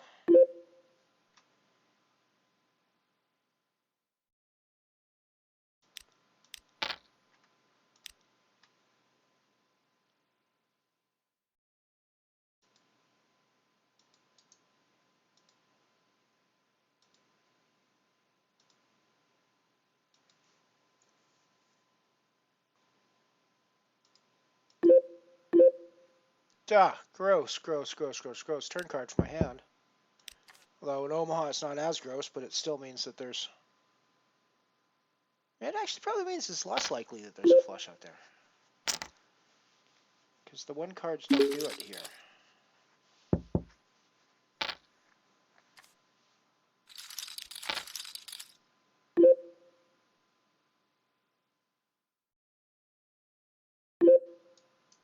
Yeah, I don't know how you...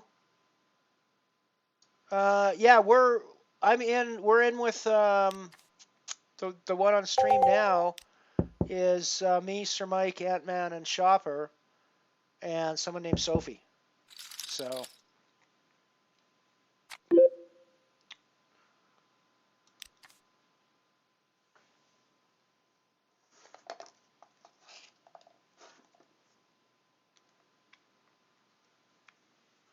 Oh, of course, the problem is when these sit and goes are running, I don't get a break. That's one of the problems with these sit and goes. So I don't get a break when they're. I like to have my breaks. I do like to take my breaks.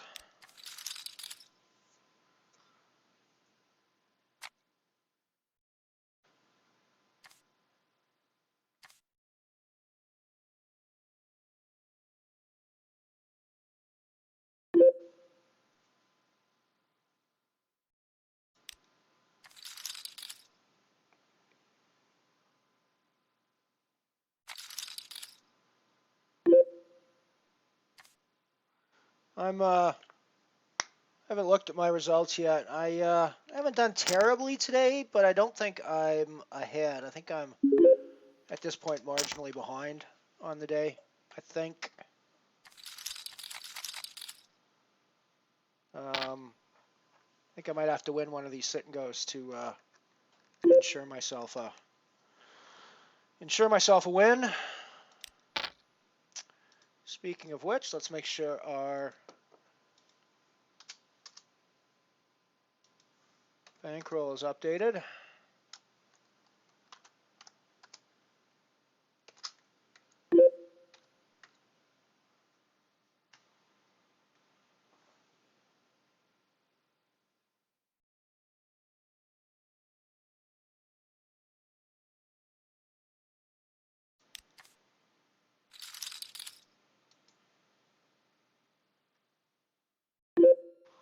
Five's a lot of tables.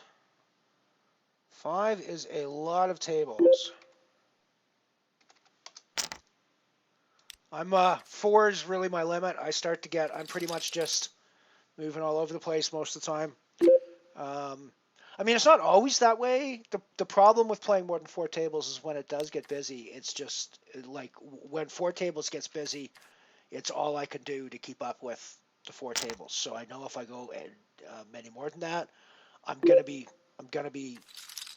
timing out hands and things like that. So especially when I'm streaming, because when I'm streaming and I'm talking through hands, you've already seen how much time bank I use just talking through sometimes. So I don't necessarily do quite as much of that when I'm not streaming, because I'm not always verbalizing when I'm streaming. Although, again, one of the reasons I stream is to verbalize, and even when I'm not streaming, pretty much the same commentary that's coming out of my mouth when I stream is going on in my brain anyways. So it just goes on quicker, a little bit quicker when it's just going on in my brain, if that makes sense.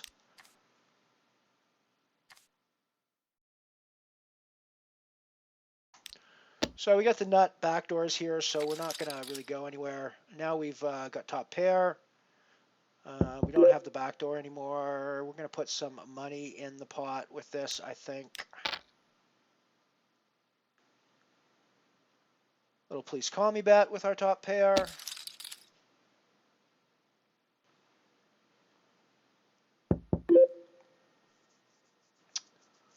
And I think we're going to bet for value with top pair.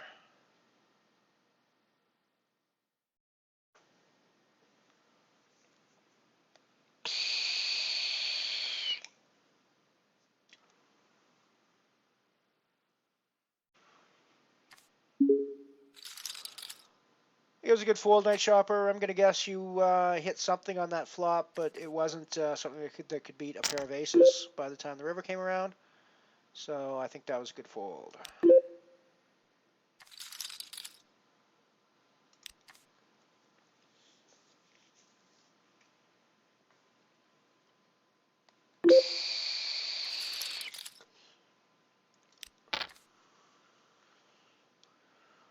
Call a position with my ace-9. Not really the flop I'm thrilled with an ace-9, but it's not terrible. I don't really think I want to continue, though. If there's 2 spades, I would, but...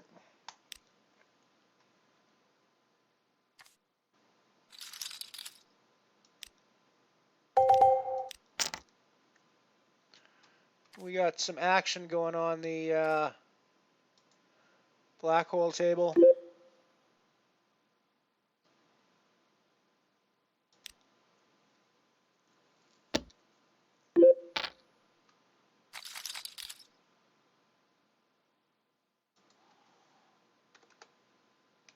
This is just sort of a please shove on me kind of bet.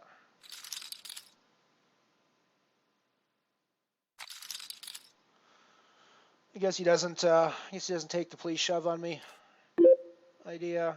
12 to go to the money, and I'm actually pretty close to a money position at this point, so I've actually got some ICM considerations to think about here.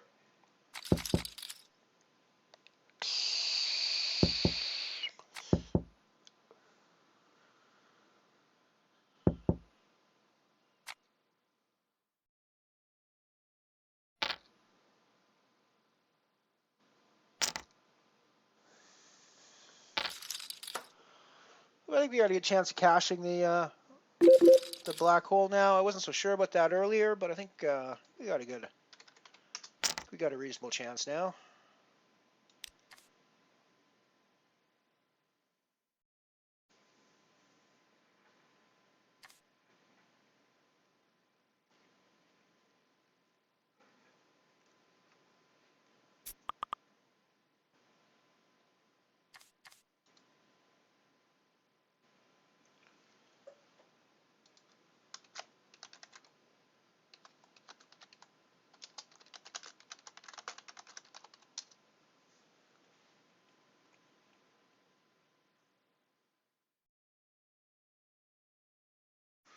Nice one. Nice one. I'm pretty sure this was a good fold by. I'm just watching the ace, my ace hand here on the as the stream comes back. I'm pretty sure this was a good fold by Shopper.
Oh, too bad, evisceration. I'm somehow miraculously still playing that one. I'm not entirely sure how that's happened, frankly. I've gotten pretty lucky to get hands in the right spots at the right times to keep my stack alive, but yeah. Actually thought I was going to be out of this one a while back. Hey, there you go. There you go, from one to the other. I think he'd rather be in Sputnik than than in a black hole anyways, because black holes sound pretty dangerous to me.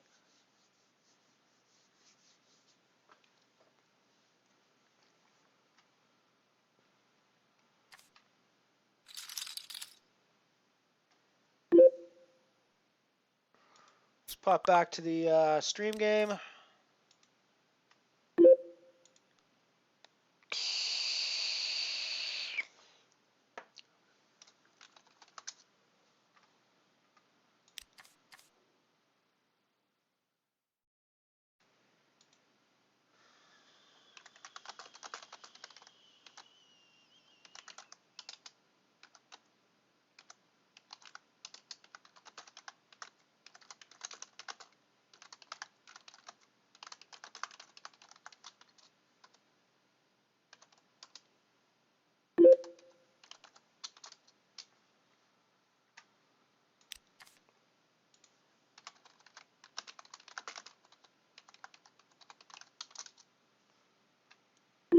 Sorry, I'm also just doing a little bit of work in the background as well, chatting with my colleague on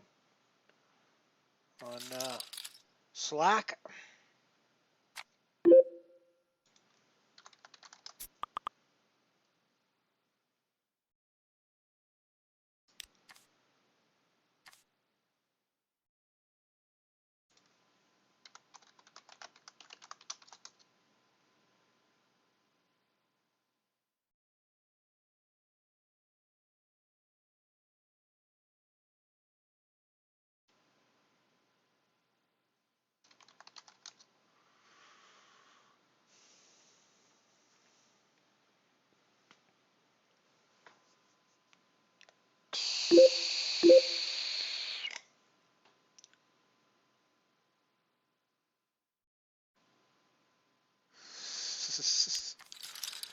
Yeah, you're probably not going to get Ian over there either. He likes the dirty runouts, remember?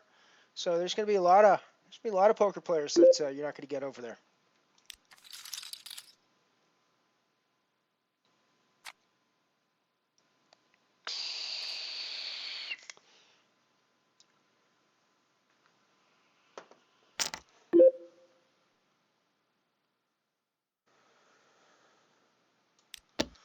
I'm definitely going to put the call in here with the 10-8 of hearts. It's definitely one of those speculative hands that you want to see a flop with. Not really the flop I want to see with it, but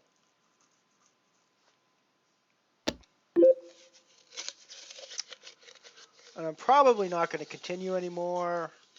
I really need to have caught more of this flop. I mean, we do have the backdoor hearts, but when I'm not nutted, I don't really want to draw the backdoors as much, if that makes sense. I'm more likely to draw to a front door.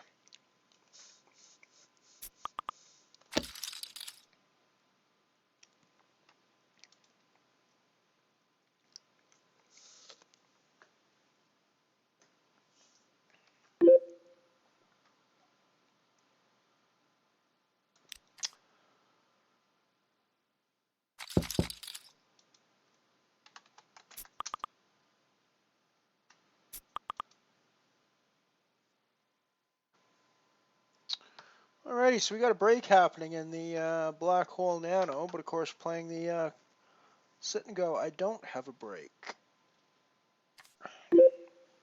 So I'm sorry, Piano Cat, but you're going to miss the next little bit of commercials.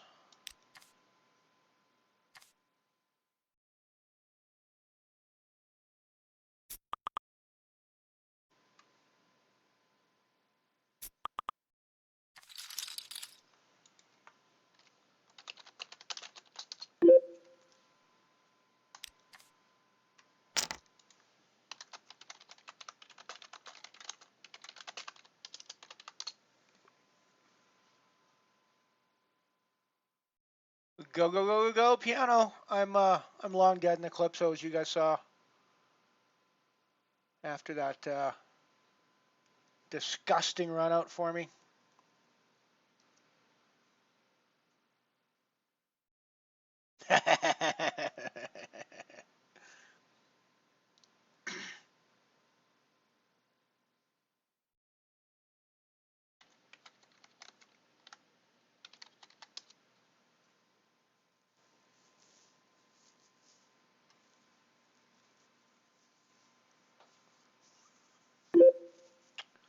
Alrighty, well, I think we're going to town with our ace-jack against Ant-Man here.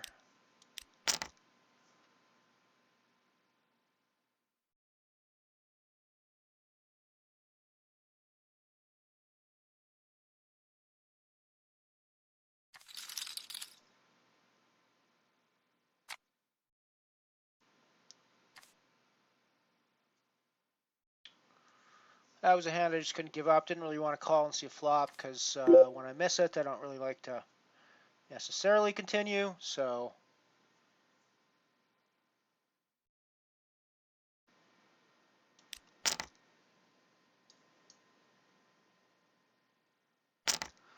yeah, this one I was, I like to call behind with like an 8-10. Nice shove there, Ant-Man. Nice shove, buddy.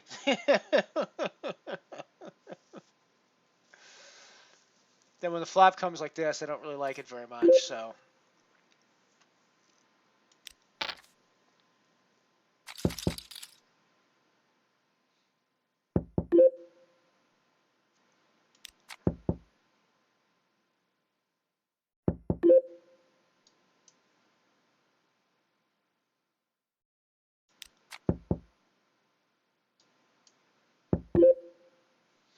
I mean, ace high is going to be ahead here. I don't really think there's a value bet. I'm not getting called by anything worse, so I think we just check behind and either win or lose.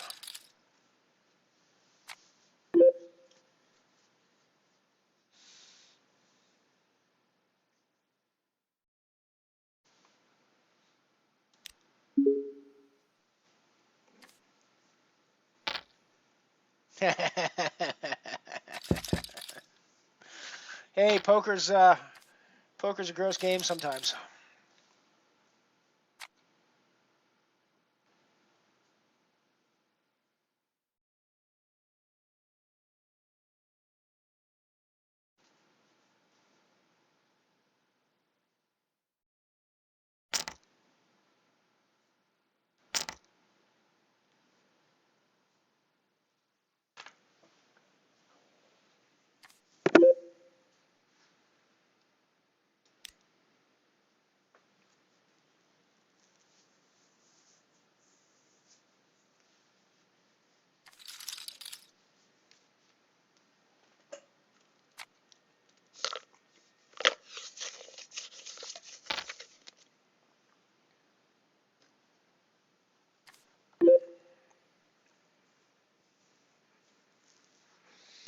Yeah, I wish that was suited.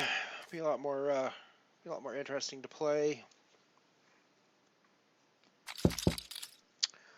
Back with 10 to go on the black hole till the money. I am 33 of 45. 35 people get paid, so we are technically in a money spot right now.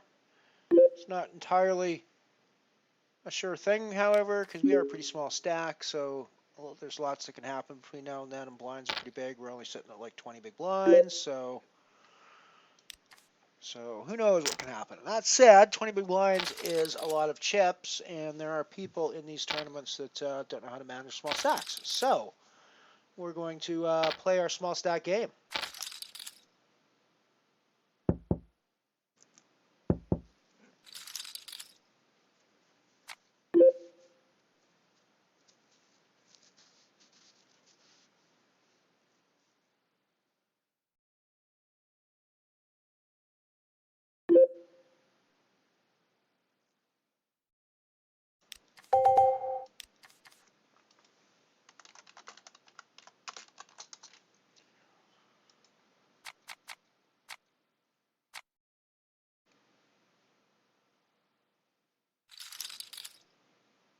Oh, too bad, shopper. Too bad.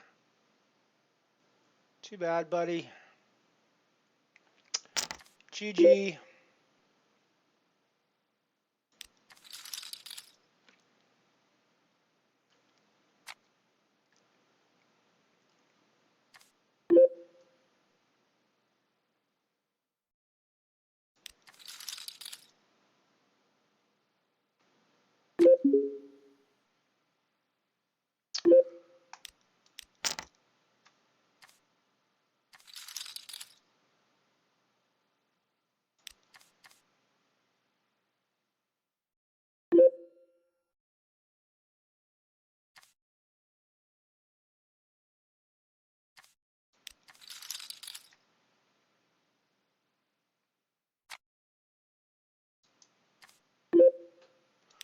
Shoving king 4.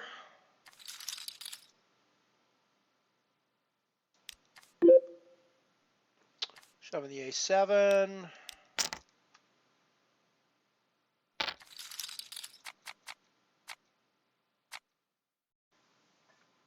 No! Oh, Ant-Man. Ant-Man, you're rivering me. You're rivering me, buddy. Jeez. Gross. I think I'm probably done for the, sit and goes for the day. Oh, I had the wrong title up on that one anyway, so that's probably why I lost. Yeah, I think we're done for the, I'm done for the sit and goes for the day. I'm gonna play out my black hole. See where that leads me, and then we're gonna call it a day, I think. We've been on, yeah, we're gonna be 4 hours here, so.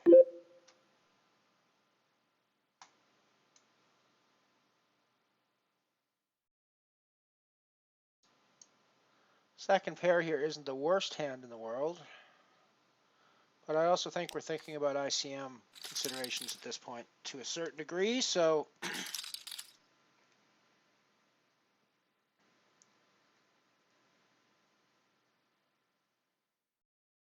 Nice one, Addy. Good stuff. Good stuff. Take down the comet. Take down that comet.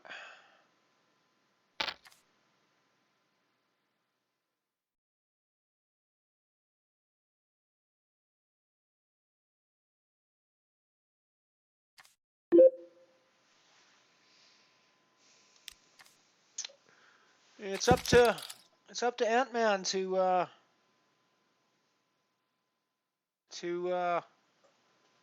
restore the honor of the stream in the sit and go. Let us know how you do there. As far as I know, we can't rail you once I'm out of the sit and go. As far as I know, I can't rail you. I have to figure out a way anyways to find those tables.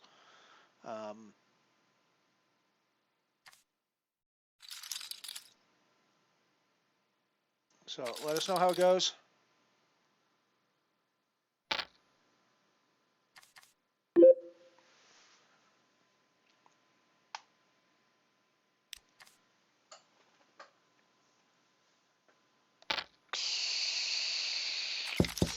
Take down them comet monies. I have a feeling I'm going to be registering a small loss for today. We'll see how things go in the black hole here. It could pull us out again.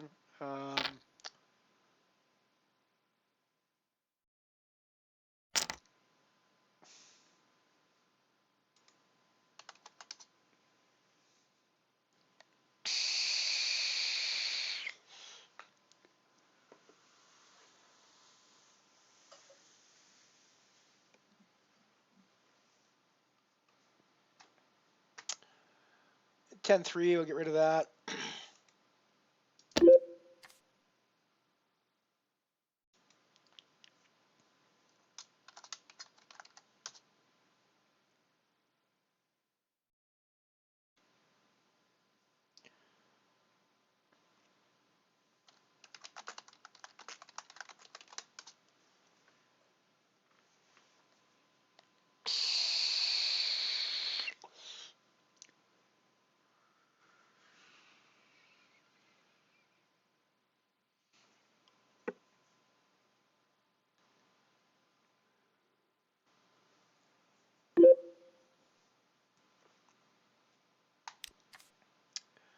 Sometimes poker is ugly.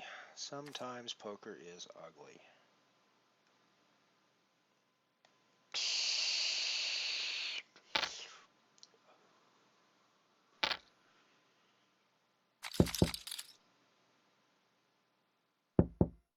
Like this hand where I folded deuce 9 of diamonds and flush draw flops.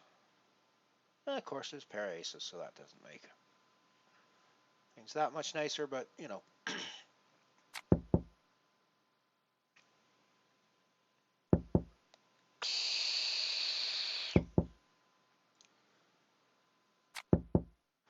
Dirty, dirty, filthy, filthy, but hey, that's the way it goes sometimes. I'm okay with it. It's fun to play with you guys in the Sit and Go League anyways. Hopefully Hopefully Ant-Man takes it down for the honor of the stream.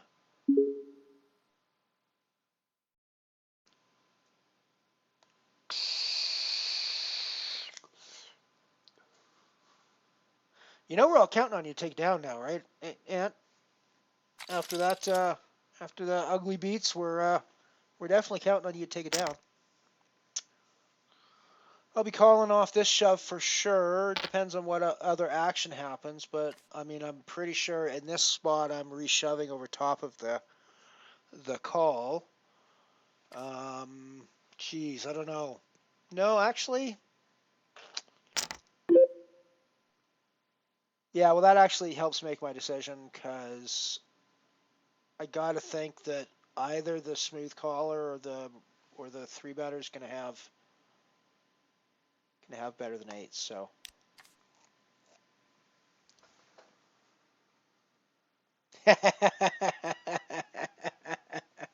Well, glad to hear you took it down. At least you saved the stream honor, even if it was, you know, like actually with the best hand, which I know you hate, but you know.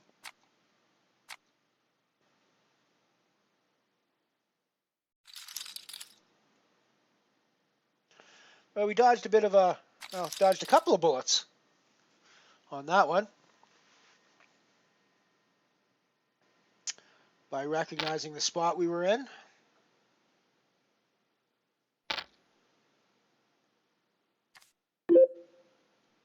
Piano Cat's still in the Calypso as well, right?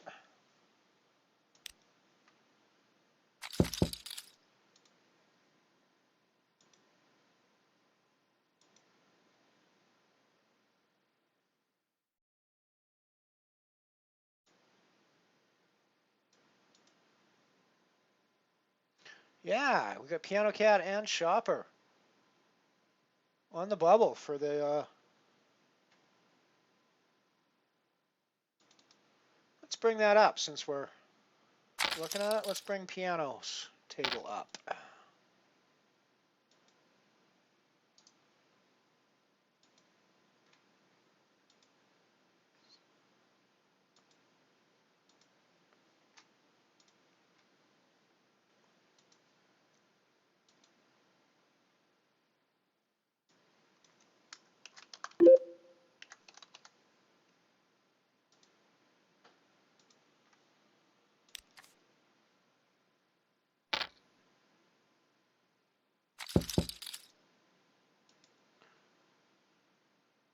There we go. We got the cat up there at the top of the screen.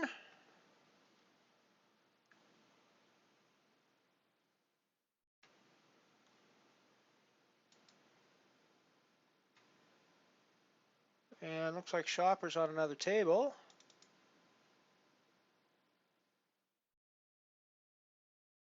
Unfortunately, it looks like oh no, there we go. There's the next one. So let's bring that table up as well, and we can flip between them.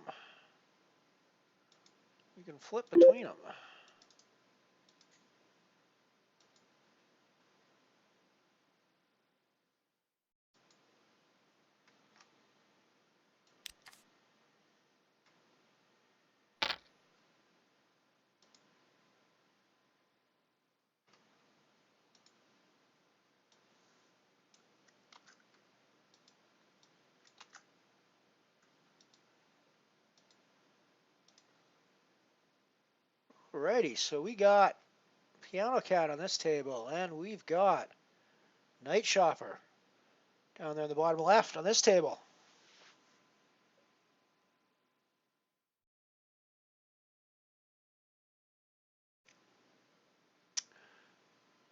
We'll watch Night Shopper, see if he can run the stack back up. This looks like it could be the hand.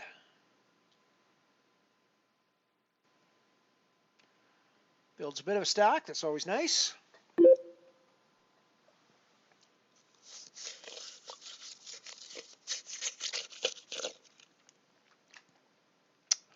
ICM, ladies and gentlemen, I have ace-king under the gun, and I am just open folding the puppy. Because we are 34 of 38 with 35 people cashing in this tournament. So, I'm in stack preservation mode. I'm not. Of course, I would normally shove that sort of thing. Right now, hand for hand. So.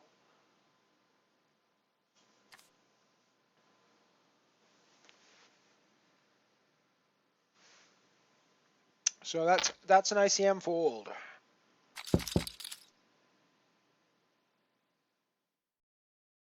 Because I mean, when I raise there and I get called, and this flop comes, I'm just in a world of hurt.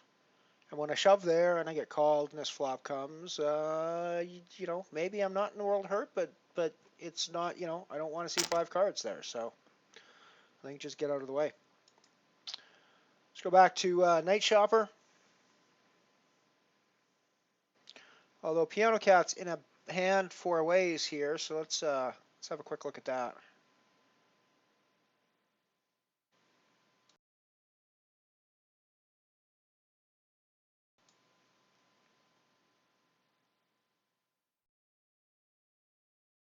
Sorry, Piano Cat's in a hand 4 ways here.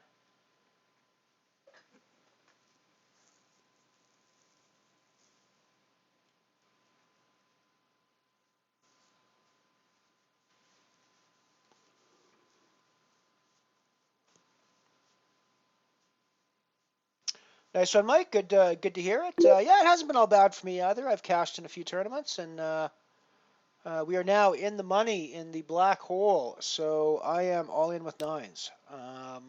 Let's go have a look at that. We are 31 to 34, guaranteed 133. And it folded around and we are going to hold. Yes, boom, double up in the black hole. So we've actually got a chance to build up a stack and get some cash out of that one. Nice stuff. That is why you fold ace king under the gun, ladies and gentlemen, so you can get into the money and then double up later with 9s.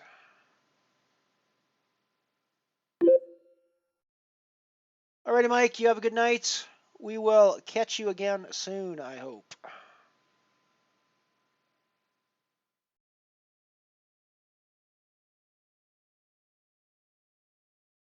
As always, thanks for popping by. I just, apparently I was staring into space there for a few seconds and by leaving a hand going on the black hole table there.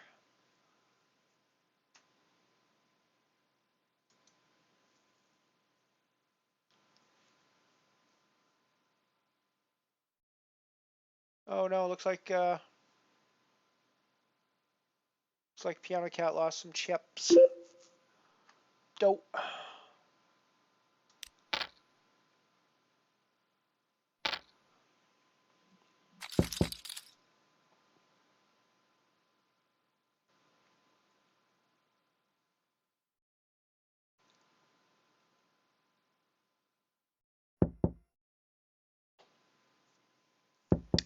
So I guess in a pot limit game, it's a little less likely that people are just going to go crazy and blow off their stack. I mean, in the no limit games, you just see the people shoving, and so that's what lets the bigger stacks go out. Like somebody's got a bigger stack than you shoves, but an even bigger stack calls them off, and they're done. Because it's a pot limit game, you don't actually have those open shoves usually, so it's a little bit different. And there's that said, because it's a pot limit game, there's no ante, so you can't actually just sit around and wait for longer as well. So there's a bit of a balance to be struck there.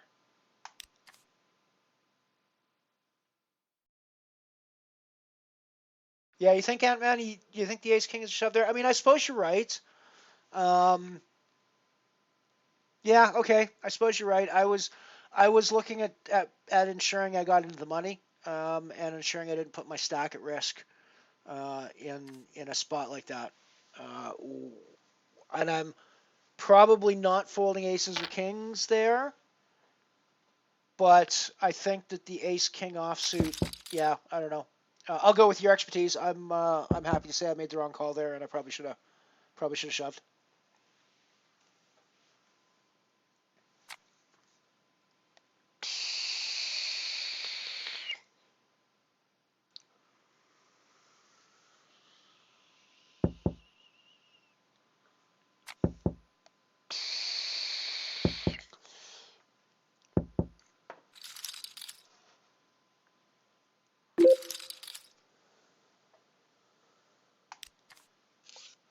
That does make sense. And I suppose, yeah, I mean, I suppose thinking about it that way, the shove is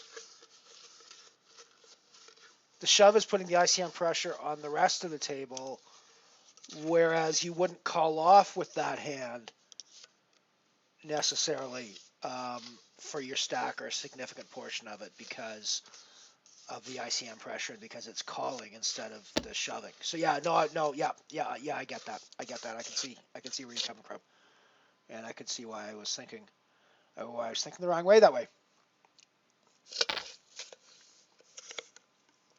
At least I'm assuming that's correct, and please correct me if I just thought about that wrong. But the reason there is because it's me making the aggressive move, not because and if it was me calling off there, you would not be making the same advice. Is that correct?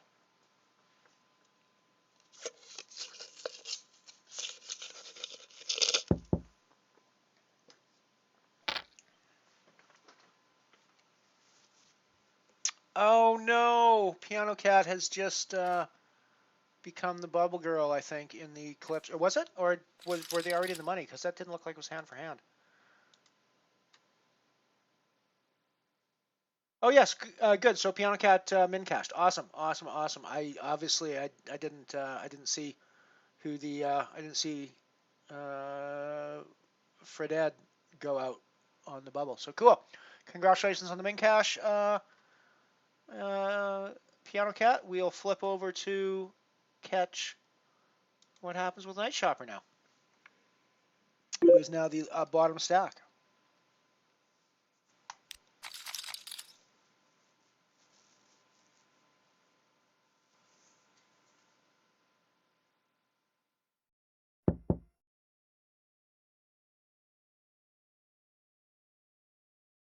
And Night Shopper goes out in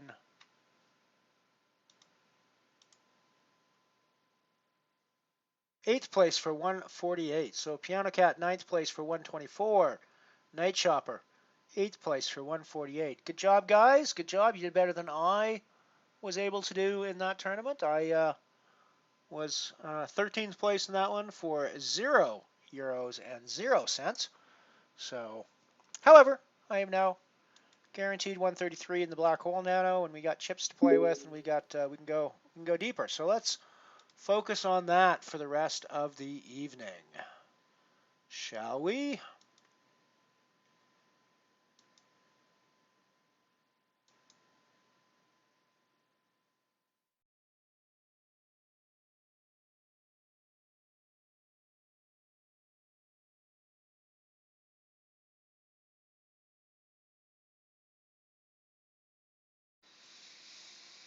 Yeah, I may as well get rid of the Calypso spectator tables now since we're not watching any stream friends anymore. That was fun to watch you guys cash, though.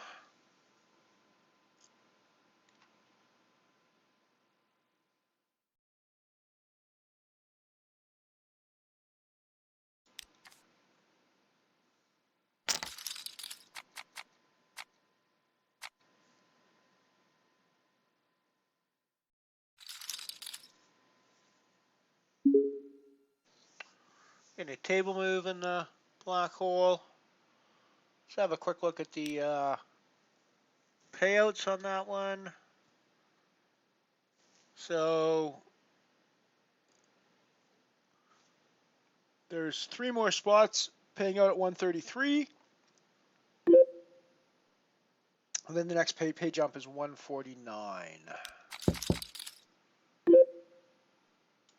Cool. Thank you, Mike. Or thank you, Ant. I appreciate the advice.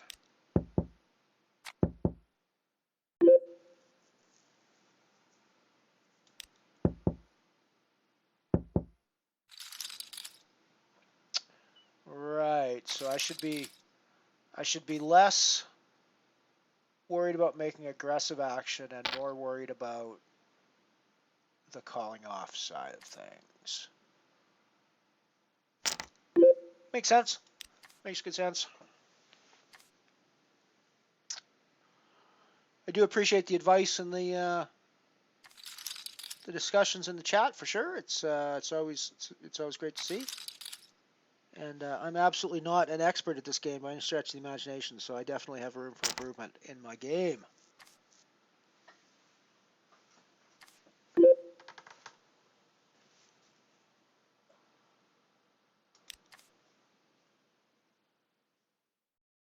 Yeah, good game shop or two. It's just the way it goes. I mean, you guys main cashed, and that's, you know, there's nothing to be ashamed about with that. And, you know, you got farther than I did, so.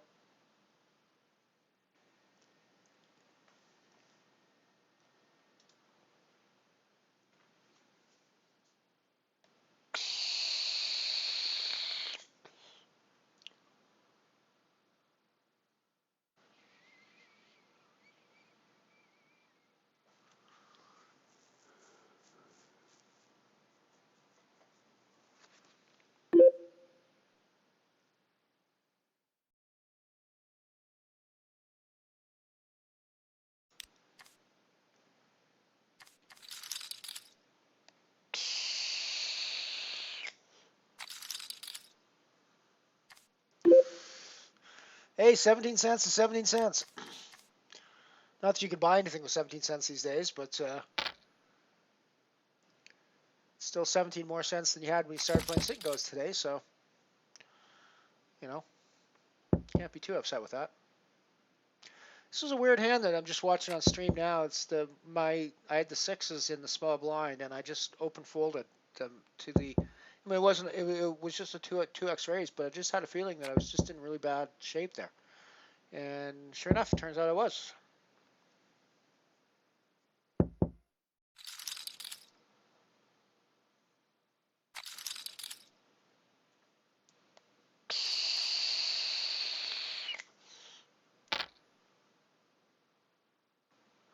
Absolutely, profit is profit. 17 cents is 17 more cents than you had when you started this, and it's it's one extra buy-in for the Titan Nano, and then some. So there you go. I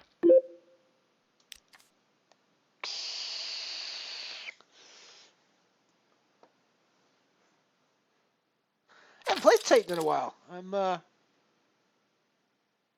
Feel like I've sort of migrated above the 10-cent buy-in tournament. Although it's more than a 10-cent because you fire more than one bullet usually, and there's the add-on and everything, so it's like a 30-cent tournament.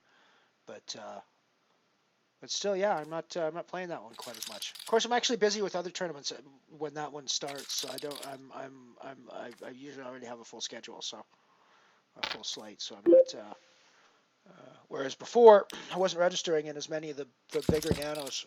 I was registering basically just the Comet, and none of the rebuy, none of the bigger rebuys like the Black Hole and the Calypso and stuff like that. Or not the Calypso, but the Abyss and stuff like that. Just because they ended up being, you know, it says 50 cents on the label, but it ends up being $2 by the time you fire a few bullets into it and put an add-on on the top of it and stuff, right? So. So I think this is a very different spot with sixes. I think we're definitely open shoving our sixes here.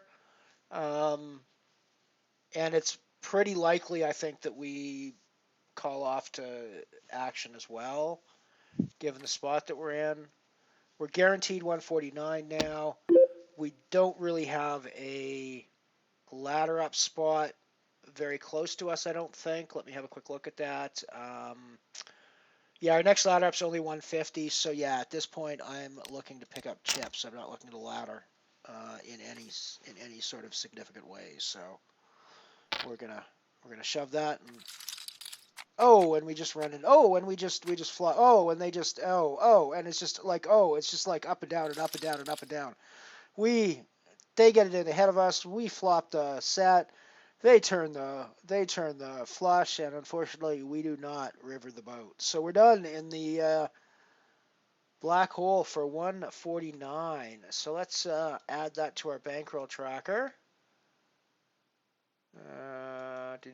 Right. So this one, we need to bring that down, and we need to bring that down, and we need to adjust all of these. Give me 2 seconds here while I play with my tracker for a second. So that does that, and we busted 0 from that sit and go, but we did pull in 149 from the black hole nano. And I think that leaves us as a down for the day. Let's do a quick rundown on that. We got total buy-ins of 560 today. We have got total wins of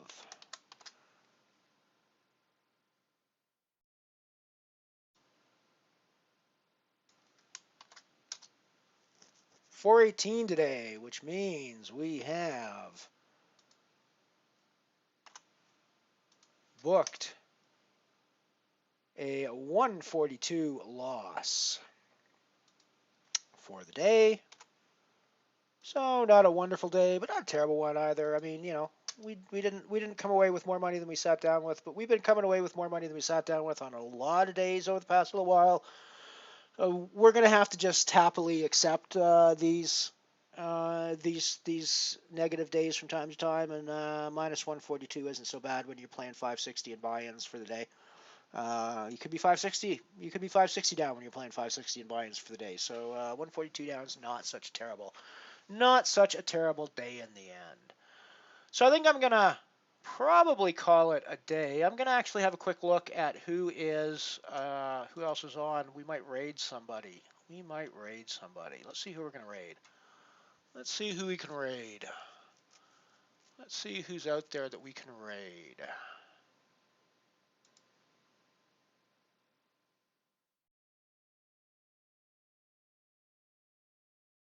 Let's raid Tuna. We're gonna raid Tuna. Alrighty, guys. I'm gonna head off. I am going to